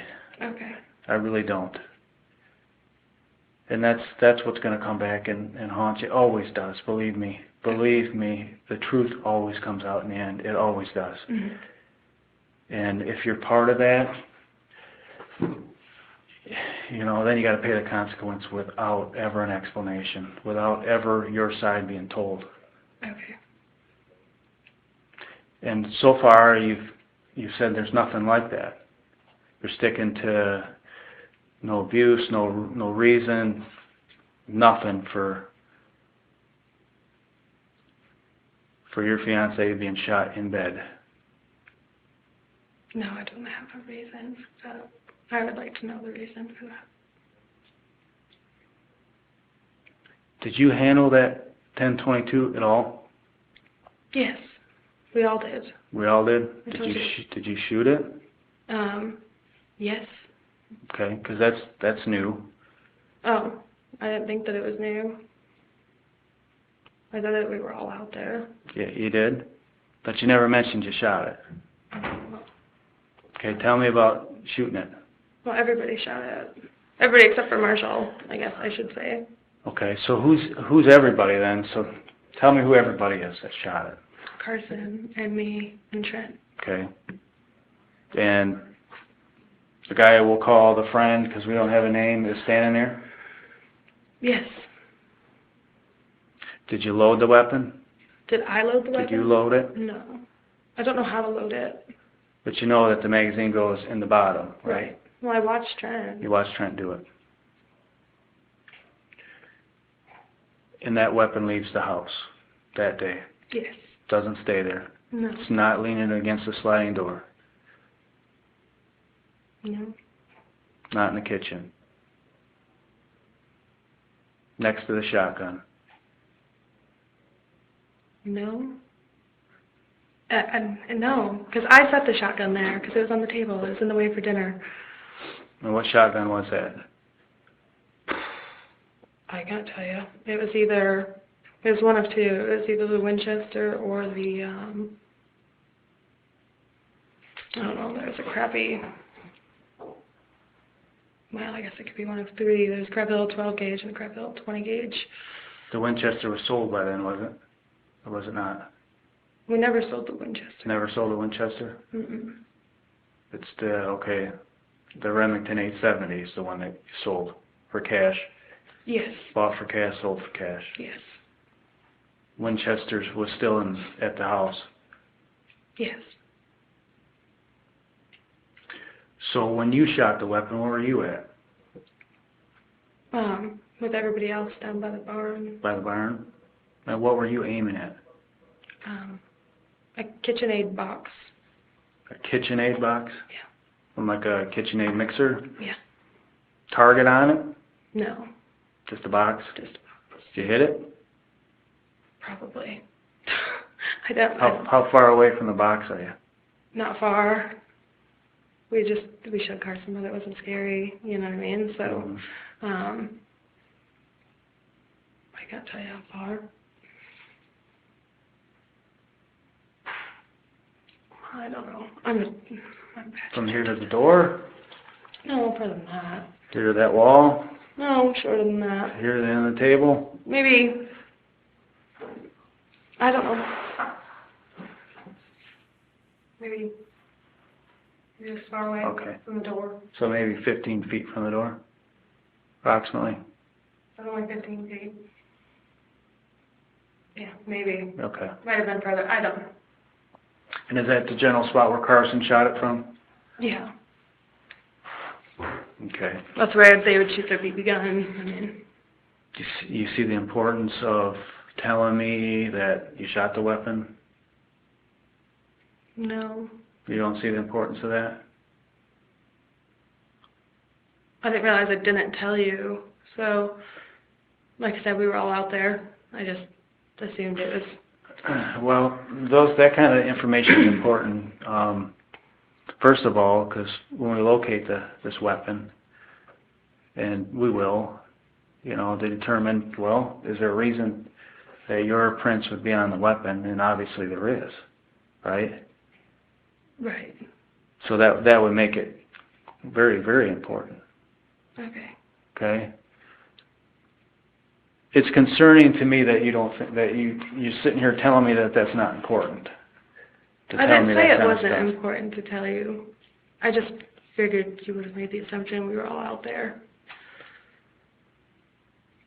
From my experience, Amber, that is somebody that's left out information intentionally. Okay. Okay? Well, I definitely didn't intentionally leave it out. Well, it makes me wonder what other information is left out. Okay. It makes me wonder a lot of things, because I think you left out a lot of information about financials. Now you've left out information about shooting a weapon that you already know how important that is to me, because I asked you and I explained to you how important that was. Right. Because we need to know who that person is. Yes. Right? So everything about that event, I think I made it very clear to you, is very important. And you just so happened to forget to tell me that you shot the weapon. I didn't forget to tell you. You just chose not to. No, I didn't choose not to. I didn't even know that I didn't mention it. Like, we were all out there, so I guess I don't know. I apologize. Well, it's very bothersome to me if you can't tell. We want to get to the bottom of this, okay? And I don't want you to be withholding intentionally or unintentionally information. Okay? Mm-hmm.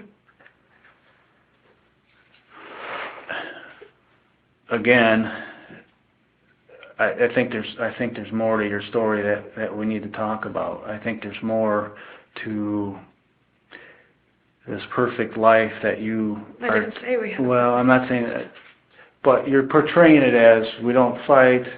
I didn't say we don't fight. I said we don't fight. Finances are good, is the way you portrayed it to me, and only until he comes back I didn't he's got realize more that information about it than that I it do. was portrayed as good. We make it a point to focus on the good things in our life. It's just the kind of people we are. But we need to know about the bad things. Okay? That's why we're all sitting in this room for as long as we have been, because there's a lot of bad things that happen. Your fiancé was murdered. Okay? So the bad things are what we need to know about. So what else out there is negative in your relationship that we need to know about? Because obviously the finances are. I don't know what you consider negative. Well, when you can't make ends meet and you got to get loan after loan after loan just to survive, that's a negative thing, wouldn't you say? Yeah. Right? Okay. Yes. What else is there like that? You don't like talking about your sex life, I understand that, but is that like that? No. Is the way he treats the kids like that? No. I mean, sometimes he was too hard on the kids, but, I don't think it was necessarily a bad thing. We just... I get Mom's easier to push around. How come I get the feeling, Amber, that there's something on the surface there that's just, you want to let go here, but you just can't do it for whatever reason? I mean, you just got this look on your face like there's just something that's No, I'm just growing trying to inside think of of you. something that, would be negative for you. You know what I mean? Like I said, we had that one fight where I did spit in his face because he pinned me down. I mean, it was really ugly, but, I mean, it was just a stupid moment, so I don't know. I don't focus on the negative things in life. I really don't. Well, I know we don't focus on them, but we know what they are, right? Sure. What would you say is your most negative part of your relationship with Trent?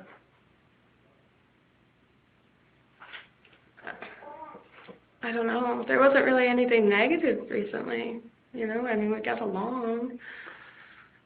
Okay, you got along. I mean, well, yeah, you know, we didn't. You know, the only time that I ever felt neglected, you know, was during hunting season. You know, because it would get awfully stressful to, you know, I don't know what you would call it, to essentially be, you know, during that season to be a single parent, you know. Well, I'm looking at this from a third-person perspective here right now of your life, okay? You have a 6-year-old that's had a heart transplant. Mm-hmm. You get up at 5:30 a.m. to give this child medication every single day. Yes. He's going through chemotherapy. Well, he takes chemotherapy. Takes chemotherapy drugs. You have financial issues that I would say aren't the prettiest picture in the world. Mm-hmm. Okay? You got a lot of reasons to be negative right now. You've been dealt a lot on your plate, have you not? I guess. I mean, not all of us have a 6-year-old that had a heart transplant and is taking chemo medicine. Well, yeah. That in itself Keeps his heart out. is a burden. No, it's not. He could have died. Well, I understand, but that takes a toll on you, emotionally, physically, all that stuff. Does it not? I don't know. I never thought of it that way. Do you have kids? Yes. Okay. And if one of them got sick, would you just let them die because it was hard to do? And that's not what I'm saying, is it? I'm just saying I don't see it as taking a toll on me because, I mean, he's my munchkin, you know. But it's stressful, is it not? To have a sick child, to have a child that you got to wait while he's having heart surgery? Yes. Yes. There are more stressful things in life. Not much. How much more stressful is it than that? Your fiancé could be murdered. That's how much more stressful it could be. He could have not survived to transplant like everybody said he wouldn't, you know. He could have needed a kidney instead of a heart, and you got to get a new kidney all the time. So there's always more stressful situations.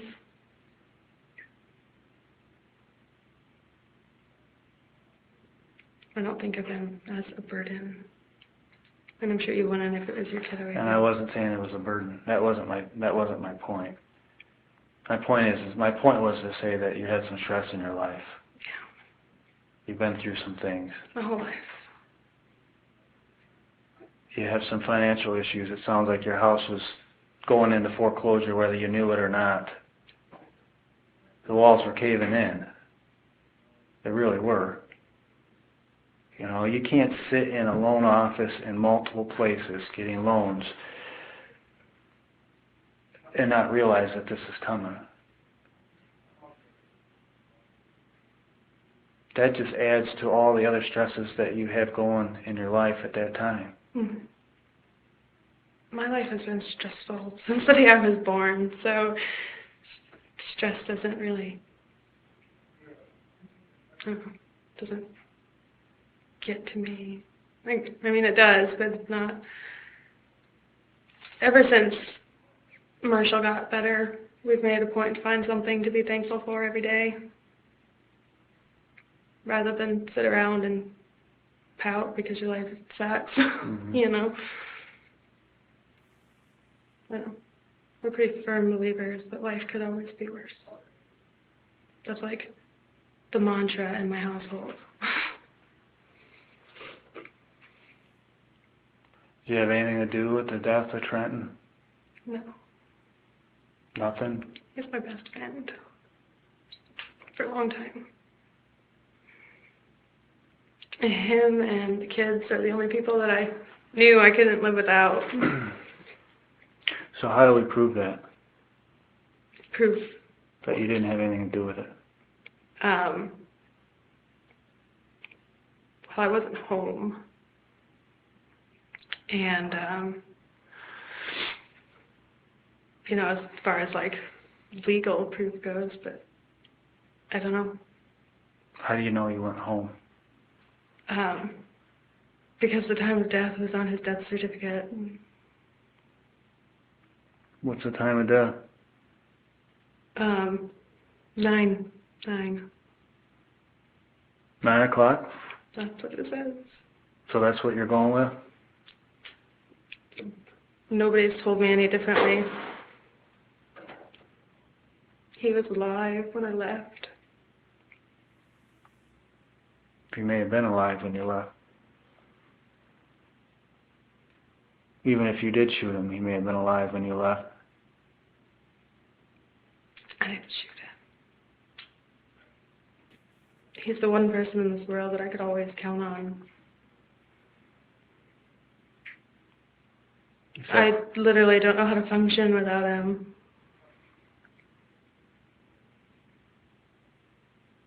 Couldn't count on him for a financial issue, though. It didn't matter.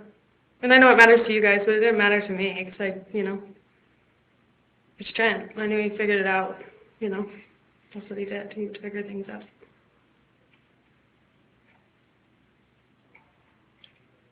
Did you ever come home again after you left the first time with the kids? Come home before I came home? You already asked that question. I know. Just want to make sure I'm clear on your answer. My answer's no. Okay. You didn't leave the day before? Not that I remember. I don't think the kids needed anything, so I would say that I'm 95% sure that I didn't leave the day before. And you'd probably remember. I mean, I don't know. I can't remember anything anymore. Well, I'm the person that doesn't forget either. Like, I always know where everybody is. You have a pretty good memory, whether you admit that or not. No, I do. That's what Trent needed me for. He always joked. He's like, that's why I keep you around. No, I can't remember anything. That was the last day that you had intimacy with your fiancé. That's no longer here. So I would think you would remember that day pretty well. It sounds like you do. And we had a great day. And you're sure you didn't go anywhere? I wouldn't say 100%, but because, like I said, I can't remember anything. Marshall has a cardiology appointment coming up, and I can't even remember when they told me it is. I've literally got to call them back and ask them what they said to me because I don't remember. I can't remember your name. Trying to have any life insurance? I guess he's got, which his mom told me about, and I had told Detective Center about, he had a policy through work, but I thought it was just if he got hurt at work. But his mom said she wasn't sure because she had asked me about it. But Do you know who the beneficiary of that is? Carson is the first one, and then his mom is the second one. Do you know how much that's policy's for? Is it enough to cover the expenses? For his Funeral and all that? I don't know how much it's for. It was just something that was included with his health insurance. Like I said, I was under the assumption that it was, because he's a driver, you know what I mean? Like, they drive a lot of miles, so I thought they took, policies out of their employees. I don't know. Now, you had some fundraising events for your son's heart condition. Mm-hmm. How much did you guys raise for that? I don't know. $10,000. And how was that money raised? His preschool threw a fundraiser for him. Like they have a spaghetti dinner? Yeah, that's what they had. And it was one event? Well, we had one for him 5 years ago. What was that? It was a potluck dinner. Okay. And you raised how much, do you remember, for that event? Like $1,200. It was just kind of a close family and friends thing. Celebrated his 1-year anniversary. And okay. So the fundraiser at school raised the most amount of money? Yeah. Okay. What was that money used for? Well, it pays medical bills and traveling expenses and that sort of thing. Did you have to use some of it to pay for other things? No. Car payments, house payment, Oh, Paying off- sometimes, but I paying mean, off that kind of, loans, that people calling, any of that stuff? not that, I mean, it went into, Marshall has an account. He has a separate account? Well, it's through, the Organ Transplant Association, so they handle it, if we get, if like Medicaid won't reimburse our mileage, they will, type thing. Okay. So his medical expenses are paid for by Medicaid? Sometimes he has his father's insurance, which doesn't pay for much. Okay, and his dad is whom again? Timothy Schramm. Okay. He's And not a part of our lives. he's not a part? No, Don't talk to him at all? like, rarely. The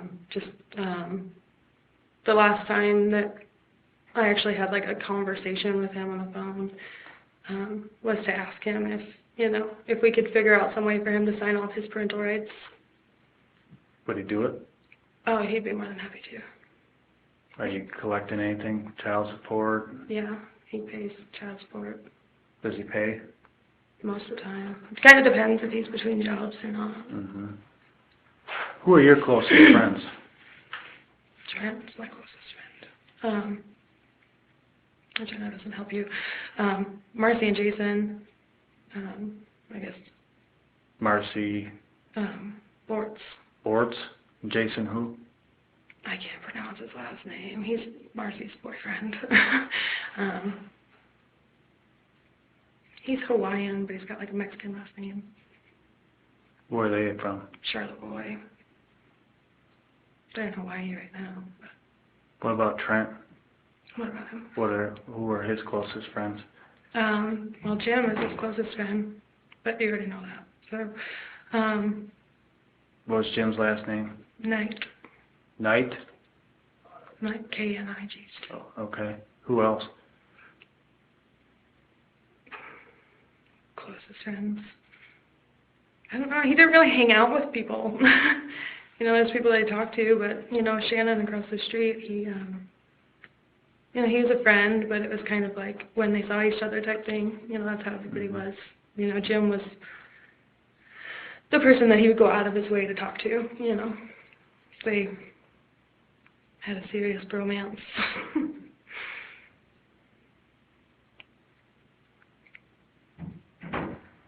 But I mean, he talked to his sister a lot. I talk to my sisters a lot.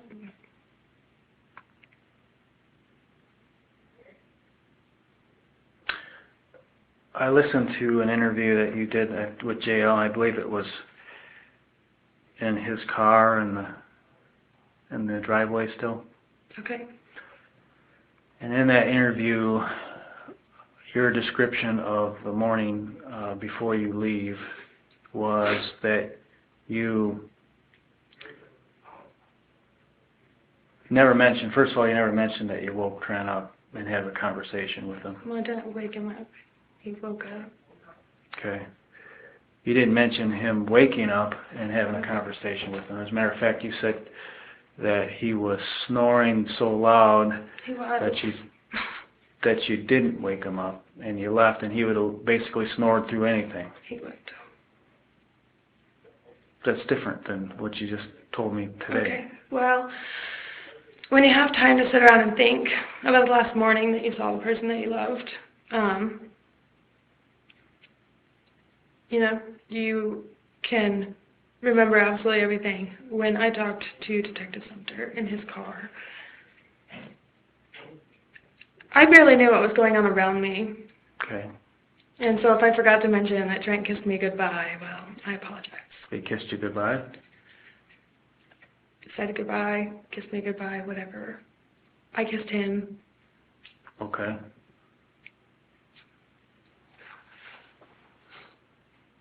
But Trent's the kind of person that he's really, like, if you wake him up, like if you give him a good shove, he can get right out of bed, but he can also fall asleep just as quickly as he can wake up. Drove me insane, too. I don't think it's fair. It took me forever to fall asleep, and then he just...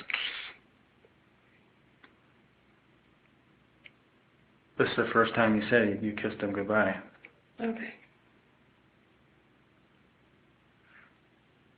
Have you heard that before? And you got interviewed by him 2 more times here, and you never mentioned waking him up or him waking up or a kiss. What do you mean? And I find it just a slightly ironic that you say you can't remember. Basically a scripted event of everything that you just did from 7 o'clock. Okay. But the most heightened part is you coming home to find the house ransacked, and you remember every single thing you did. Meaning you can tell every single time where you went, what you did, all the way up into the time that you got home. Okay. But you say that you can't remember anything. Okay. You know, and do you remember him? Just get off subject for a second. But do you remember him buying a 1022 on the 27th of February, Thursday? No. Do you remember it being in the house the day before he died? No. Do you have any reason? Would we have any reason? Were we given? Sorry, Dad. I mean, would it surprise you if we knew for a fact that gun was there on the 4th and 5th? Yes. It would surprise you. Yes. Okay. I don't know what to tell you. Okay. Amber, we sincerely want to believe everything you tell us. Unfortunately, some of the facts are just, and some of the way this is coming about, it leads us to believe that you're not being 100% with us. If you're leaving out details, I've been doing this for 21 years of talking to people, truthful, and some people that are deceptive. What I find is in deceptive people, you find the same similar reactions people have. The more you go over an event, the more information you get. And the more you get. That's exactly what's happening here. Okay. And that's what's concerning to me, is why aren't you being truthful? What do you got to hide? I don't have anything to hide. What's the problem here, Amber? Why aren't you throwing yourself at us saying, how can I help solve this case? That's what I did. That hasn't been you. That's what I did in the first place, been and you. then they questioned my kids illegally, I guess. That has not been you at all, Amber. Okay. That has not been you. I felt like He I was asked you being to come clear yourself at the Grayling lab, and you found a reason not to go. No. Matter of fact, you went to an attorney instead. No, I did not go to an attorney instead. I was at the pediatrician that morning. Person had this rash all over his ears, and you could talk to his pediatrician. Why wouldn't you insist that we come clear you? Well, and I did talk to Brian, and Brian said that the problem with polygraph tests are that you guys are trained to make people fail them. Well, that's not the truth. We want to clear people that are innocent. And then Okay. Detective Sumter told me that, hey, we got to question the kids. No big deal, but there's no advocate in there with them, you There know. doesn't have There to doesn't be. have to be. But see, Brian said that there had to be. We didn't do anything illegally. No, and I'm glad that you talked to them. It didn't bother You me. just said that we did it illegally, but we did not. Well, that's what I was told. I apologize. But see what I mean? Like, I don't know who's being helpful to me. You know what I mean? Well, we're the guys that are trying to figure out what happened to your fiance, okay? And we have to go track you down to You get could more call me. The last word anybody got from anybody associated with your side was from Brian, who you went and talked to. Mm-hmm. That's not a typical reaction to the fiance of somebody that's deceased. That's not the reaction of most of them. It wasn't The reaction my of first most, reaction well, to people. the reaction of a fiance that has nothing to hide is not to leave out information. Is not to play these games that I think we've been playing today. It's not to do that. And what's going to happen is it's all going to come apart. If it's based on untruths or half truths, misinformation, left out information, I will guarantee you it'll come apart on you. Mm-hmm. Guarantee it right now, because it will. Okay. And then the next time we have this conversation, it won't be as nice. Okay? I'm afraid that's the situation. You're sitting there thinking to yourself, how do I make this guy go away? I don't 'Cause want you to go away. I want you to do your job. Well, I'm going to do my job, and you can bet on that. And if the roads lead to you, then we're going at this with now ever really having your explanation of what really happened. Okay? Because when your story starts falling apart, and they always do, because there will be pieces that take it apart one by one by one, and that's what we're going to search for, is anything that leads to you, anything that leads to the unknown guy that came over with the gun, that you shot his gun, or any of these other people. It's gonna come apart, and we're gonna figure out who it is. I don't know 100% whether it's coming back to you, or to that guy, or to the girl that bought the TV, or whomever's been to your house, but we'll figure it out. I promise, we will figure it out. That's what we do.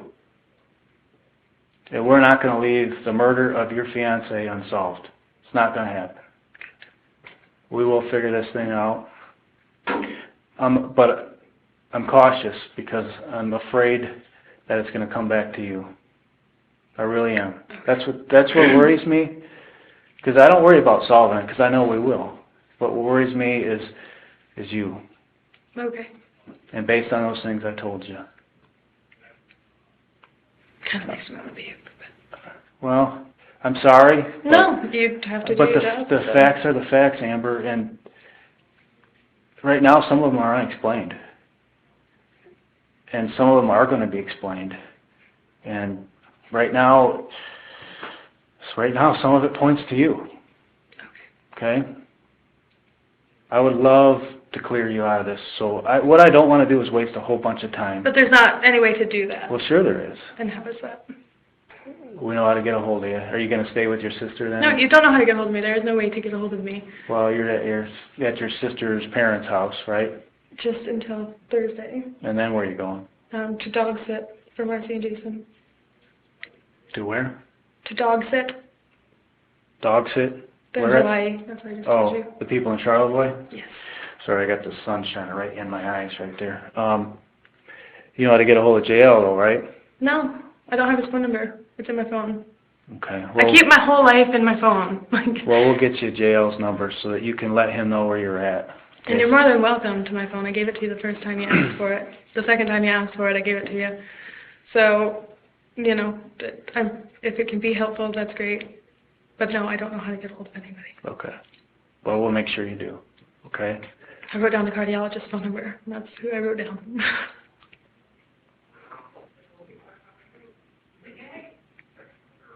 What I want you to do is I want you to think about this event in your mind. Think about everything. That's all I think about. Well, then, there shouldn't be any blanks. There shouldn't be any I don't remembers. It should be as clear as the movie you watched today. This is a significant, dramatic event in your life. You don't forget little details like the last time you kissed your fiancé. You don't forget that. Doesn't happen. Okay.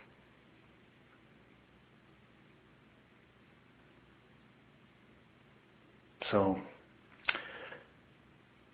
Well, get a hold of me about Thursday. Okay. You're going to keep in touch with Vern then?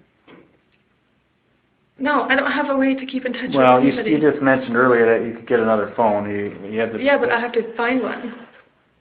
It's not like you can just get one. I'm just saying I can get a new one. Okay. It might take a couple of days. I can't just go pick one up. So you'll be at your sister's house until when? Until I pick the kids up from school on Thursday. Till Thursday. Okay. And then after I pick the kids up, I'm going from their school to Charlotte. Okay. All right. But I'll be at Trent service in the morning. Tomorrow. Tomorrow morning. Okay. You have a card or? I'm sure Vern's got his number. Well, we're gonna make sure you don't leave without a card, and I'll give you a card so you remember who I am too. Okay? Mark Harris.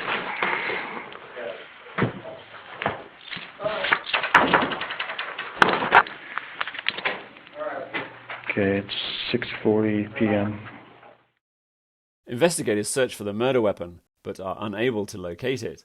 Amber's sister calls police to let them know that the snow has melted in her backyard, revealing a .22 caliber rifle. When the rifle is tested, it matches the casing found by Trent's body. Investigators also find Amber's fingerprint on the gun. They conduct another interview with Amber, confronting her with the latest evidence. Nothing? No. Did she tell you, what'd your sister tell you about the gun in the driveway? She said we should found it in the driveway. Anything? Nothing. So you don't have any idea? No. Because it appears to maybe be the same gun that we're looking for. That's what she told me. It's interesting that it ended up in your sister's driveway. It would be interesting. Don't you think I think we probably need to talk about this a little bit, don't you? Well, that's perfectly fine. Remember what I told you before last time when we ended our conversation about the truth and how the truth's always going to come back and we're going to figure it out? Yes. Well, this is the point right now, Amber, that your story's starting to unravel. Okay. You've told enough things that are half-truths, untruths, and just flat-out lies at this point that they're all coming back to bite you, Okay. right?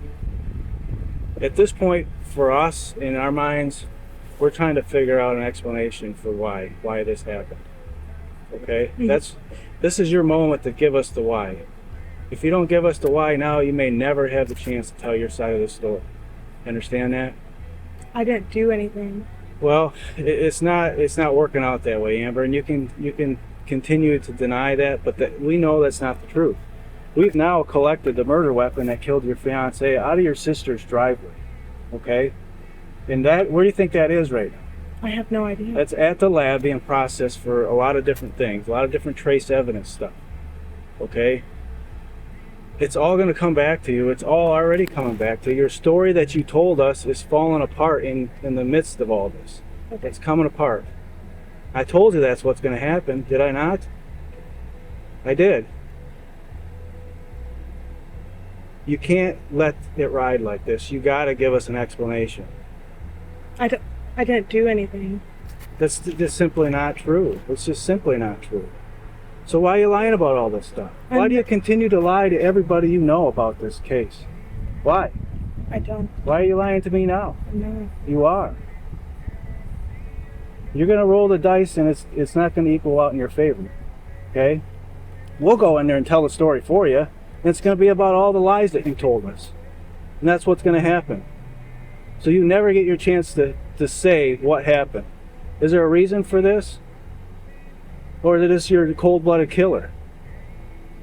You thought this out and you shot your fiancé in bed without any explanation. No, that's not what I did. There's got to be an explanation, Amber. There's got to be a reason. You don't look like a cold-blooded killer. I didn't kill anybody. You don't look like the type of person that's going to shoot somebody in their sleep. I wouldn't. I'm sure there's a story behind there, that there's a reason why this I had a bird happened. once hit my car.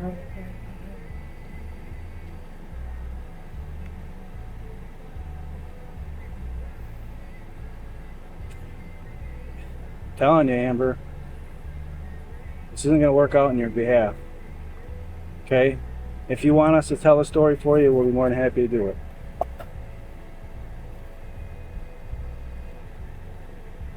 But there's always the story behind the story. There's always the things that we don't know about, the reasons, the why. There's no reason for anything because I didn't do anything. Well, I beg to differ. Right now, every lead, every piece of evidence we have goes back to you. Why is that? I have no idea. We do have an idea. Do you think I would just stick around, Where are you going to go? move into a house? Where are you going to go? Home. Where do you have to go?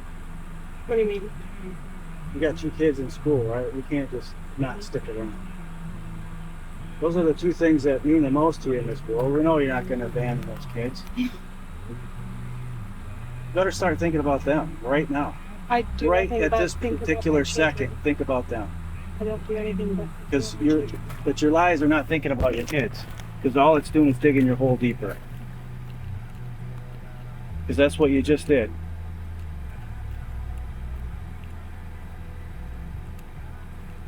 I don't know how to convince you that we know what we know.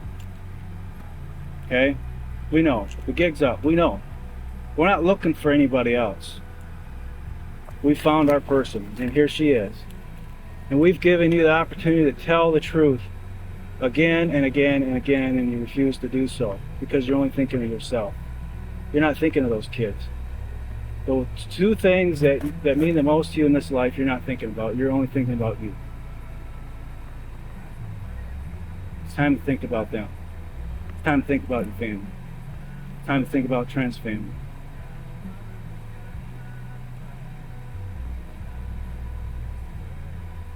You really need to do the right thing.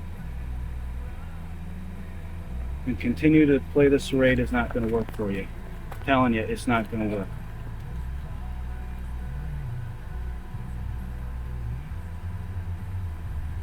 So we really need to talk about this. Do we not? Isn't that what you just said? We do. I want you to acknowledge that we need to talk about this. Because we do. For your sake, for those kids' sake, for Trenton's family's sake, for your family's sake, for you. You can't live with this.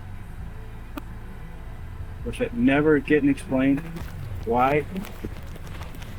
You don't want that. It's time. Amber, now is the time. Right now.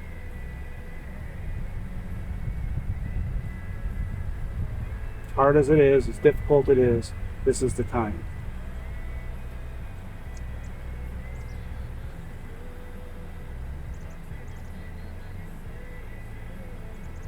Okay?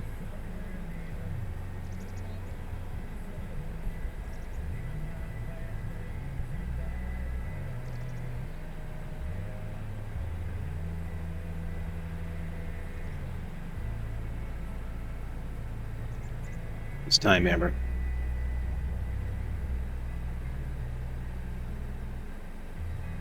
You can't hide from this one.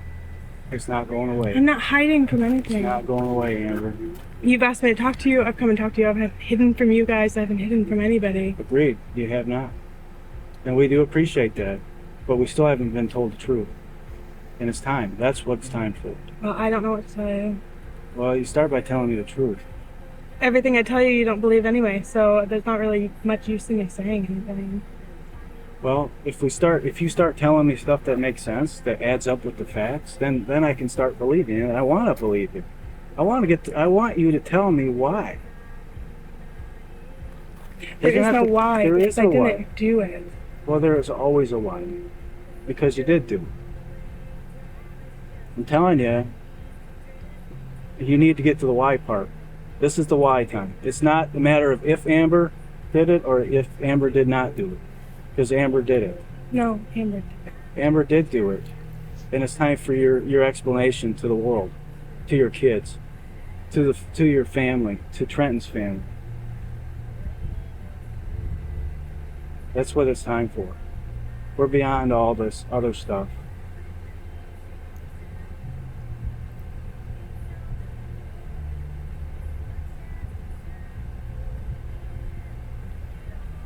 I mean, I can tell in your eyes that you want to do the right thing. You want to do the right thing, but you're still just worried about you.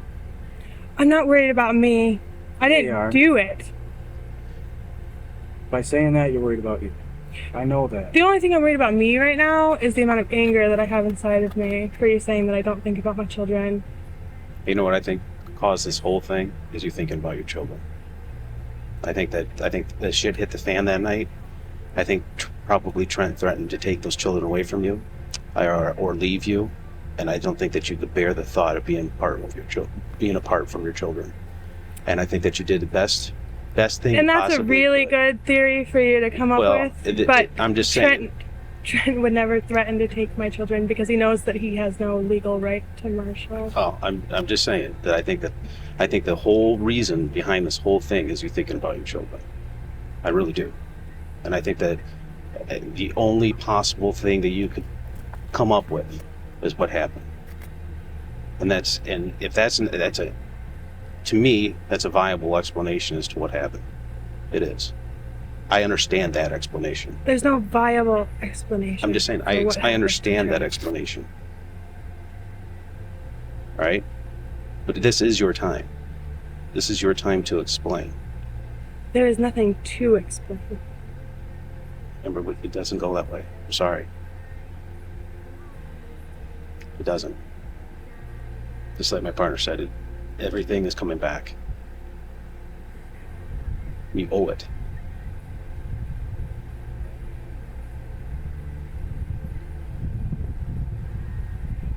You do. You owe it to yourself, you owe it to the kids, and you owe it to families. Is this what we're gonna do all day? We're not going away. I didn't ask you to go away. I'm just saying, this isn't going away. I don't.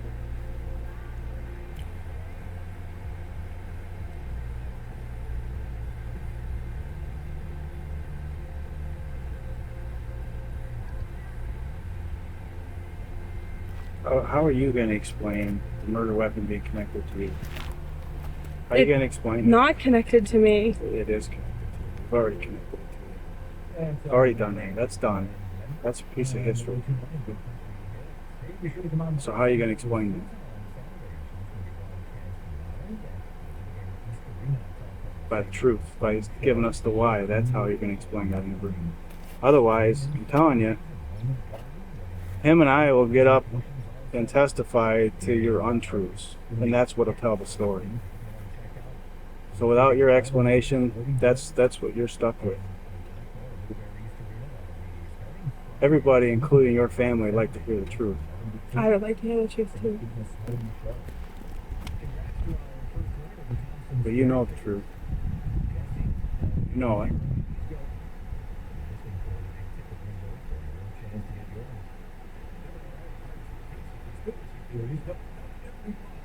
I don't think the truth is as cold as it's presented at this point. And that's why I want to know why. And we talked a little bit about domestic abuse before, and sexual abuse, and mental abuse, and you presented a picture that everything was just perfect. Remember?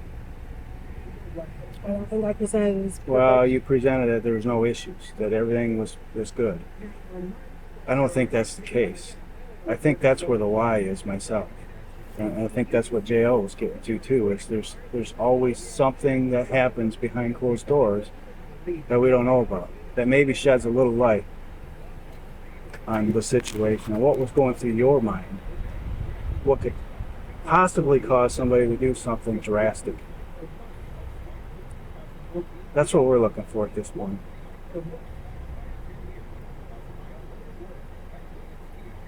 Because those other dots are getting connected without you. I already told you the guns being just, in essence, connected together. You know we have it. You know the deal.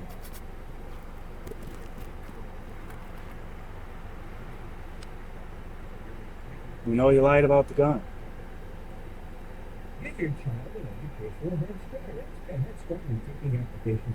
Who lies about a murder weapon? Who does that? That's a fiancé of the deceased. Somebody that's involved, somebody that's responsible. That's who.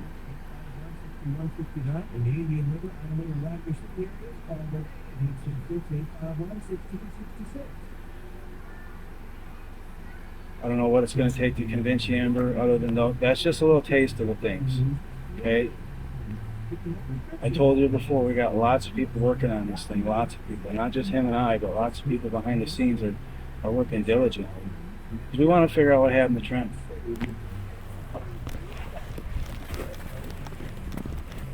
But you hold all the answers, and we know that. We're just looking for that explanation. We're not going to beat you up over it. We just want to give you that opportunity to explain yourself right now. That's all.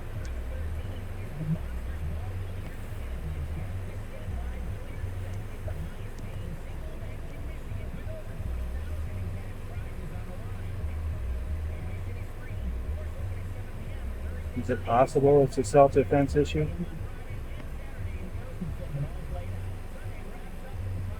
Is that possible? I didn't even. So it's not possible. So you weren't defending yourself, you weren't defending your children, you weren't defending anything. Is that what you're telling me? Sometimes I don't do it.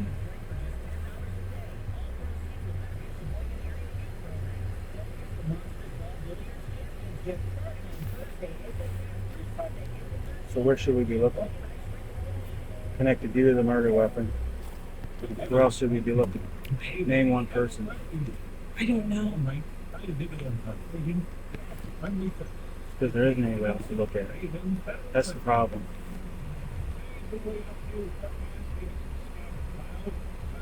There's nobody else's tire tracks in that driveway except yours.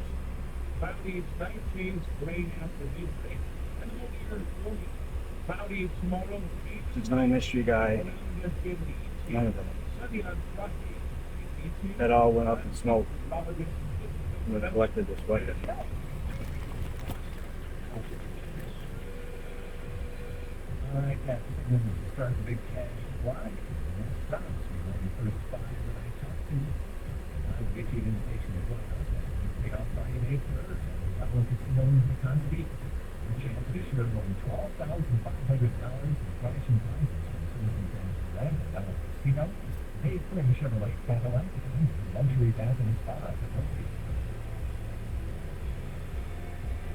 See the look in my eye? Don't see anything? Not a look of compassion. You need to do the right thing, Amber. You need to tell your story. You kind of got a cold-hearted stare to you. And that kind of concerns me.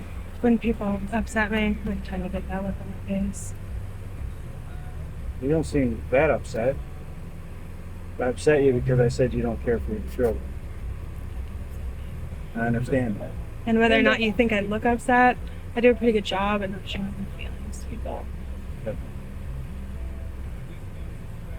But I did start off with saying that two things I believe that you care for your children, right? Yeah, but you followed it with you don't really care about them. By not telling the truth, you're not looking out for them. That's what point I should make. Not that you don't care for them, just that you're not looking out for their best interest.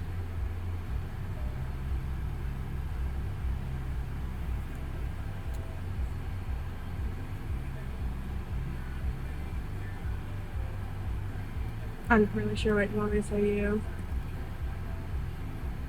I just want an explanation of the truth, that's all. That's all I'm looking for. Well, as I said, I don't have an explanation for you because I can talk to you. You don't have an explanation as to you putting a murder weapon inside your sister's snowbank? I can. You didn't? You didn't put that gun in that snowbank? No. You didn't? No. What's that about? That's how we started. With the total denial of putting that gun there. Don't you think we already know that's not true? Don't you think that's why we're asking you that question?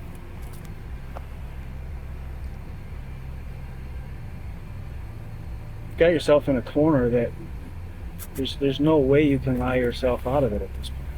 Okay? The only thing that's going to help you at this point is the truth. That's the only thing. Everything else that you've said is just digging the hole deeper for you.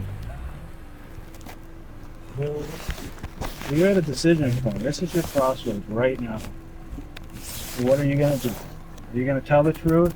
Are you going to give an explanation? Or are you going to keep it to yourself and roll the dice and that never get out of it? Ever.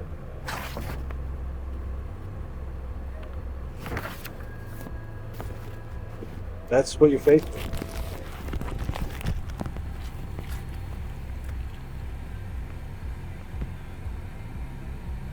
That's not looking out for the children. That's not looking out for your family. That's not looking out for Trent and his family.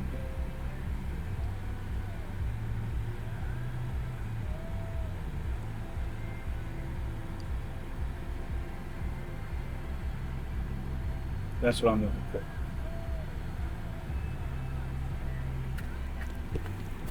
It's your decision.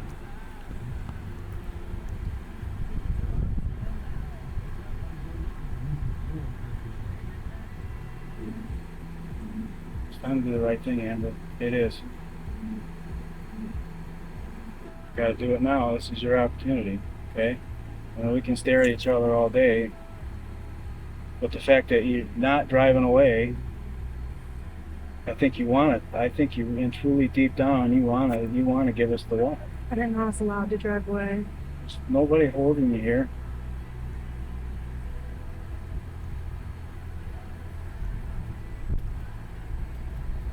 Just looking I thought for it was the a matter of respect. Well, we're just looking for an explanation from you. That's all. I don't have an explanation for something that I can do.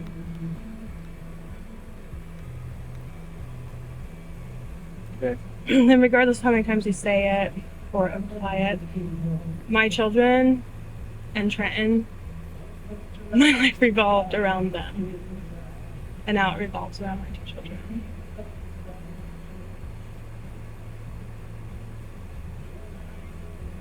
So what's the right thing to do for them? Well, I didn't kill their father. Well, is the right thing to be truthful, or is the right thing to roll the dice and kids can visit you in prison forever?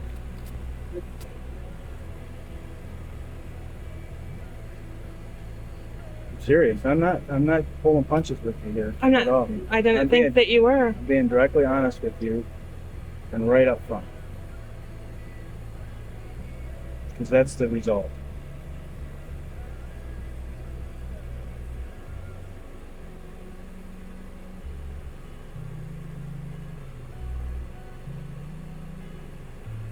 You've already had this conversation once, right? And I was right up front with you then too about it. And I told you the truth always would come out. And it is. It's coming out. Piece by piece, it's coming out. Because you can't control everything now, because what's done's done. I don't try to control things.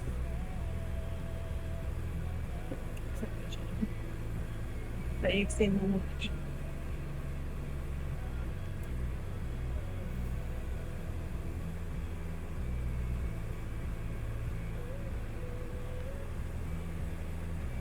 I feel bad for the children.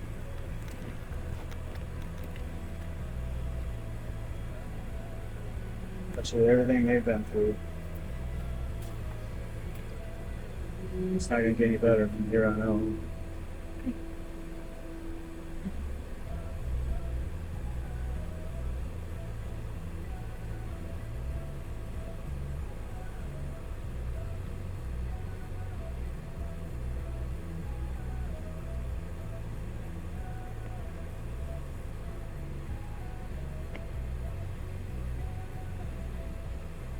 Anything to say? Okay. I can't tell you how important it is to get the why in a situation like this. Do you know that you've been my least favorite person in the entire world? Oh, I assume so. You are not a nice person. I like you, you're nice. You are not a nice person. So, well, I appreciate you trying to launch into your nice guy mode. It doesn't. I wouldn't think I was a nice person either if I've been on your deals for the last month. Chasing down the truth. I wouldn't think I was a nice guy either. You're just mad because I'm doing my job. I'm not mad that you're doing your job at all. But your lies are unbelievable. You're telling me you didn't put a gun in the snowbank? I mean, something as simple as that? I mean, it's like an orange. You just keep peeling and peeling and peeling. Just peel away at each lie that you say. If that makes me a bad guy, okay, but I'm not the one lying to me. Actually, it has all to do with the way you talk to people. The way I talk to people.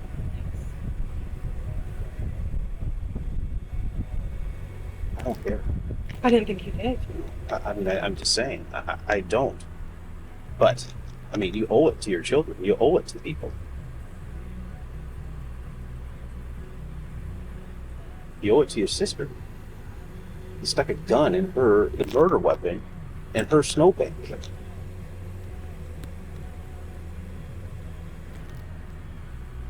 I mean, what kind of position do you put her in?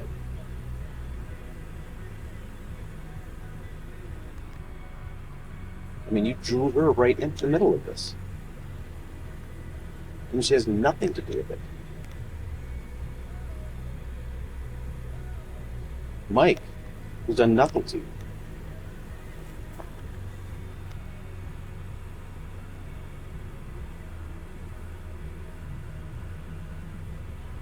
Do you understand?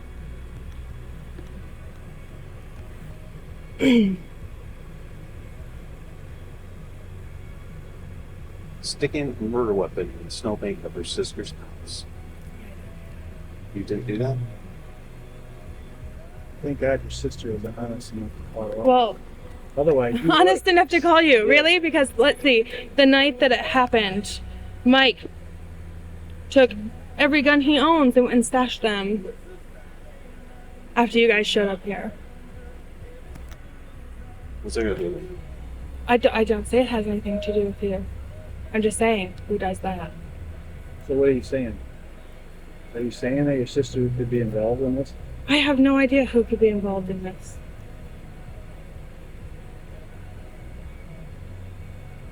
As far as saying Mike's never done anything to me, Mike has a serious drug problem.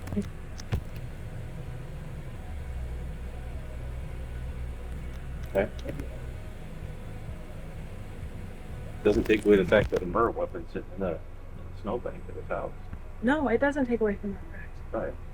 And we know that you put it there. We know that.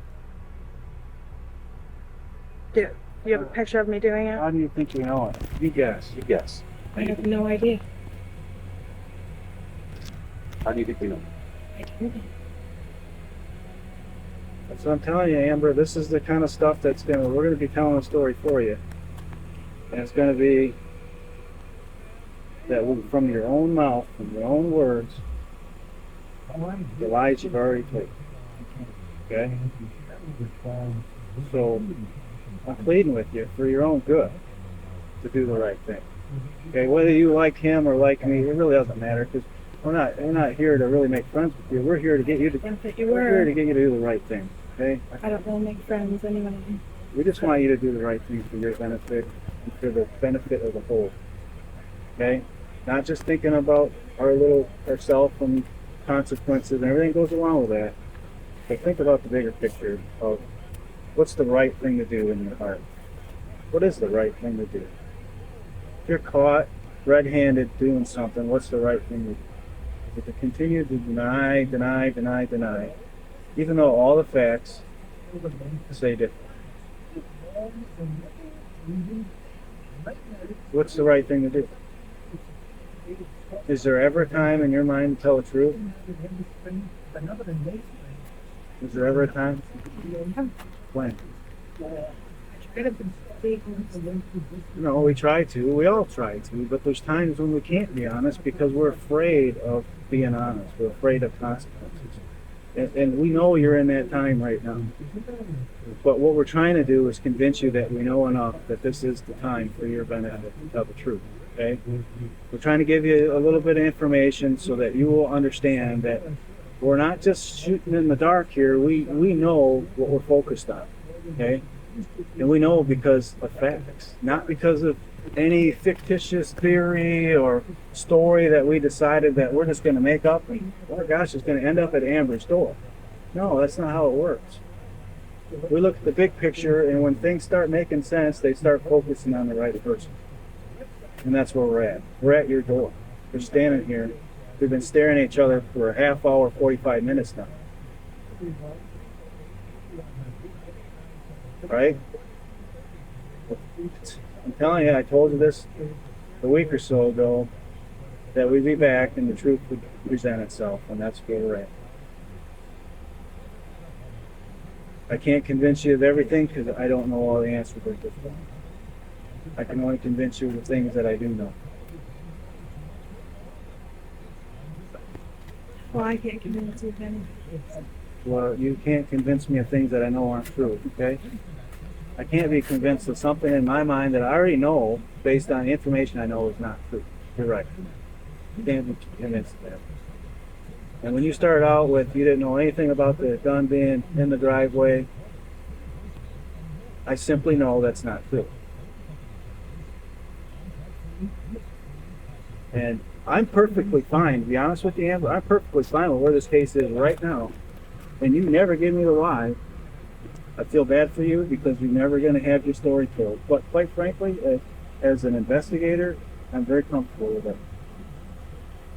Because the story will be told. It just won't have your perspective with it. And that'd be unfortunate. Because believe me, this isn't the first time we've done this. This is not the first murder case that we've been involved in. And you won't be the first person that gets convicted because of our investigation. I just want you to know that. I told you we'd get to the truth. I promised you that, remember? You remember that? Yes. Here we are. That's what I was afraid of.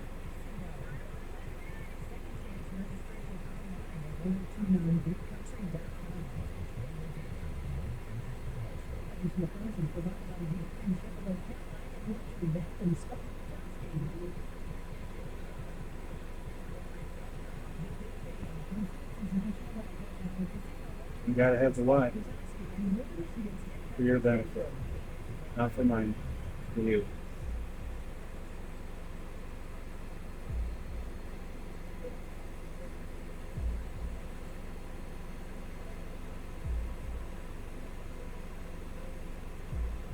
So what is it?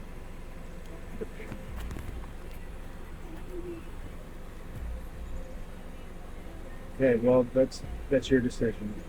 I'm not going to continue. I'm not going to feed you any more information to convince you that it is you, because you already know. And if you want to roll the dice, like I said, I'm perfectly fine with it. You've already kind of made your bed, and you're going to have to deal with that.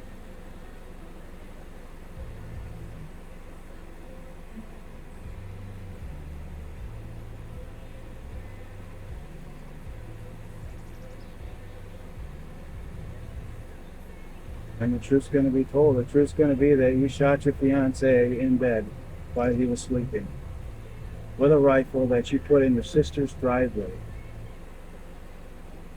And then you lied about it.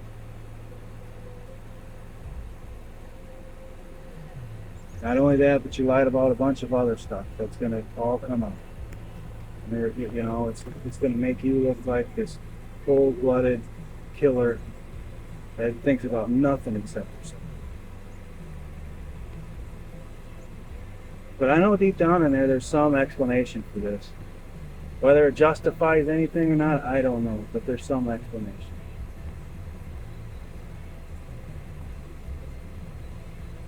But again, those are your decisions. Like I said, nobody's holding you here. You can get in your car and drive off and roll the dice. That's totally up to you. You're not going to insult me. You're not going to insult him. We just do our job, and the next time we be back, it won't be as pretty. Okay.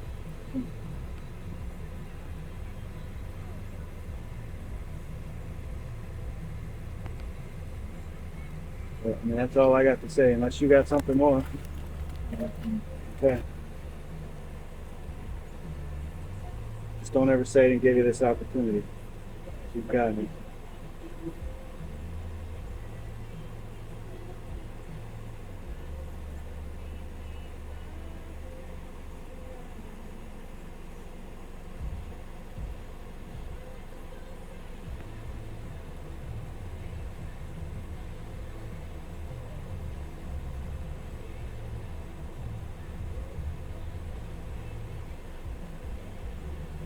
That's it? Yep. That's it, unless you got something to say. Okay. All right. Well, we'll see. You'll see us again. Okay. You know that. All right. Okay. Still not having enough evidence to charge Amber, please bring her back in for one last time. This is Detective Sergeant Mark Harris at the Emmett County Substation at 119. Today's date is April 21st, 2014, and is approximately 10:54 a.m. We're going to be interviewing Amber Smith. Hi, Amber.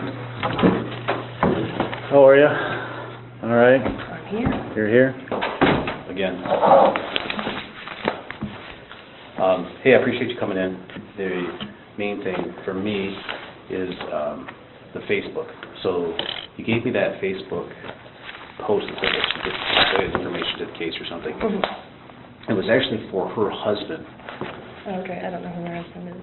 And you didn't even know who she is, right? So No, and I looked at her picture, but she doesn't look familiar to me. her husband says that Trent had told him that he was dealing with a person down in Big Rapids with guns. Big Rapids? Yeah, south of Cadillac. He said they went down there. This woman and the son were butting heads about who owned the guns. And the son got pissed off and threw Trent out of the house. And then Trent later went back. That wasn't in Big Rapids. That was in Levering. Well, Sheboygan. I don't know. It was on the way to Sheboygan. And I don't know where it was. That guy was so mad. Trent was mad too because he drove out there and it wasn't just for a gun. He had talked to, I had talked to her. She had a tractor for sale, like a garden tractor. And they were selling it really cheap. And then I was like, okay, well, if it, runs fine, then we'll definitely buy it. And so he went out there. The school bus was late that day, so we didn't all go. He went out there to look at it by himself. And when he got there, the tractor wasn't in the shape that she said it was in. Like, the tires were flat, and it was all beat up. Looked like it had been, crashed into something. And so, but then she had also posted some kind of gun for sale. I think it was a little 410, but don't quote me on that. Well, you're going to. You have a little recorder. But, so he had offered to buy that from her, too, because she was selling it for super cheap. I think it was like $80 or something, $75. And he got there and said that he didn't want to buy the tractor because, it wasn't in the shape that he thought it was in. But it did run, but it had been running when he got there, so he didn't see it get started. He didn't know if they had to jump it or, so he told him that he didn't want it. And there were, he said, 2 other gentlemen there besides the lady. And the one guy that Trent assumed was like her dad or maybe her father-in-law because he was quite a bit older, just went crazy. Just started yelling at him and swearing at him. And Yelling Trent, at Trent? Yeah, and Trent was like, well, I'll still buy the rifle or the shotgun from you, but, I don't want the tractor. And they just went off on him, and they're swearing at him, and they threw him out of their house. So they were mad at him because he wasn't buying the tractor? Because we said that we would buy it if it ran and drove. But that was, because the picture that they had posted didn't show any damage to it or anything, you know what I mean? It looked fine, but then when he got there and looked at it, it wasn't fine anymore. He looked at the other side of it, and it looked like it had been, crashed into something. But yeah, they were pissed at him. Okay. Do you know the names of these people?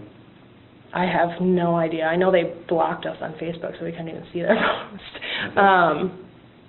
And I know their house, we mapped it, it was, and that's why Trent was so mad, not because the way they acted, just because he drove all the way out there for nothing, because it was 23 miles or something. Which he put it into the GPS on his phone, so it might still be listed, the address. Okay. But no, it wasn't down in Big Rapids. It was only.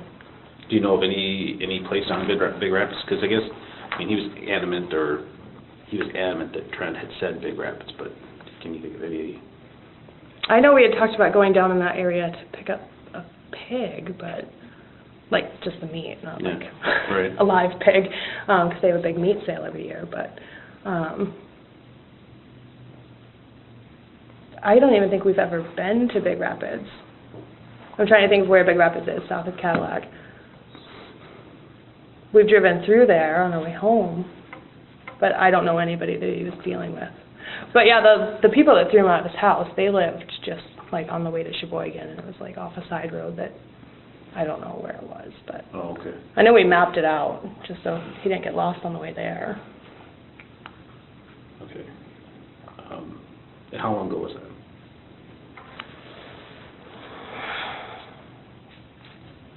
I honestly couldn't tell you. I know it was snowing because that's why the bus was late, because it was pretty awful outside. And they had to pull it out they had to go out and dig out their shed that they kept it in. Okay. They had to move the snowbank out in front of it. Had they made any, I know you said they blocked your post or anything, but any contact made at all after that? Well, my dear Trent, they had posted something else, and, or maybe they reposted the tractor, and I don't know, but Trent had, commented on their post that not to deal with these people because they're kind of crazy. And the admin of the site, I had messaged her and told her what happened just because he didn't feel safe. And Trent is a big guy, so for him to walk into a situation and not feel safe isn't normal for him. So, you know, I had told the admin about it, and I guess they got like kicked off the site because of it. So. Oh, okay. Think of a minute? Yeah, I wasn't real familiar with the Facebook situation. Gotta be a little younger. Yeah, I know. That's something that I really haven't got my arms around yet. So. I was part of Facebook back when it first started, so. I guess, I think, I don't remember, it wasn't the last time we talked, but the time before we talked about the financial situation at home, and I think you had indicated that Trent handled the big bills, the house and the car, and that you took care of the utility bills, and I'm trying to remember what all you named. Can you fill me in again on how that was divided up and who handled what again? What do you mean? As far as who paid what bills? Well, it was more of a collaborative effort, but like the house payment was supposed to be automatically deducted, so. Okay. And it had been set up that way the day that the house closed, so I mean, that was his department. It wasn't something that I worried about, you know, when the escrow bill came, or the surcharge, you know, like he handled that and stuff, so. So that was an auto pay out of your checking account? Yeah. And you had access to your checking account through your phone, so you could, because I think you had done some transferring or something. I think JL had asked you about it before, and you said at Trent's direction you would transfer from savings to checking. Right. So you didn't notice, or there was no notice of, okay, the house payment's not getting paid? I didn't pay attention. Like, it had always just been that way. Okay. Because I think you said you didn't discover that the house is in foreclosure until after. Vern told me. And this is after Trent's death? Yeah. Okay. What about the whole car payment scenario? What about it? Who paid that? Well, we had it set up online, so we just scheduled the payment. What do you mean? You had it set up so you could pay it online? Yeah. What's the car loan through? Ally. It was through GMAC, and then Ally bought them out. Okay. And at what point did the car not get paid for? Because wasn't there a point where it was getting repoed? Yeah, and that was December, January. Okay. It started going into repossession December, January? Yeah. Was maybe November? I don't know. Okay. Was there a time that somebody came to the house to actually take the car back? Yeah, and you guys know about that. So Yeah. why are you asking that question? Well, I'm asking for my benefit because I wasn't part of that. That was the Emmett County Sheriff's Department. But in that case, there was a gun involved, was there not? Right. And that gun was a .22? Yes. Just tell me what happened in that case. What do you mean? What happened? What'd you do? Well, I made a stupid comment that I was going to kill myself. Okay. Which, I didn't mean it as in I was actually going to kill myself. But yes, there was a gun outside. Trent was out shooting, and I guess it got left outside. And Okay. it was loaded. So you didn't point the gun at yourself? No. You didn't have the gun in your hand? No, I had a BB gun in my hand. A BB gun? Yes. Okay. Well, that's not how I understood it went. But No. it sounds to me, Amber, that it was pretty similar to the way the whole gun scenario happened in this last case, too. The day that I talked to you in the driveway, Yes. why did you go there? Why did I go where? Why did you go to your sister's house? Because she asked me to. To do what? I assumed that someone came there to make a gun deal. Do you assume that? Yes, because that was the plan. Well, let's back up to your phone call with your sister. Yes. What did you tell your sister? What do you mean? What did you say on the phone when she called you? Well, I thought that she said that somebody came there with a gun, and I said, yes, I made that arrangement. I had 2 conversations going while I was on the phone with her. The first conversation. No, not 2 conversations on the phone with her. I was talking to her, and then I had people right there too that I was talking to as well. And I guess I misunderstood. But you went outside, right? What do you mean? You went out so you could talk to your sister in private. I stepped out in the hallway. Okay. This is where the problem's going to be for you. But there's still a 6-year-old little girl following me around. You need to think about what you told your sister. Okay? Okay. What'd you tell your sister? Well, I guess I don't know my exact words. Your sister never mentioned gun before you did. You understand that?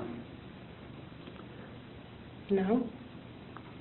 Your sister said, I was backing out of the driveway and I looked over, and then you, Amber, gave your gun scenario, okay?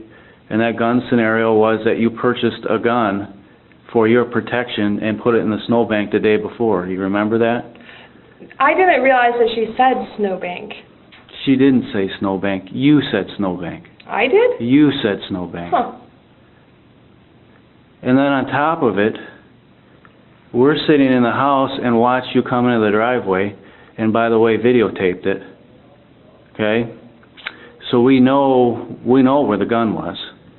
And we know exactly where you went to. And that you were reaching down there trying to find the gun.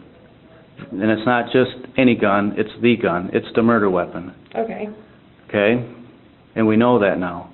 That's the difference between our driveway conversation and today, is that we've now connected, like I told you we were going to, that murder weapon to you.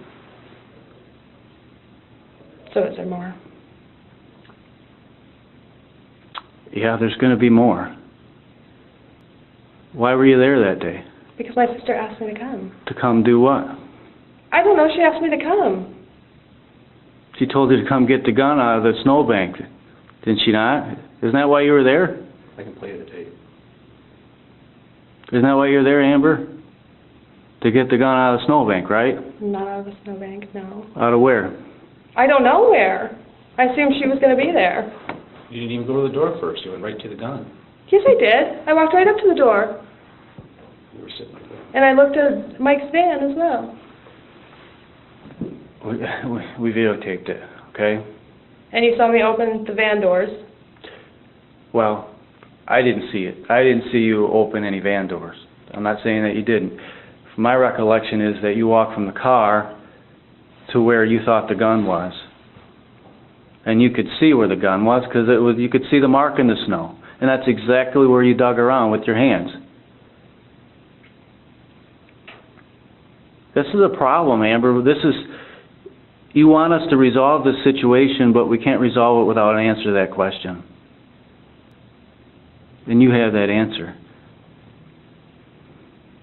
I told you before, it's the why time.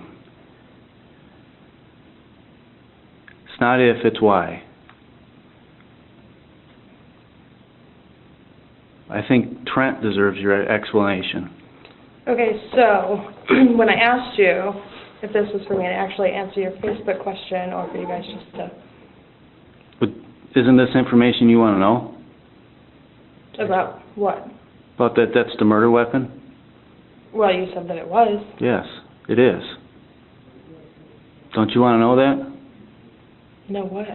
That's the murder weapon that you were coming to get out of the snowbank. Yes, I would like to know that. Well, that's what I'm telling you.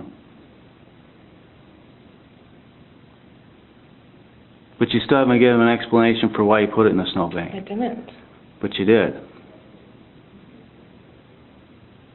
We got to get beyond that you didn't, because you did. We're here because you did.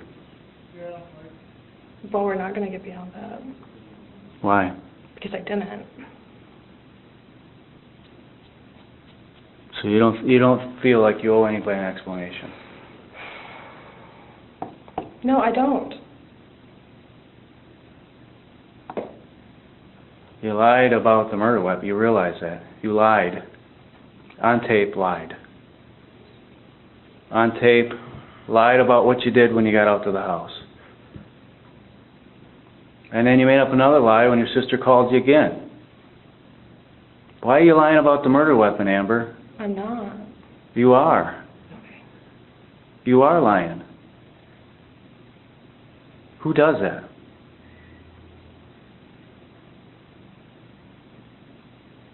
So is that it then?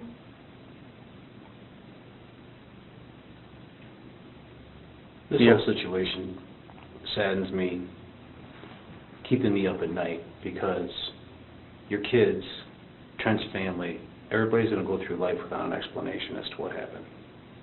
You're the one that holds the key to that explanation. You're the one that has that explanation. Everybody's going to want to know that at some point. All right? We know, okay, we know that that's the murder weapon. We know you were in possession of the murder weapon. We know you put it in the snowbank.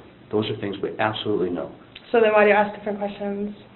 And then now your family, Trent's family, your kids have to go through life without knowing, without so much as just a small explanation as to why. That has to sadden you. That has to upset you. Your life is your kids.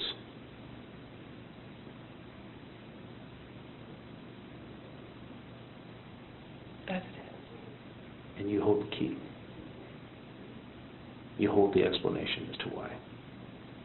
Well, I guess that's your opinion. It's not an opinion. It's fact at this point. It's Then- fact. The gun, the bullet that was in Trent's head belonged to that gun. That casing that we found at the house belongs to that gun.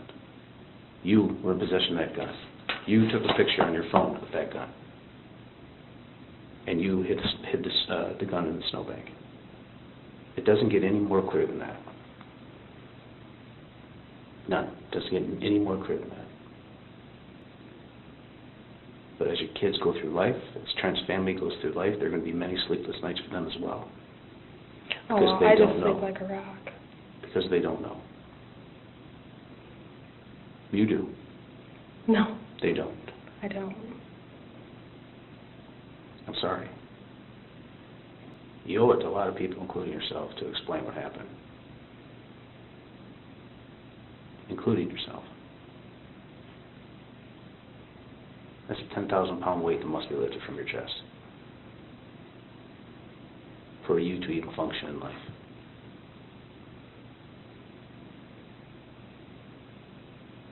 Do you understand?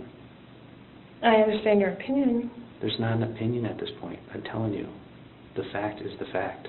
There is nothing. There's evidence linking you to the murder. There's no question. Or linking you to the shooting. But if there's an explanation that surrounds this that we don't know about, we're going to give you that opportunity. We want to give you that opportunity.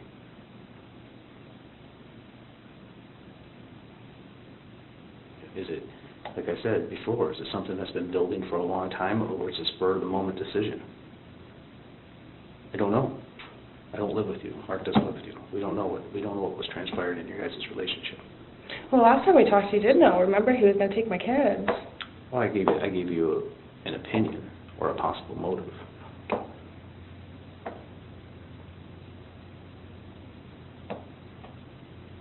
But you have the answer.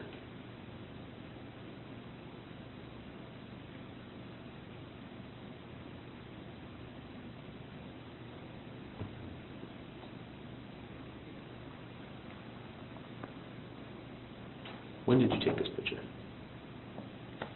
I can tell you. You could. You can tell me? Well, when did you buy these? I don't know. Trent brought them home from Meyer one day. All right.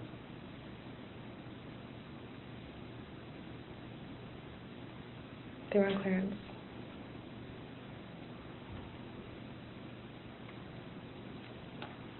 This is the murder weapon.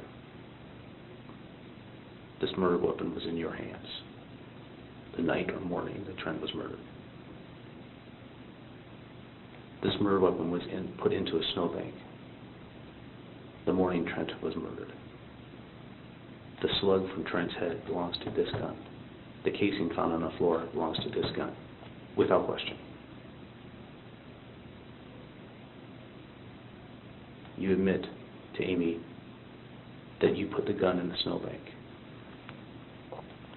You drive to Amy's house and walk directly to the gun's location. It doesn't get any more clear than that. None. It doesn't get any more clear than that.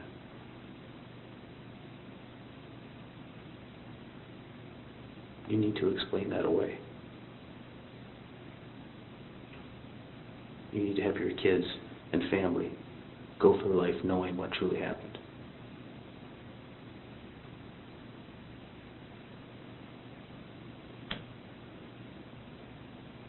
You owe that to them and to yourself. I mean, are we, I've asked, are we looking at a domestic issue? Behind closed doors when things were not so loving on Facebook, did he treat you poorly? Did you have enough of it? I don't know. Like I said, I didn't live with you. But there has to be an explanation to why you did it. Has to be.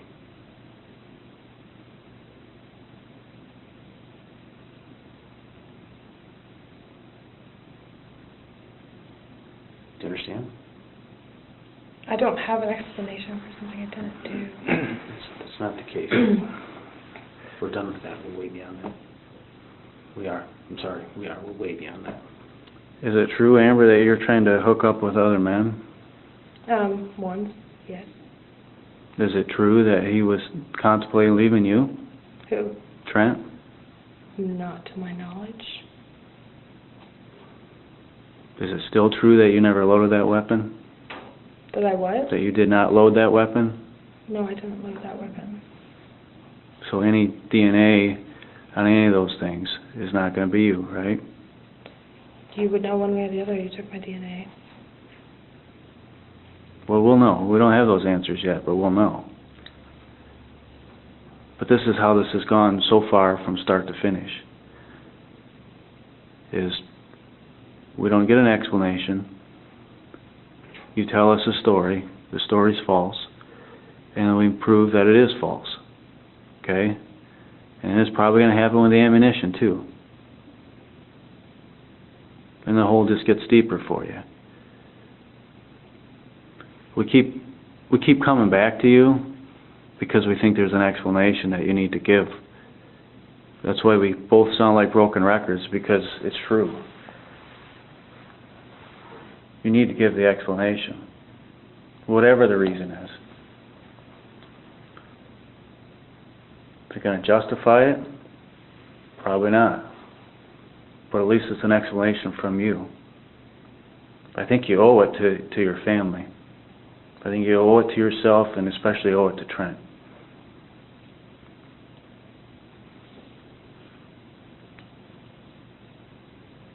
So right now, Amber,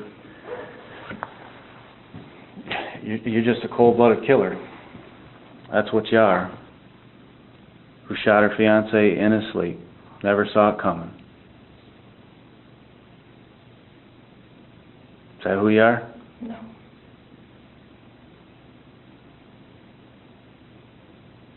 So what are you? We know you're not just a grieving fiancé. Are you? That's not what you are. No, I just cry for fun. Well, you cry because you killed your fiancé. And now you're only worried about you. You're not gonna wiggle your way out of this. Okay, it's not gonna happen.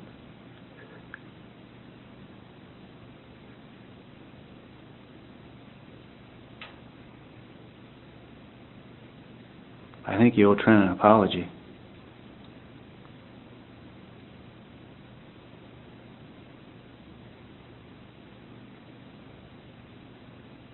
I don't want to see you live with something that you can't live with.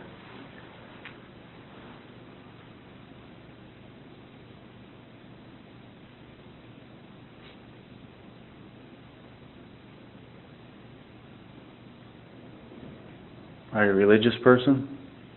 Yes. So you go to church? No. You don't have to go to church to worship. Do you confess? Yes. Did you confess? No. So you're still holding that in too?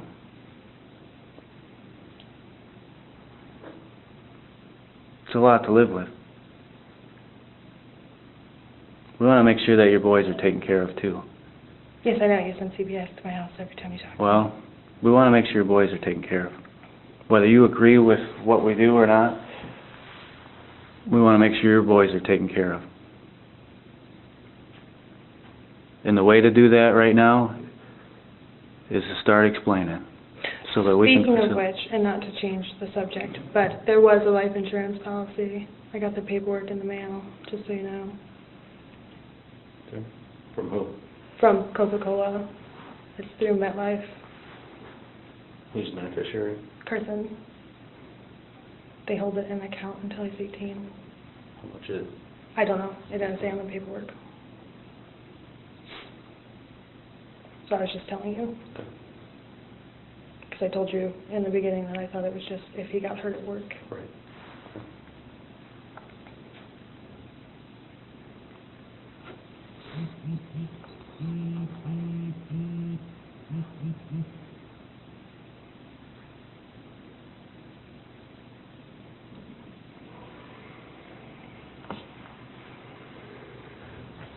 Who's the guy that you solicited for sex? Solicited? Or you hooked up with, or... I didn't hook up with anyone. Who was it? Ryan Hunter. And who's Ryan Hunter? Somebody that I used to know long ago. Ex-boyfriend? No, not really. When was this that you tried to hook up with him?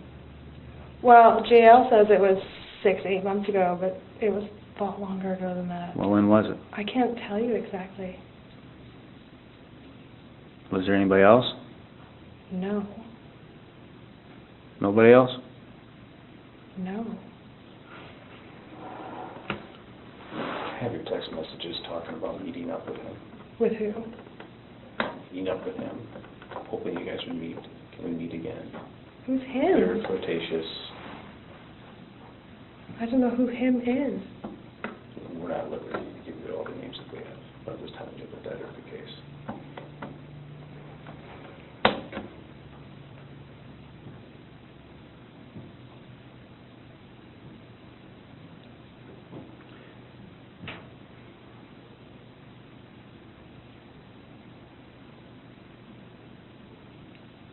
I feel for you, Amber. I really do. You know, I think about, you know, I got kids of my own, and how, if I was in your shoes, how I'd deal with this situation. I know that obviously the easiest thing to do is to not face the facts, not face the truth, and hide behind our lies and hope that in the end it gets us out of it. It's not going to be the case, okay? I would like to be able to help you with your children after this all ends for you, to help facilitate whatever we need to do to take care of those kids. Because we're moving beyond you at this point, okay? And now we got to think about them. What are your desires for your two boys? What do you mean? Who do you want to have your kids? Greg already knows that. Who is it? My friends Marcy and Jason would take them if something ever happened to me. Do they know how to take care of Marshall? No. Well, I mean, they know about Marshall's situation, and Marcy's does in-home care. What kind of care, like adults or? I think adults. So.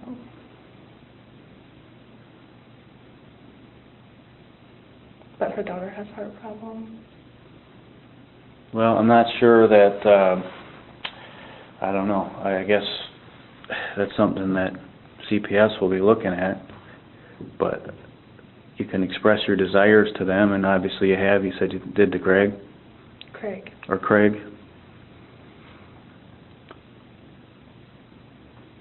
But the main thing really at this point is take care of them. And if you choose not to give an explanation, I guess that's up to you. It's unfortunate. Because you got to think about who's going to give your explanation.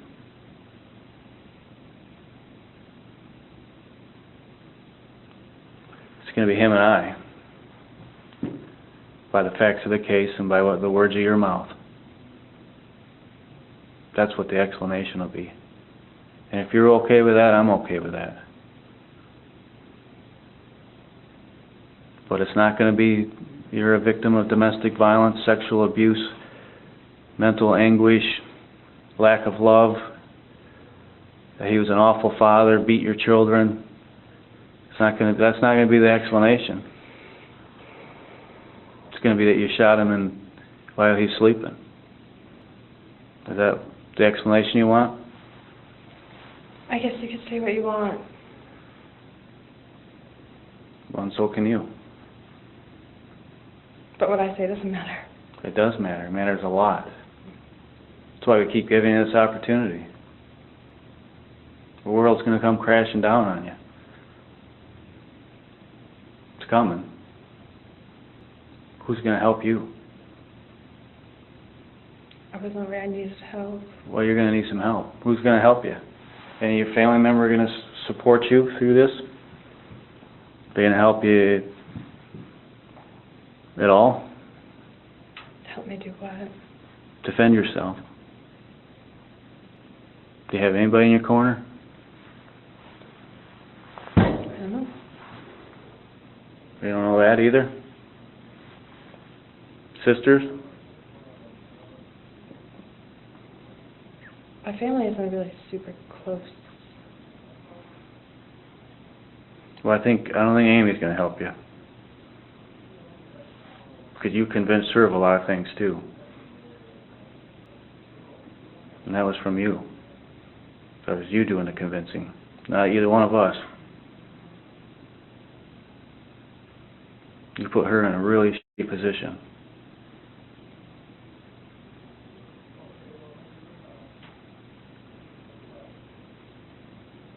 You need to quit doing that. And you will once you stop thinking about yourself. You're going to do the same thing to your kids. It's time to tell your story, Amber. This is it. Last opportunity. I don't have a story to tell. You do have a story.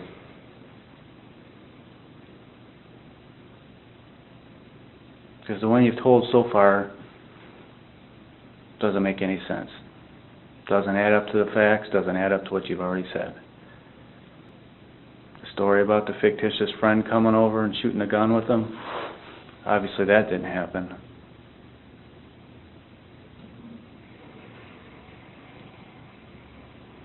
Because the gun ended up in your hands. The same way the one behind the house did the first time when the car was getting repoed. That was in your hands.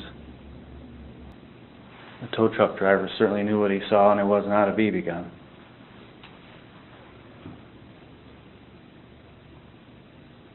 And you did the exact same thing you did here. You threw it in the snowbank.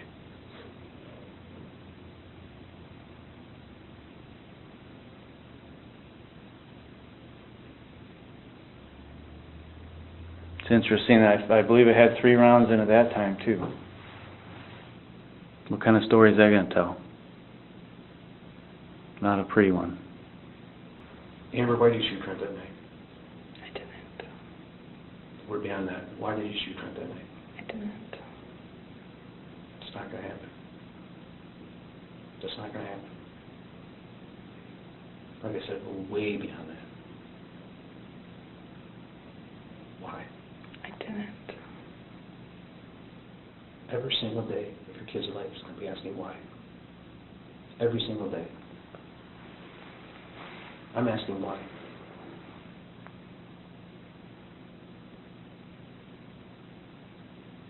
Are you this cold-blooded killer everybody's going to think you are? Or did you snap? I didn't do anything. That's not true. I'm telling you, we're beyond that. So are we finished? Well, you be prepared to answer that question when your sons ask you that.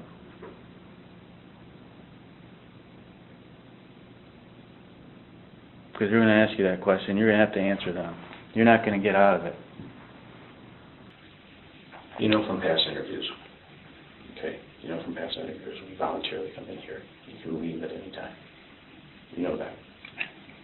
I don't want to. Hold on a second.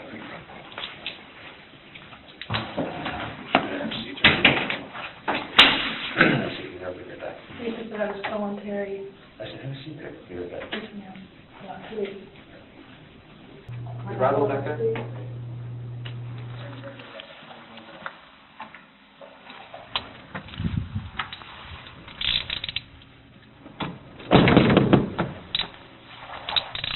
You're under arrest for murder? Your car? Who owned it? You?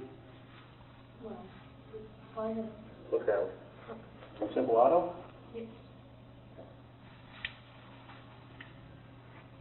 You got any medication for your kids or anything like that? Anything I need to know about? Anything about later? Okay, I'm going to turn the recorder off. It is 11:35. Amber Smith was convicted of homicide. She was sentenced to life without parole. Trent's family raised both of Amber's sons.